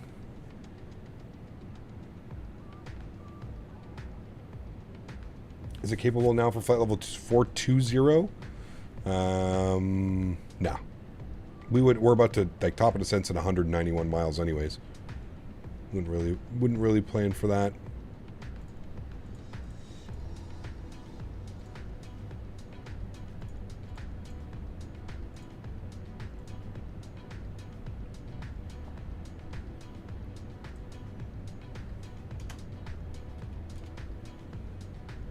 Our approach is now online. Nice. Very nice. Air Canada 117 Heavy, contact Vancouver Center now 133.7. Good day. Look at us over the Canadian Rockies right now. I've had Biscoff cookies, but I didn't know there was something like Biscoff ice cream. Oh, yes. 705, contact Vancouver now 133.7, good day. Going to Oh, Vancouver yes. Center, WestJet 705, have a good one. Air Canada 103 Heavy, report the speed restriction to Vancouver 133.7, good day. Report the speed to Vancouver, 33.7. Thanks for ATC, man. Have a great evening. Air Canada 103. See you next time. All right, 33.7.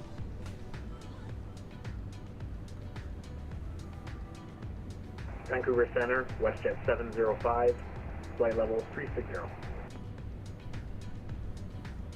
WestJet 705, Vancouver Center, hello, you can fly for runway 08 left. Land 08 left, WestJet 705. Vancouver Center, good afternoon. Air Canada 103 speed, Mach 85. Air Canada 103, Vancouver Center, hello, you can plan for runway 08 left. Plan 08 left. Thanks, Air Canada 103 Heavy. They have Biscoff butter. Oh, man. Like, yeah, peanut butter, but like Biscoff style. Jeez. That's dangerous, dude. That's big time dangerous. Air We don't Canada have any of that 117, stuff up Vancouver here. Center, hello, you can plan for runway 08 left. We'll plan that Air Canada 117. That's big time dangerous. Are we there yet? Air Canada Soon, 109 Daniel. Heavy 1 ready, descend to flight level 240. That might have been for me and I Air missed Canada it. 109 Heavy, Vancouver Nope, Center. 109. As a kid, my favorite ice cream was lemon ice cream for some reason. Huh. Lemon ice cream. Wouldn't that be more Air like Canada 109 Heavy, Vancouver Center. sorbet or something? What was your name? I'm going to request change of call Air sign at Canada Caboose. 109 Heavy, 1 ready, descend to flight level 240. Yep, just got back on Microsoft for the first time in a while. Just wondered if you can remember your sensitivities for the side stick on the Phoenix. Air Canada 227, 1 ready, descend Oliver, to I'm flight running level whatever the 240. suggested sensitivities are. If you go to the Phoenix Discord or the Phoenix website, I believe they have pictures and stuff up there for what the suggested sensitivities are. That's how I'm running it. Pretty sure they sell it everywhere. Not in Canada, dude. Canada's like super Air Canada weird with 117, same Mach what number. they allow, what they don't allow. For the Mach point 85. Shared a video on your Twitter cap. Enjoy. Thank you. Well, appreciate it. Air Canada 117, same Mach number, please. Mach point 85. You know what's dangerous? There's double stuffed Oreos on Canada medium. 117, roger. Favorite childhood ice cream was Tiger, orange and black licorice. Ugh. You like black licorice? That's like one thing I can't do, man. Just wanted to confirm our It has flight such a level is weird, 280. like, soapy taste. 240, Delta 483. I can't do it. We're about to pass somebody else now? Let's get 1583, increase to Mach decimal 8, 3 or faster.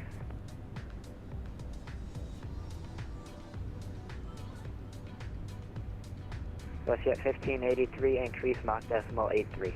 We're really catching on them. Unable, I'm already maxed out of .80, WestJet 1583. Roger. That's you? Are you in a 7-3?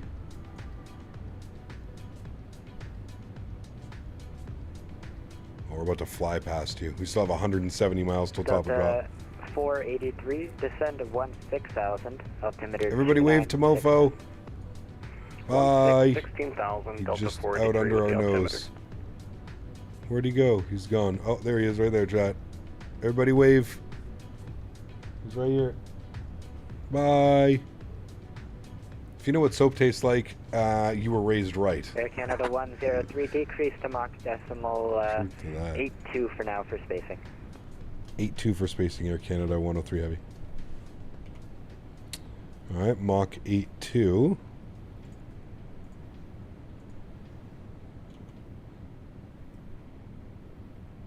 I don't know how fast we're going to pass you now, but... Where are you? Where? Nah, I can't do black licorice. No.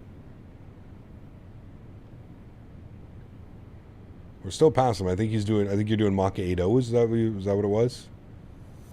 We're still going to pass him, but... Request step out 2 minutes. Remember the gum that tastes like soap? Yeah, it's purple. What was it called? My grandfather used to chew it all the time. All the boomers, grandfathers and shit used to chew that stuff.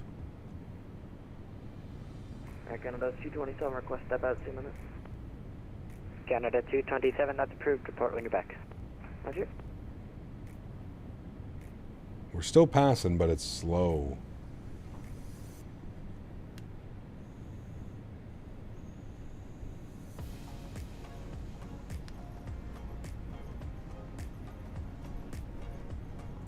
Surprised he wanted us to go slower for spacing. There must be somebody above, in front of us.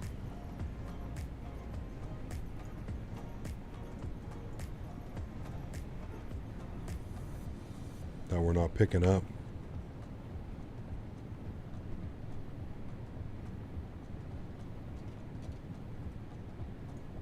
Vancouver Center, good afternoon. WestJet 711, flight level 340. WestJet 711, Vancouver Center, hello. You can plan for runway 08 left. Planning for runway 08 left. Thanks for that, WestJet 711.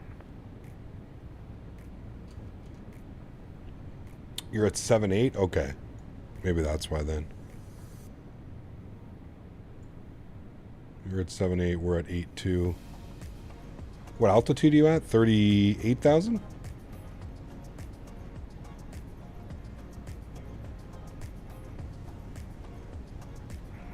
Vancouver Center, Delta 483. I just wanted to check. The last data said the runways were wet. Is that still current?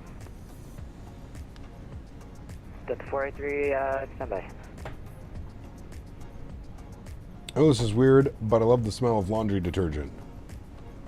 I mean, I don't know if that's weird. Delta 483, affirm. It looks like if they're still wet. Received, Delta 483.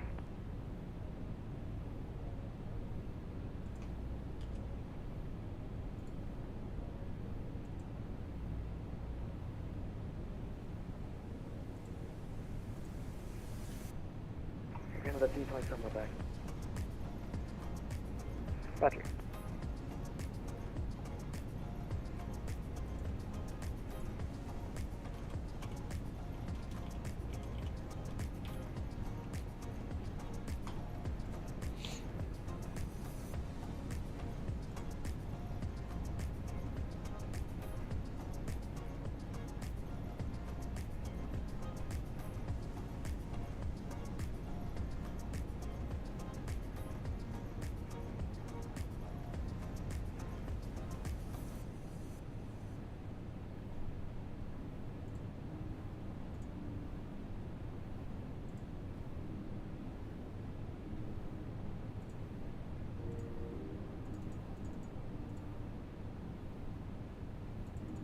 Your checklist will be restarted if you don't confirm your after takeoff checklist. I think we already did. We did all of them though. Yeah, after takeoff. Next is our descent. Recall checked. We can put our auto brake to 2. Landing VREF. A little bit early for that, but we can plan it as well. Approach briefing complete. Approach checklist, wait for altimeters.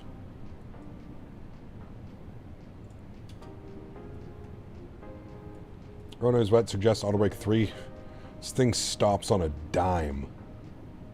Like a literal dime. With full reverse thrust and spoilers up. Bro, this thing is gnarly. I don't think I've ever needed anything more than 2. I find even 2 is strong. Like, we used no auto brakes into Honolulu yesterday. That thing stopped within 10 seconds, 15 seconds. Vancouver Center, Korean. My cat needs some stretching as well. Don't got any catnip around, though. You have 2 more hours till the top of descent. Oof. Korean Air 241, contact terminal 128.6. Contact terminal 128.6. Korean Air 241.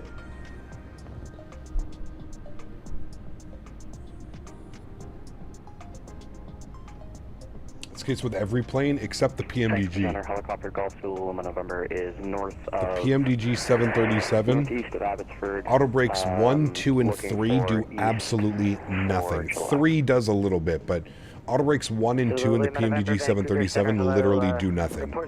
Like, absolutely nothing. Auto brakes 3 are okay, and auto brakes max actually do something. I don't know about you, but the last 15 times that I've flown in a 737, when that bitch lands, it literally slams you forward when they hit the brakes. Like, you're in your seat and you're moving forward. Right, Carl, November 9, requesting speed restrictions via the SID. Canada 109, that's approved. Welcome. Ryanair landing. Not even really Ryanair. I've had some greasers. So what I'm missing here, can't seem to get the TCAS traffic symbols to show on the nav display in the E300. I have traffic set on to on and digital audio unit in the pedestals or any other switch. Nope. When ready, descend to level 240 West Jet 1583. Air Canada 117, one ready, descend flight level 240. When is top of descent? Air Canada 117, Vancouver 117 miles. Yeah, go ahead for Canada 117. Air Canada 117, one ready, descend flight level 240. One ready. There's Mofo and his 737. We've overtaken him. Air Canada 103 for spacing to the aircraft ahead, reduce Mach decimal 80. Reduce 80 Air Canada 103 heavy. Man, really slowing us all down. Mach 80 now, chat. Can never get this plane to go below restrictions, even early half past without level changing it. And then re-enabling VNAV. I don't know.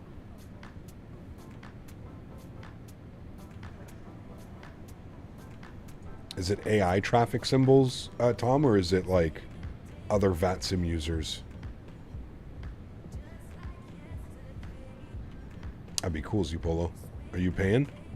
I'll go if you're paying. Wonder why they can't arrange that? Why, who can't arrange that? You know how much money that would be, dude? You have to pay for the fuel, the aircraft, the pilots, the crew. I mean, you're probably talking tens of thousands of dollars an hour to rent.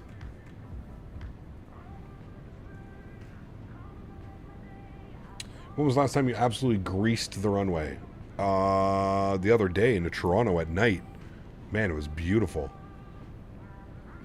250K an hour, That's so an hour. Contact terminal 128.6. Over to terminal 128.6, Delta 483. Thanks for the service. Have a good afternoon. You too. Air Canada 109, descend 16,000, altimeter 2969. You take an oath you're going to butter this piece of art? Yes.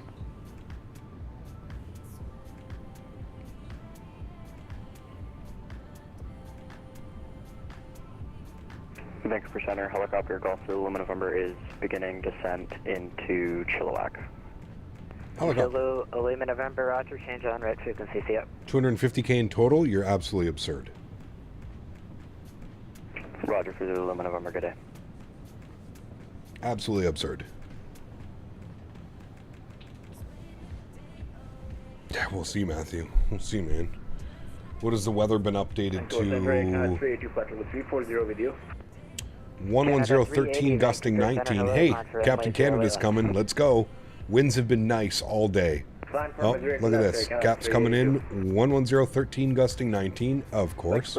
6 mile visibility, rain, broken few at 900. Few at 2000, overcast at 7. 8 left, then we're Are we there yet? I'm getting hungry too, actually. Roger, you can We're almost there. Almost let's do Lou for Flurry 22, and if we can step away for about 5-10 minutes, that'd be great. We'll report back. Okay, that's approved. Report when you're back. There's only one to blame, That's correct? the request for us for Canada 3 to 5-10 minutes. can actually pay annually for the stream transitions. I mean, when you go from controls to camera to face, etc. Do you actually pay annually? No. No, it was a one-time fee. I paid to have all those assets made. Turn right heading 290. Right 290 for spacing, WestJet 705.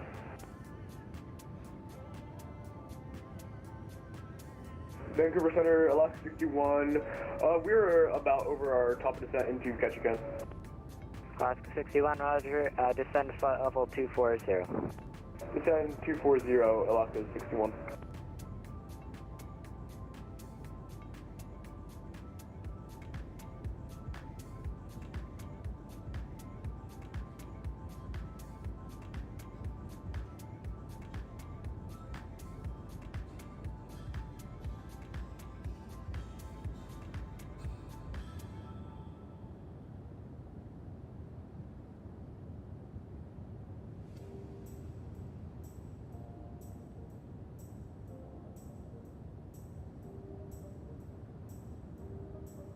Air Canada 227, descend 16,000, altimeter 2969.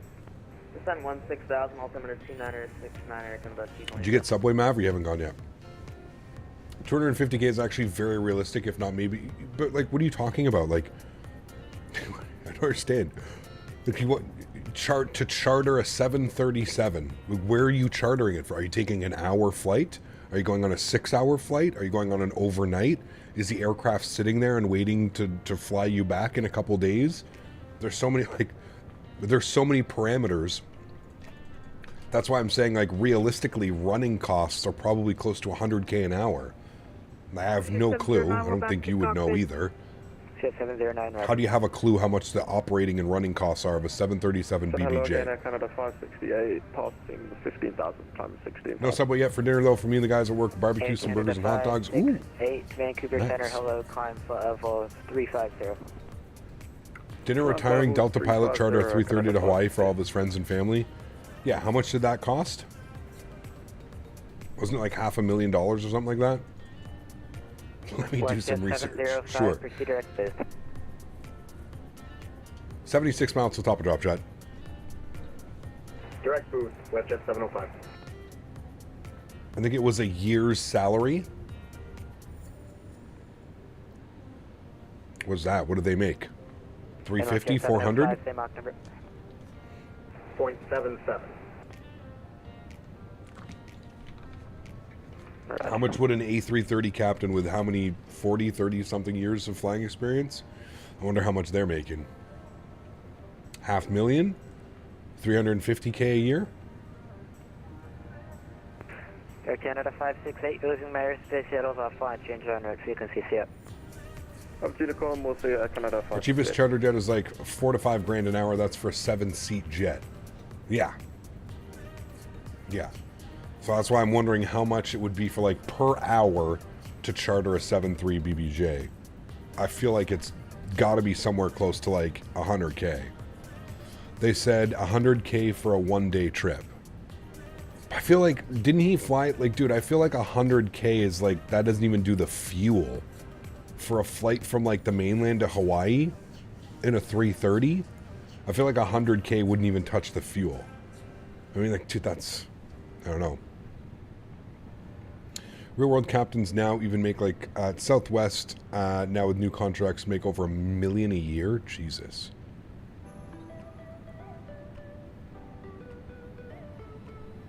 Bomb Tech, you talking about the Bing map mod or whatever?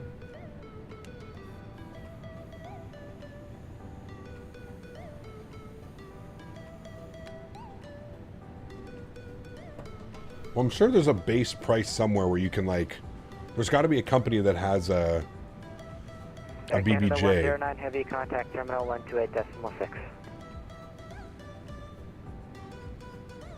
Contacting the ground 3 channels again. He's one of your friends on Facebook and you met him when the merger was going on? Gotcha. Roger. Delta 2375, 180, descend 17,000. Send 17,000 when ready, Delta 2375. Center, good evening. Air Canada 111, checking in for level 3. Million year, I don't know about that. My wife is in the airline industry. That's not what she's seen. Air Canada 111, Vancouver Center, hello. Runway 0, late left, and say again the request. It's an hour. Base is 18K an hour. Okay, well, it's far less than I thought it would be. Does that include fuel, or is that just operating? Like, that's the airplane, the pilots, the crew. I'd be curious to see. A simple Google shows Paramount business jets charge 21K an hour for a 737-800. Is that, like, again though, is that with fuel, or is that just the base number? 10 more days, chat, before the release of the 777. I don't know about that. Did we get the 2-week notice yet? I feel like the internet would have exploded.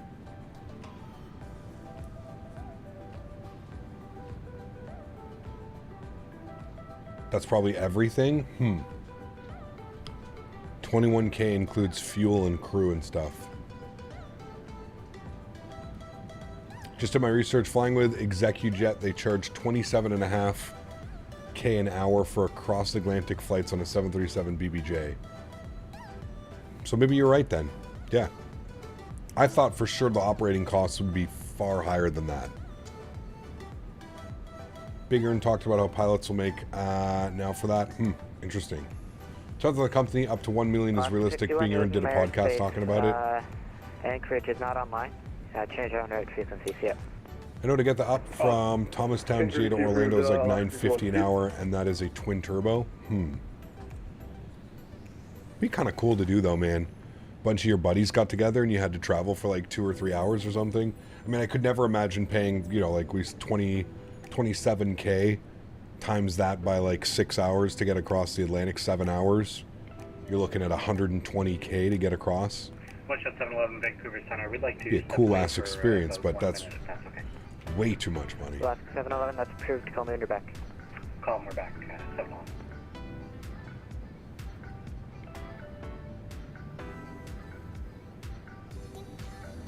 You're on the C-150 though. Still flying with your buddies, right? I mean, yeah, a little bit of a different experience.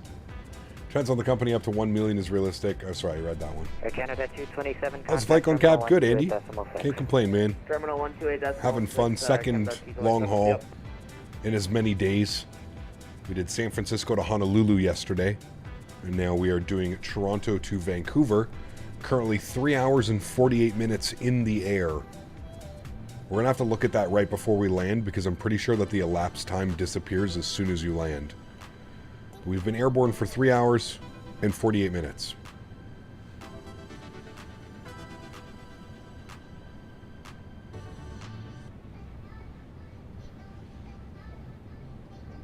Let's go to Dassault Falcon instead and fly everyone everywhere. Dude, be badass, wouldn't it?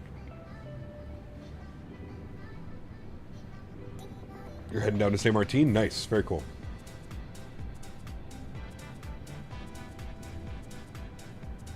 Shit weather here in Vancouver today? It is. It was shitty when we were leaving Toronto as well.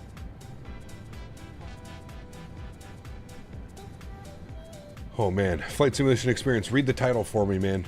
Read the title for me and look at the thumbnail of what he's flying. Man, he tricked a lot of you guys. I guess he knows the demographic. He knows a lot of people don't read the title, they just click on the videos. My goodness, dude. Toronto was miserable. That was bad today. It was bumpy, windy, rainy.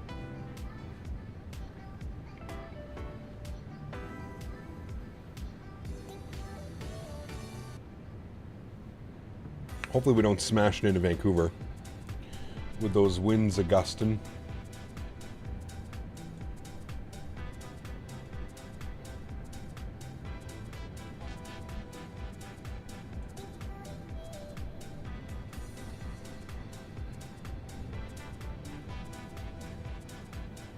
Just use the keyword and you get people to click, I guess. Man. You can get a generic quote. If I try to get more details, I have to actually call and talk to someone. I would say within 2 words, they would immediately sense my poorness and hang up. So, like, does this include fuel? Goodbye, sir. Don't worry, I'd be the same. Oh, man. You really filled you up with that one? I'm saying, most people aren't reading the titles. It's been thunderstorming and piston rain here for almost a whole week. Next week as well. Where's that, Erin? Kev, do you like Surrey? Just outside Vancouver? Yeah, nothing wrong with it. I think it's YVR is the only place in the suit Victoria's sort of fine. It's usually always like that, isn't it? One or the other. What's the mile per gallon, man? Hangs up. Cap, what yoke types do you own? I have the Thrustmaster pendular yoke system. By far the best yoke on the market, man. By far. Top of descents in 21 miles. Still don't have our descent clearance. Hopefully we'll get that soon. If not, we'll call it in. We will call it in. Take on, take it back. Later. The yoke is precious? Yes, it is. West 705, when ready to Actually, I was playing in my home simulator. Is there a discount? When ready to Does this rental include free drinks? Yes. Correct. So that's another great question. Is there catering involved with that $27,000 price tag an hour? Is there catering? Are there flight attendants? I'm assuming it comes with the plane and the pilots. Unless we get to fly it ourselves. That could be kind of fun. WestJet 711, when ready to send flight level 240. It's all built into the hourly rate, gotcha.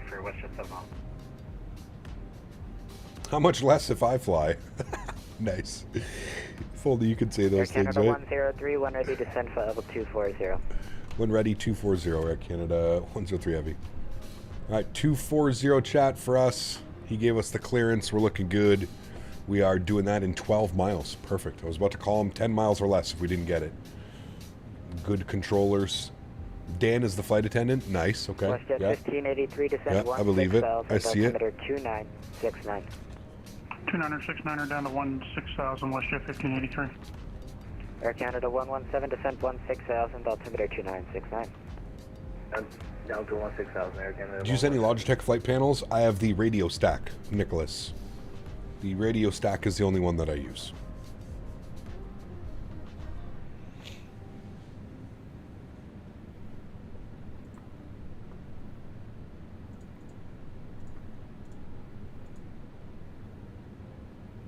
Air Canada 228, same Mach number. Decimal 79, Air Canada 228. Roger, are you able to increase to 81? 8 for decimal 81, Air Canada 228. Thank you.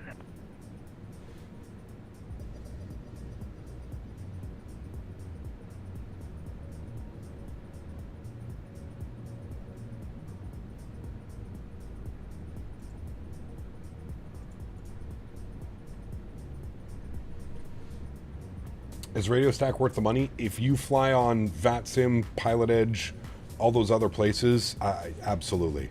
Yes. It's so much better. It's so much easier. Instead of like looking down and like, you know, you're on approach and you're trying fiddling with like radios, like putting frequencies in and stuff like that. Yeah, man, you just turn some dials and flip over the frequencies. It's so easy. Like I've already got Vancouver approach tuned in as well. It's another great thing is you can pre-tune a bunch of stuff up as well. So there goes the descent, friends.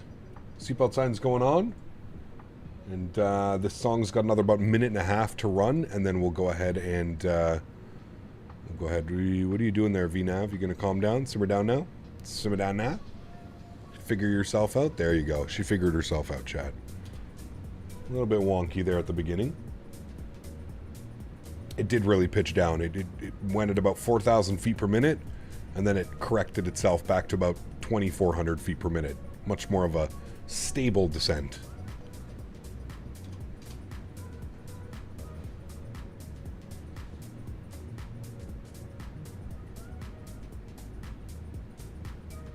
Change of frequency on final approach is a pain in the butt without the physical FCU, 100%. Yeah, absolutely. Over to terminal on 128.6, WestJet 1580. Dan with the summer camp shirts, man, I can't wait to get them. I've been getting pictures, more pictures and more pictures of people. People are sending me pictures of them wearing the shirts and stuff like that, so it's absolutely awesome. More and more and more and more of them.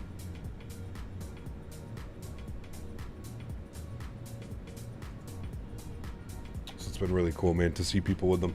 Do you know if the MD-11 will be coming to Xbox? Which one? The TFDI MD-11, Samuel? I don't think so. I don't know, though. I don't know. Air Canada 228, 1 ready to send flight level 240. Alright, we need to... I meant to change that. Air Canada 228. WestJet 709, 1 ready to send flight level 240.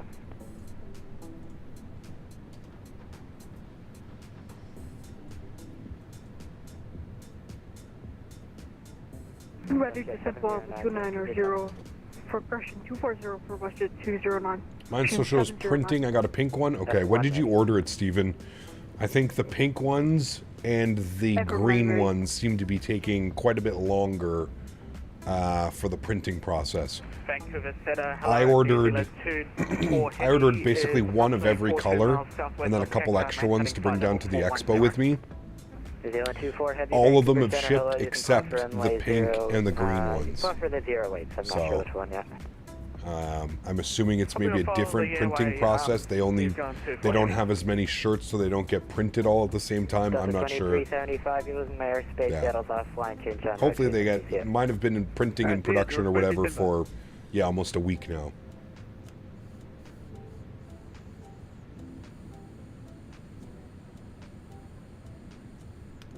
Maybe that color of shirt is on back order.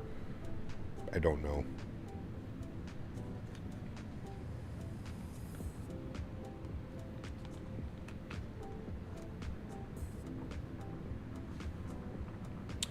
You just got your black one an hour ago? You already got yours, Dom? Damn.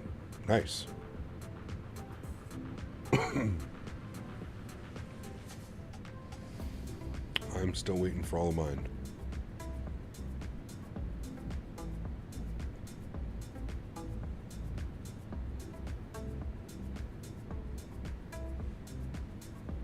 Order the day the Discord notification went out, 5:22, I think. Okay, yeah, damn. Keep an eye on it, man. If I don't see anything moving soon, I mean, Steven, you would have got it in right when I got it then too, because that's when I ordered them. As soon as it went up, I ordered a bunch of samples for myself. So we basically ordered at the same time. So I'll keep an eye out, man. Hopefully there's some movement. So yours is at the local post office warehouse, so likely we'll get it tomorrow or Tuesday at the latest. Nice, very cool, man. Ordered a green one and it says printing. Yeah, same as me, Aviator. I think, like I said, I think the green ones and the pink ones are either back ordered or they get printed somewhere else. Because the yellow ones, the black ones are fine, and those have been sent to me already. I'm just waiting for them to arrive. They've already left. They left California on the 30th, so Friday. Air Canada 117, contact Terminal 128.6. Norwegian had a dub commercial about cutting the fees, and some passenger asked if anyone bought the pilot fee. No one did, so the plane crashed. Jesus. Hey fellas, I'm back. Sorry I had to step out discreetly early. Unexpected family duties. No worries, Tony. Where's it all, my friend? That might have been for me. We'll see if we can listen to that again. Air Canada 103, descend 16,000, altimeter 2969. 16,000 and altimeter 2969, Air Canada 103 heavy. Right, 16,000. WestJet 709, can we plan for the iOS Zulu runway 8 Wolf? Yes, you can. Roger, thank you. Alrighty, friends, and we are descending into rainy Vancouver. We left rainy Toronto. Now we're coming into rainy Vancouver. Alright, good day, Air Canada 55. Can't see any of the beautiful mountain ranges in front of us. We're going to be right through the soup here. 822, 1 ready to send flight level 240. 1 ready 240 for flare 822. Looks like some nastiness down there. Not super worried about it right now, but I'll keep an eye out on it. Yeah, I mean, it's Teespring, dude. We're going to get the shirts. It's whether it's when we get them, right? That's kind of like the big thing. We'll definitely get the shirts, though. We will definitely be getting them. Instead, New Zealand 24 heavy requesting descent clearance is available. Autopilot landing, not manual, zero visibility. What, really? Descend flight level 240. Descend flight level 240, New Zealand 24 heavy. Shows 6 mile visibility with rain. We'll see. Air Canada 103, contact terminal 128.6, yep. 1286, thanks for ATC. We'll see you soon. Air Canada 6, 103. 1286 for us, terminal. We'll advise we have ATIS information. Was that 1583, descend 8,000. Victor. Descend 8,000, WestJet 1583.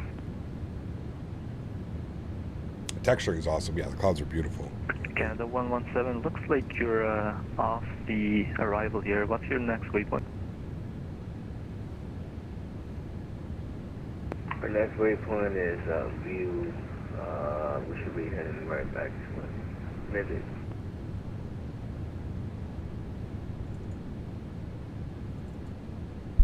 Vancouver terminal, good afternoon. Canada 103 with Victor 23,000 descending 16,000. Canada 103, roger, stand by. Descending into the clouds. Just confirm, do you have the Canuck 5 loaded in? You should be next, you should be going to Stave now. Yeah, we're going direct Stave right now, Air Canada 117. Roger, thanks.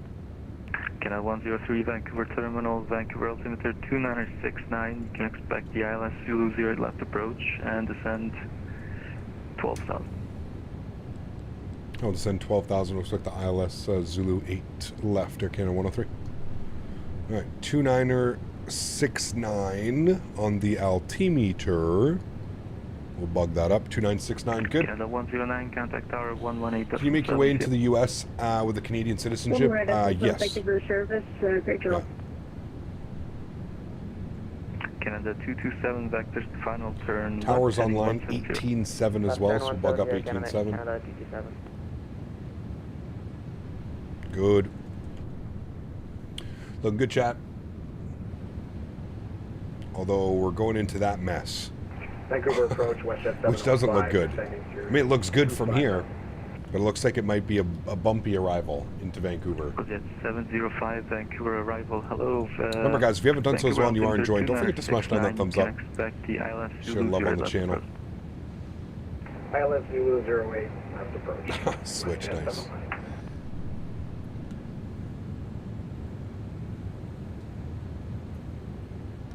No weather radar, man. Weather radar doesn't work. Nope. Well, there you go. But that's not really a weather radar. That's just cloud radar.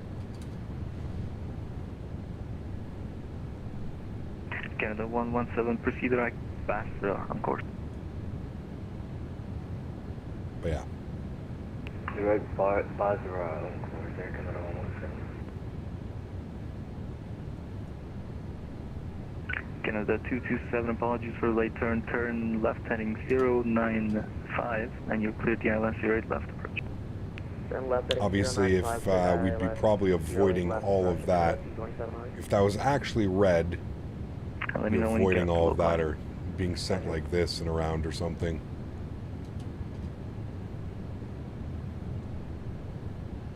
Cloud radar, yeah, exactly.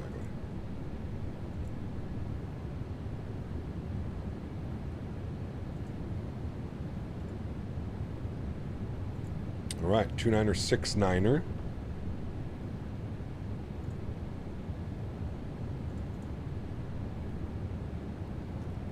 That's 1583, descend 3000. Descend to 3000, WestJet 1583.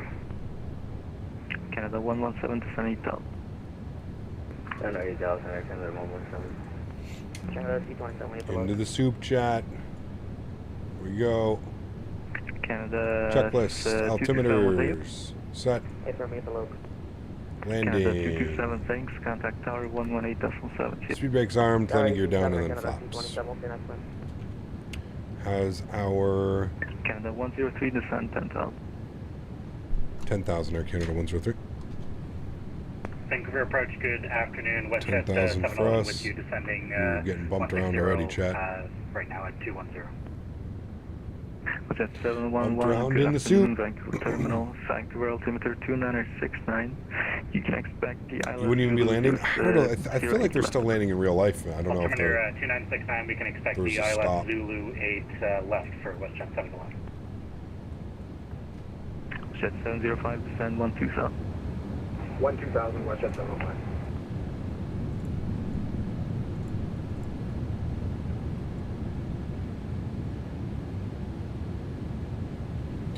Alright, speed restriction coming up, 250 at 10. Or sorry, 250 at lane. Which the aircraft is now... Canada 103, speed 280 or less in traffic. 280 or less, we're slowing down to 250 here, Canada 103. Thank you. Did you get your PFDs get blurry with DLSS frame gen? I don't do DLSS, Dave. I use TAA on my anti-aliasing, and I find they're perfectly fine. Nice and crispy. Nice and crispy screens.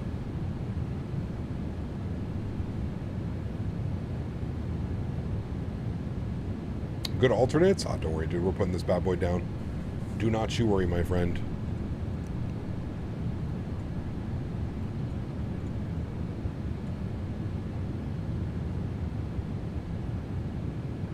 Airborne for 4 hours and 6 minutes. What was our flight time scheduled at? 4:23. 210 traffic. 210 Air Canada 613. Or sorry, 103. 210. Sheesh. Canada 117, descend 5,000.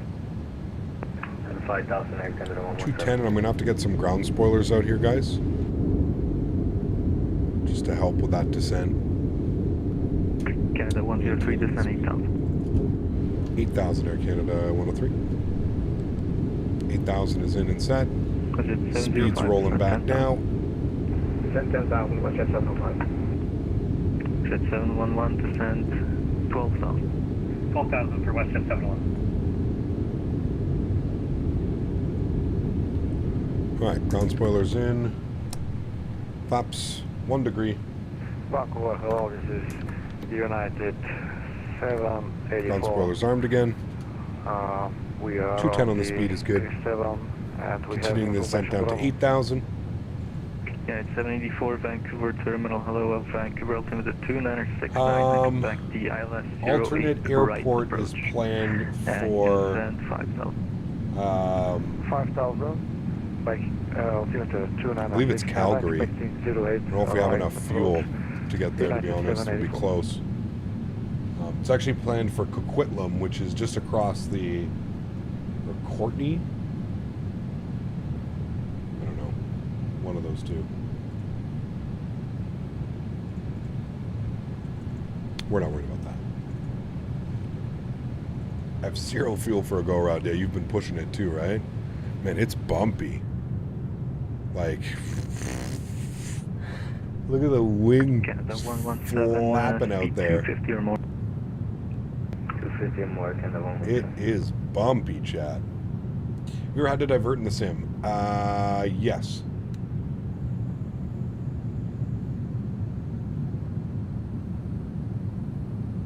So, was it 1583 vectors to final, turn left heading 170? Left heading 170, Westjet 1583. Can do a somewhat acceptable auto land. Okay. So we're saying, when did you pick up the runway? Were you able to manually land it? Flapping like a bird. Whee! Look at that wing flex on that, man. Why would you land in Seattle? I mean, we could. I think it's because it's a domestic flight. They want to try and keep you in Canada with your, even with like your alternate airports and stuff. Shaq, you got the gold Maple Leaf, yes sir.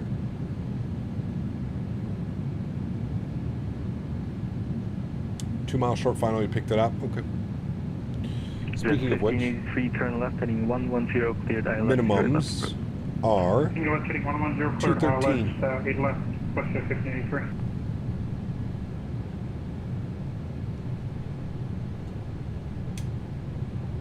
$213 on the barrel minimums. Good. Yeah, it's 784 descent. 6-month badge tomorrow. Nice. Very cool, man. Congrats.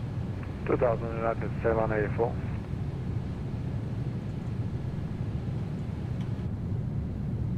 Korean Air 241 Flappy, flappy. 1,000 feet. Getting rocked around, man. Korean Air 241, thanks. Identified, climb 16,000. Landing was at 218. Nice. Almost had to divert when failing 2 times land at Punta Delgada. Wow. Korean Air 241, thanks. Identified, climb 16,000. Landing lights are on. 516,000. Love the volumetric lighting, man. So good. Banged around. What is our vertical speed right now? We're descending at about 1,000 feet per minute. 1583 once established, contact tower 118.7. 118.7 over to tower 1 established, WestJet 1583. Getting absolutely rocked around. Vancouver arrival, Erin, Canada 228, descending 240 for 16,000. Canada 117, descend 3,000. Down 3,000. Gonna ding the cabin again. Canada Last 228, Vancouver terminal, hello Vancouver, altimeter 2969, expect the AlexSiu 08 left approach, descend 12,000. And we are descending on the restrictions of the arrival above 8,000 at Seabog. Currently 9,500. Jet 103, descend 5,000. 5,000 Air Canada 103. Alright. Apologies, second. We're now going to go flight level change. 5,000 because it's going to be vectors from here on out. 711, descend Or very 10,000. shortly vectors. 10,000, WestJet 711. 265 on the heading now for us.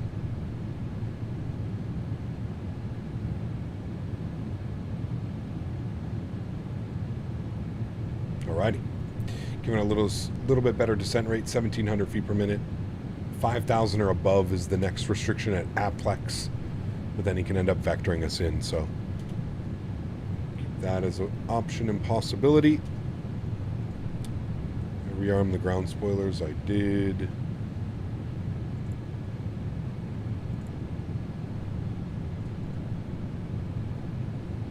Is buying Microsoft Premium Deluxe just for the 787 worth it? No. I don't really think so. Green Air 241 heavy, proceed direct, Aru, on course. What are the eyebrows on the PFD above the FDs? Where are we Vancouver looking? arrival is good evening. Correction. Eyebrows. Good afternoon, full WestJet 709, follow On the with PFD above the flight 230 directors. I for think that's 160. your... Isn't that the stall? 709, good afternoon, Vancouver. I forget what those are. They're something. Vancouver, I think it has something to do with the angle. Descend, correction, disregard descent, and you can expect There's the heavy rain jet. Waiting for the heavy rain up against that windshield. It's flaps. There you go. Zulu runway 8 left, first flare, correction, yeah, WestJet 701. Those flap indicators? Okay, there you go. Confirmed descending 3,000. Let me get the Vatsumatus on the Phoenix tablet. Nice. Down 3,000, Air Canada 117. Vancouver terminal horizon 2006, 6,000 feet for 5,000 chat. Right, 2,006, 5,000 or above for Aplex, so we're meeting no restrictions. Altimeter 2969, descend 10,000, expect the ILS. Does that rain sound from FS Realistic? 10,000, expect ILS. Good question. Negative, No. 08 right. 08 right. I don't think so. I think it's through the sound pack. Hold on, let's see if it turns down. Yeah, it's definitely through the sound pack.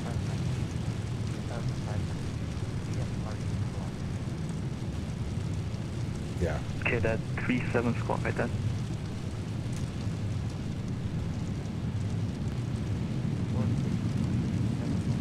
Alright, there's 5,000 feet. That 37 Roger squawk ident. It's not so bouncy. I think we're kind of out of the Canada thick of it. 117 vectors, the final turn left heading 170. Pull up Vatsumatus frequencies and we'll auto-tune the 50IA32NX. Yes. Yeah, it is cool as well. Can be a pain in the ass though when it auto-tunes for you. Send 3,000 Air Canada 103. WestJet 709, come step 3,000 feet. We're going to go 1,000 feet per minute. Jet 709, Roger, make it fast. Affirm, we will. Low pressure of the Viz is definitely dropping. Jet 705, descend 5. Noticing now that my FPS is sucking, for example, 45 FPS on LaGuardia. Now maxing 35 no matter the graphics setting I choose up or down. It's interesting. Canada 228, descend 10,000. 10,000 Air Canada 229. United 784, the vectors to final turn. What's right the difference heading between standard edition and premium deluxe? You get certain airports and Canada airplanes. 117, turn left heading They're not worth it. 090, cleared ILS 08 left approach. Left heading 090. Flaps 3144 is still the +5, so 149 on the VAP.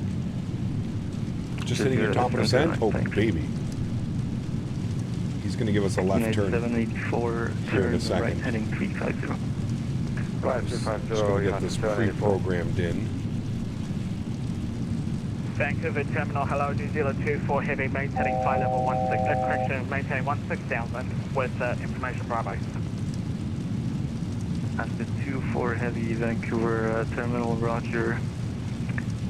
For traffic, turn right heading. Where can you get the sound pack? It is FT Sim Right sound heading pack. 180, New Zealand 24 Heavy. The FT Sim sound New Zealand 24 Heavy can descend 5,000. Descend 5,000, New Zealand 24 Heavy. Yeah, it's 784, turn right heading So 78 foot per minute landing in the 737, good. It depends. Did you float it? Did you land in the touchdown zone? There's a lot of other indicators. Foot per minute isn't necessarily the only good thing, right?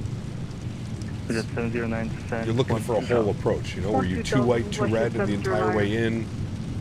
Did you flare properly? Were you in the touchdown zone? You didn't float it too bad?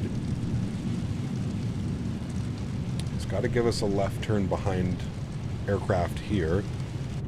It's getting to be a little bit bumpy again. We're out over the water now. Noticed Microsoft can be a little bit bumpy when you're over the water. 117, turn right 5 degrees. Right 5 degrees here, Canada 117.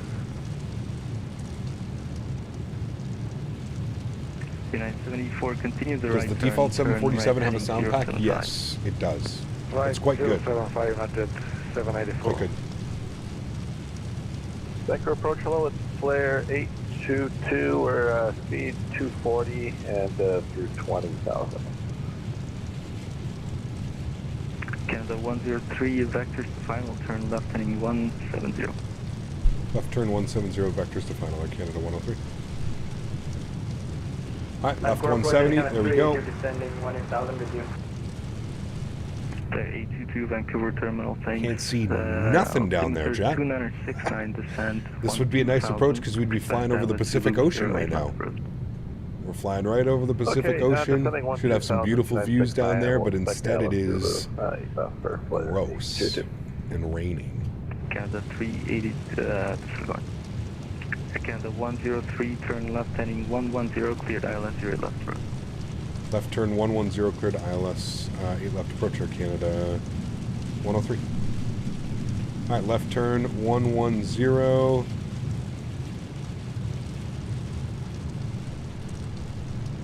Good. We will arm our localizer. We will not arm the localizer because it still hasn't picked up the localizer for some reason. Turn right heading 070. No problem. Correction 270. Might be a little bit too far out. Right heading 270, New Zealand 24 Heavy. Canada 117, contact tower Well, 118. we're pretty close to Elk, man. I don't know why it wouldn't have picked that up yet. 11055, it's got it in there. 784, contact tower 118. Tower 187, bye-bye. You're on to 784. It had it before and then we got too far from the airport. It might pick it up. It should pick it up. And it's going to 4, stop descent 7,000. 7,000, New Zealand 24 Heavy. Horizon 2006, descent 5,000. 5,000, Horizon 2006. What's 75, descent 3,000, turn left in 170.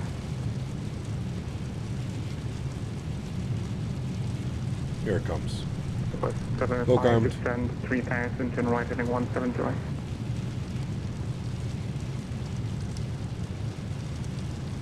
Just in time, too. West jet 705, descent 3,000, turn left heading 170. Descent 3,000, turn left heading 170, west of 705. Then kind of 103, established tower 187, we'll see you. Established tower 187, thanks for ETZ. Have a great day, Air Canada 103. West jet 711, descent.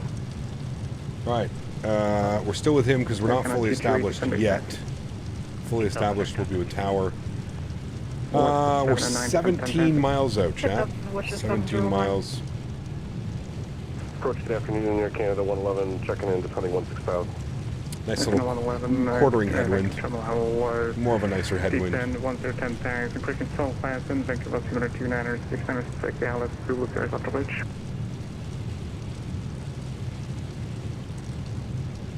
Okay, we'll expect runway 8 left approach, and was that continued descent to 16,000? 421 minutes, or 4 hours and 21 minutes. Yeah. For 111, thanks. 21. Westgate 705, turn left, heading 110, okay, by AlexSiu left approach. Turn left, heading 110, cleared high left. Not too bumpy anymore, but Westgate 705. hopefully we can see the runway sooner or later. Do not need to set auto brake. Auto brake position 2. Beach, Golf Hotel Tango Yes. Delta on the bound. Confirmed by saying also here auto brake 2. Executive. Yes, it was already armed, ready to go, my friend. Ready to contact, go. Arrival 133.1. 148 on the VAPs. What's the 711? That was 113.1. Did you put in range arcs and then fix page? I use 4 nautical miles, 10 nautical miles from the runway. I don't know if you could do fixed wings in this. You might be able to. I usually do it in the 737. Yeah. I don't do it in this, no. It's on our approach. As soon as glide slope starts coming alive, we'll bring the speed back down.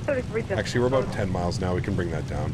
Let's go 190 on the speed, and we'll go flaps 5 degrees. Give you a nice view of the flaps coming out.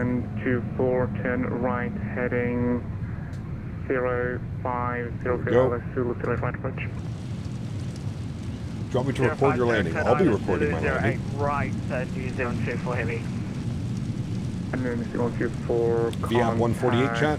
Arrival 1331, and tell me you're clear for the We're going to jump over to tower now, 18.7. We'll let tower know we're fully establishing here in 1 second.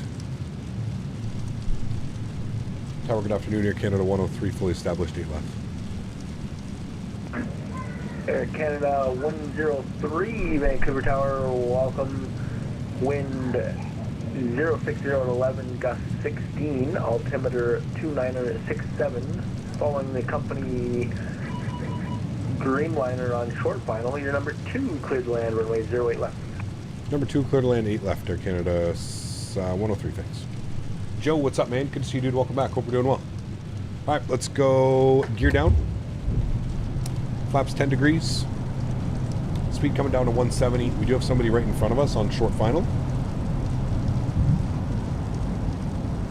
2500. Thank you.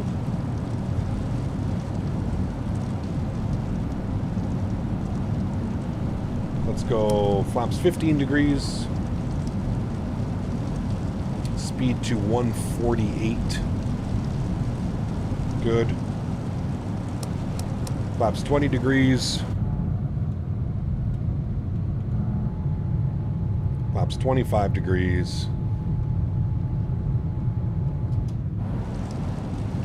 And we'll go with flaps 30, which will be our landing flaps today. I am taking control of the throttles.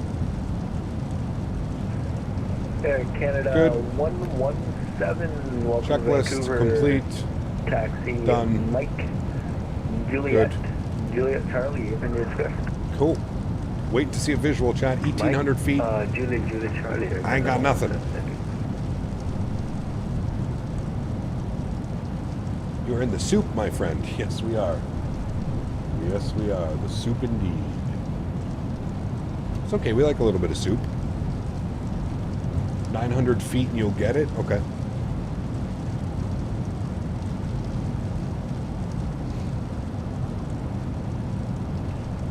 Auto throttle disconnect message is good. Ground spoilers are armed. Good. Flaps are set. Auto brake is set. Wonderful. Speed is right where we want it to be. 148 on our VREF. I am controlling manual throttles. And let's start our recording here, chat. We didn't want to start it too early because we're just going to be sitting in the clouds. So recording is on. We're at about 1,000 feet. I'm going to throw the joystick cam on so I'm ready to go. As soon as we take control of the aircraft, enjoy the arrival, friends.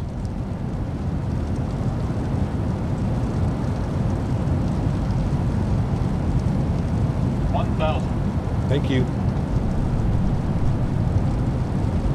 That is a pretty beefy crosswind right now, in case you guys were wondering.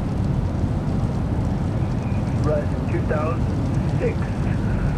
Vancouver Tower, welcome. Wind. Even the aircraft is struggling to 070 stay up with 11, that. altimeter 2966. Still don't have anything. Clear to land 08 right, ground 2006. Vancouver Tower, wind at 705, established on 08, ILS 08.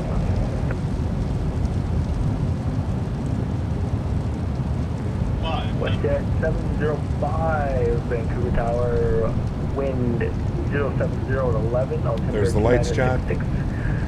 Following the Air Canada Greenlighter on short final. My airplane? Number 2 could land on the 08 round. Number 2 to land, clear to land, 0 base left, WestJet 705. United 74, welcome to Vancouver, taxi Delta, Echo is Continue.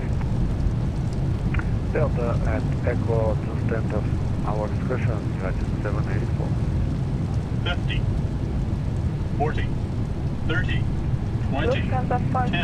Victor, good day. Touchdown any day now. Oh my god, dude. Look at what it's... I have no control with rudders right now. I'm full left rudder. Oh, now it wants to come over. Yeah, dude. That was ugly, chat. Probably should have gone around. Not very good. Not good at all. Nope. Not good at all. Not good at all. Vacate to the right. 401. Not good at all, chat.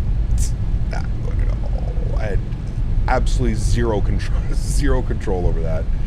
Zero. It also felt like I was about to dive bomb into the ground, so there was definitely some slight overflare. We'll look at the replay, but...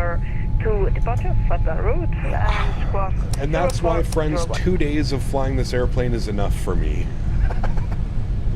2 days of flying the modded airplanes.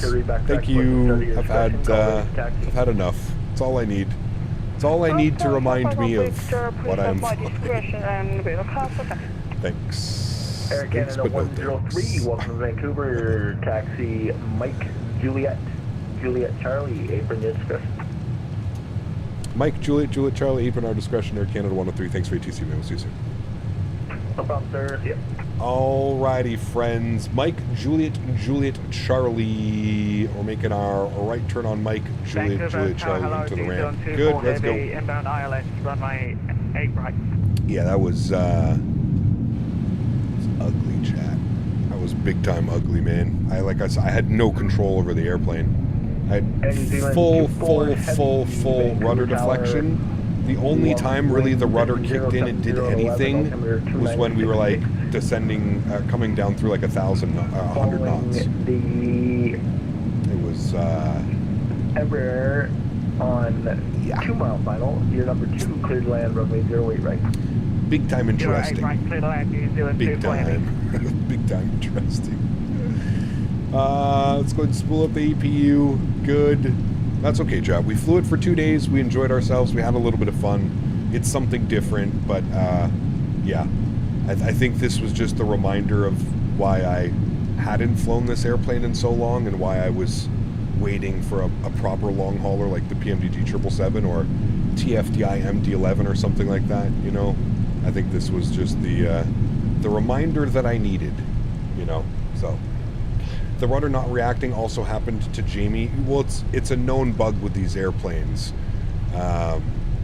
Maybe it'll be different if they can update the Horizon mod with the most recent ground physics that have been done. But yeah, that was, I mean, it was kind of all over the place. The approach wasn't very good by me either, to be completely honest with you. Only getting visual at about 300 feet. Not having the aircraft trimmed properly like the way that I would have liked it to have been as well. Definitely on me for the approach. The rudder control, that's just, again, that's just something that's been present forever. But hey, like I said, man, we had fun. We flew it for the last 2 days. Good little laugh on that approach. We have the replay, so we can watch the replay as well. It was good. It was good. It was in the touchdown zone, and fuck it. That's all I care about after this. Dude, that was absolutely not the airplane's fault. Did Did you not hear what I just said? Did you not hear? You're just choosing to hear what you would like to hear? I believe that this is going to be our left onto Juliet, which it is. Beautiful. Left turn on to Juliet. APU is on and available. Vancouver Tower, welcome, wind 070 at 11. Clear to land, runway 08 left. Land 8 left. Man, crazy weather, dude. I feel like it's getting worse and worse and worse. We almost had visibility at like 900 feet, 800 feet, but it was like almost like there was a wall in front of it, you know what I mean? Mike, Juliet, Hotel, almost like a wall. for discretion. WestJet 705. Alright, we're going into gate 50. 2006 requesting Which is going to be down here. To gate 86. 2006, gate 86, Roger, taxi Delta, Hotel, Victor. Good. Mike, hold short Juliet. Delta, Hotel, Victor, Mike. I blame Dan for that landing. No, I blame myself, dude. That was not a very, wasn't a very nice approach to begin with, the entire thing about it. And then you get in the, I don't know what was going on. Like, even like when I tried to like the rudder correction, nothing was happening. That's why the airplane was kind of just, like it didn't even make sense that the airplane was drifting that way because the winds were coming in from that way. So really the airplane should have been drifting in the other way. It's almost like my rudder pedals were, I don't know, it's almost like the rudder pedals were doing like something weird and different, you know? It was different, it was odd. It felt really weird. Probably something that I'm doing. I'm not somebody you'd want to take out there. I'm not blaming the airplane. I'm speaking about what it felt. Sorry, continue Hotel Victor Mike and then it just felt very unnatural and I don't know why. Victor, Mike, like usually with the winds blowing this way, right? You're gonna apply a little bit of rudder and you're gonna, you know, counteract it with the aileron. There was nothing going on. It was just sweeping me. It was odd.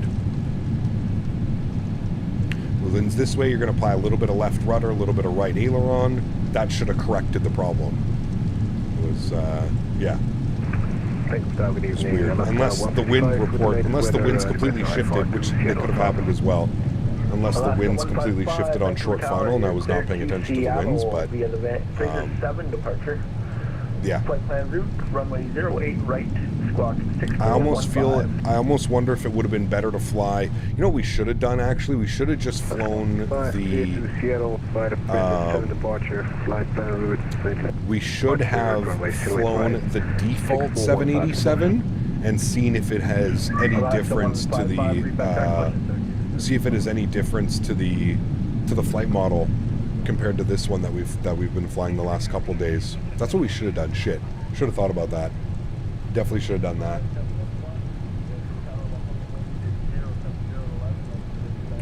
All right, here's our gate 50. This is where the real aircraft parked as well. Get ourselves into this. Pardon me.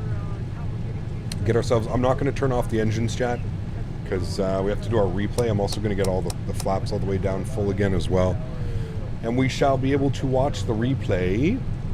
Let me disconnect from VATSIM. Good. Let me go ahead and get us parked up properly here at the stand. At least we can park properly, right, chat?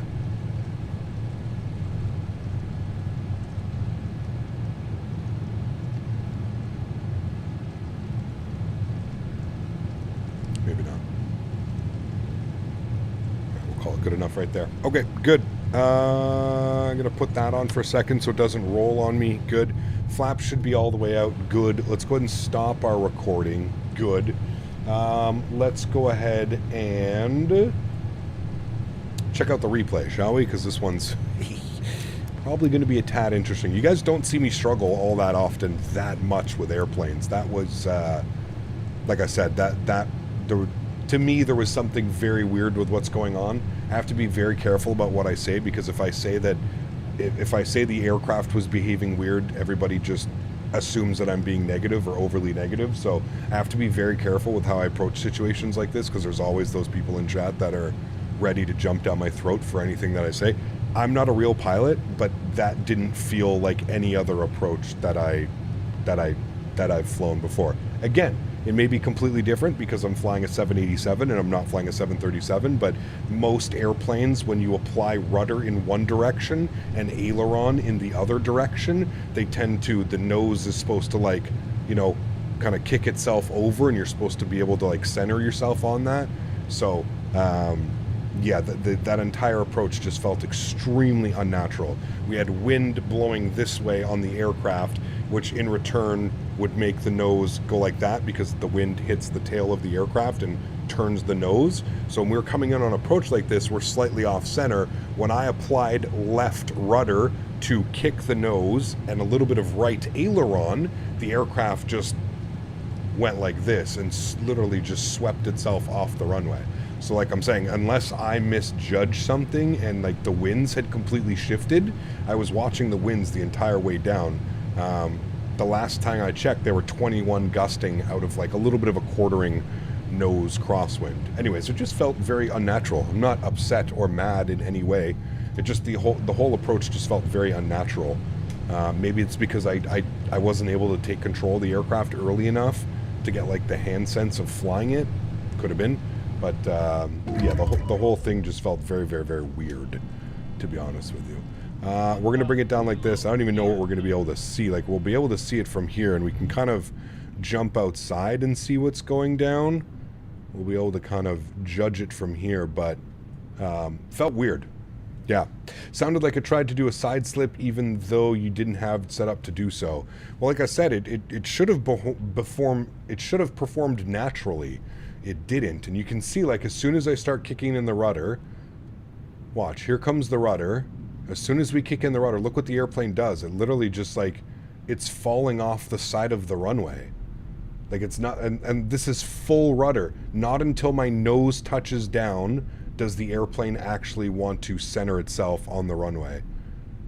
So it's just super, super weird, man. It's super, super weird. I'll try and give you, like, let me see if I can set this up in time. Let me try and give you like a behind the airplane look here at it.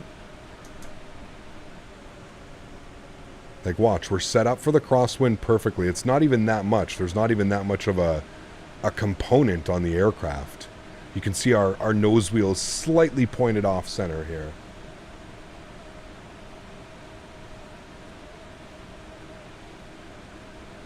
So you can see, right? Look, the wind's pushing us, right? Makes sense. Everything's good. Everything's fine. It almost actually looks like the wind's... And then watch what happens. Into the runway. There's the flare. Correction. You can see my rudder inputs into the wind first, but it's not like... I don't know, man. That was just very, very, very unnatural. Again, I'm not blaming the airplane. It was probably me. But the entire approach just felt very, very, very, very awkward. And like I said, it could have been me, and that could have been... Looking at the replay, my guess is that at some point the winds completely shifted, and we started getting winds out of the whatever, you know what I mean, this side of the airplane. Because if you actually look when we touch down, it kind of looks like the airplane is more like crabbed to the left side, which means that we have wind coming off of this side blowing the nose that way, which could have been it as well. Honestly, looking at the replay, that's probably what happened. But anyways, that's okay, chat. We can't win them all. Again, I'm not upset. This is just, you know, another reason why flying these airplanes just becomes a little bit more difficult. These default airplanes, these modded airplanes, they're just, yeah, you can almost see right there, it looks like the wind shifts. You know what? It probably did happen. I don't even doubt it. If you look right there, I don't know if it's... Hold on, let me pause the replay. Let me bring this back here for a second. Right there, do you see that? Coming in right here, it looks like everything's fine. But watch here in a second. Watch like the entire nose of the aircraft shifts right there by about 5 or 10 degrees. And I'm wondering if that's exactly what happened, and that's why it acted so weird, is because I counteracted thinking that the winds were coming from this direction. And I'm thinking that's what happened. I'm thinking it was the winds shifting and kind of blowing it out this way, because the correction, that might explain why when trying to correct, it kind of blew us off that way and we landed on the half side of the runway. I don't know if it shows inside the cockpit. Does it show like with winds down here? I don't know if it will. Let me see. Let's see. Jump inside. Inside, please. Yeah. See, and that's exactly what happened.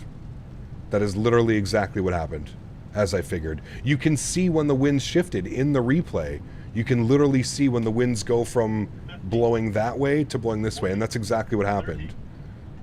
I applied rudder in the wrong direction thinking that the winds were coming this way, and that fully explains why the aircraft. So, no, this is 100% on me.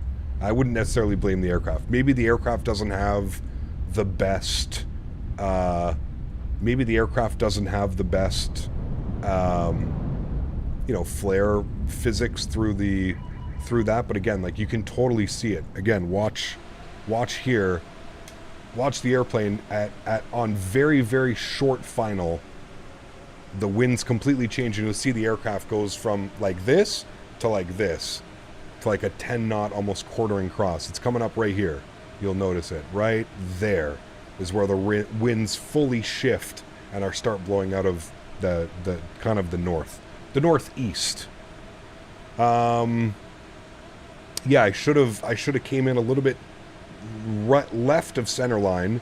You can see like our lineup's not bad, but I'm applying left rudder here, expecting the wind to come like this. So I was applying left rudder with aileron, and that's why that went down like that. Yep, that's exactly what happened, chat. Conclusion, pilot's fault. We can blame me for that one. That was, I should have been paying more attention to the winds. I was just focusing so much on trying to get visual of the runway coming through, you know, 400 feet, 500 feet like that. But yeah, no, that one's definitely on me. I mean, look, you can see the winds and just being all over the place. That one's definitely on me, chat. I will gladly take the blame for that one as not being the best of our landings. Anyways, mods, donators, and sponsors, thank you so much for the support. I appreciate you guys being here. Without you guys here, none of this would be possible. I really hope you guys enjoyed this weekend flying the Horizon Sim 787. I'd actually like to do a little bit of a test, maybe. I don't know when the next time we can do this, but I'd actually like to see if the default 787, the working title 787, has been got any love, and if it's working with the new ground handling physics. That would be kind of cool to test that against this to see just how much better it was. But guys, thank you so much for hanging out. Appreciate y'all, man. All the donations, all the love, all the gifted members today. Thank you all so much for support. Appreciate you. To everybody else who cannot be here and cannot donate using a monetary value, but donate with your time, your effort, being here in streams, smash down that thumbs up button. I want to thank you guys just as much. Thank you all for the support. I truly do appreciate every single one of you guys that come here to hang out in my streams.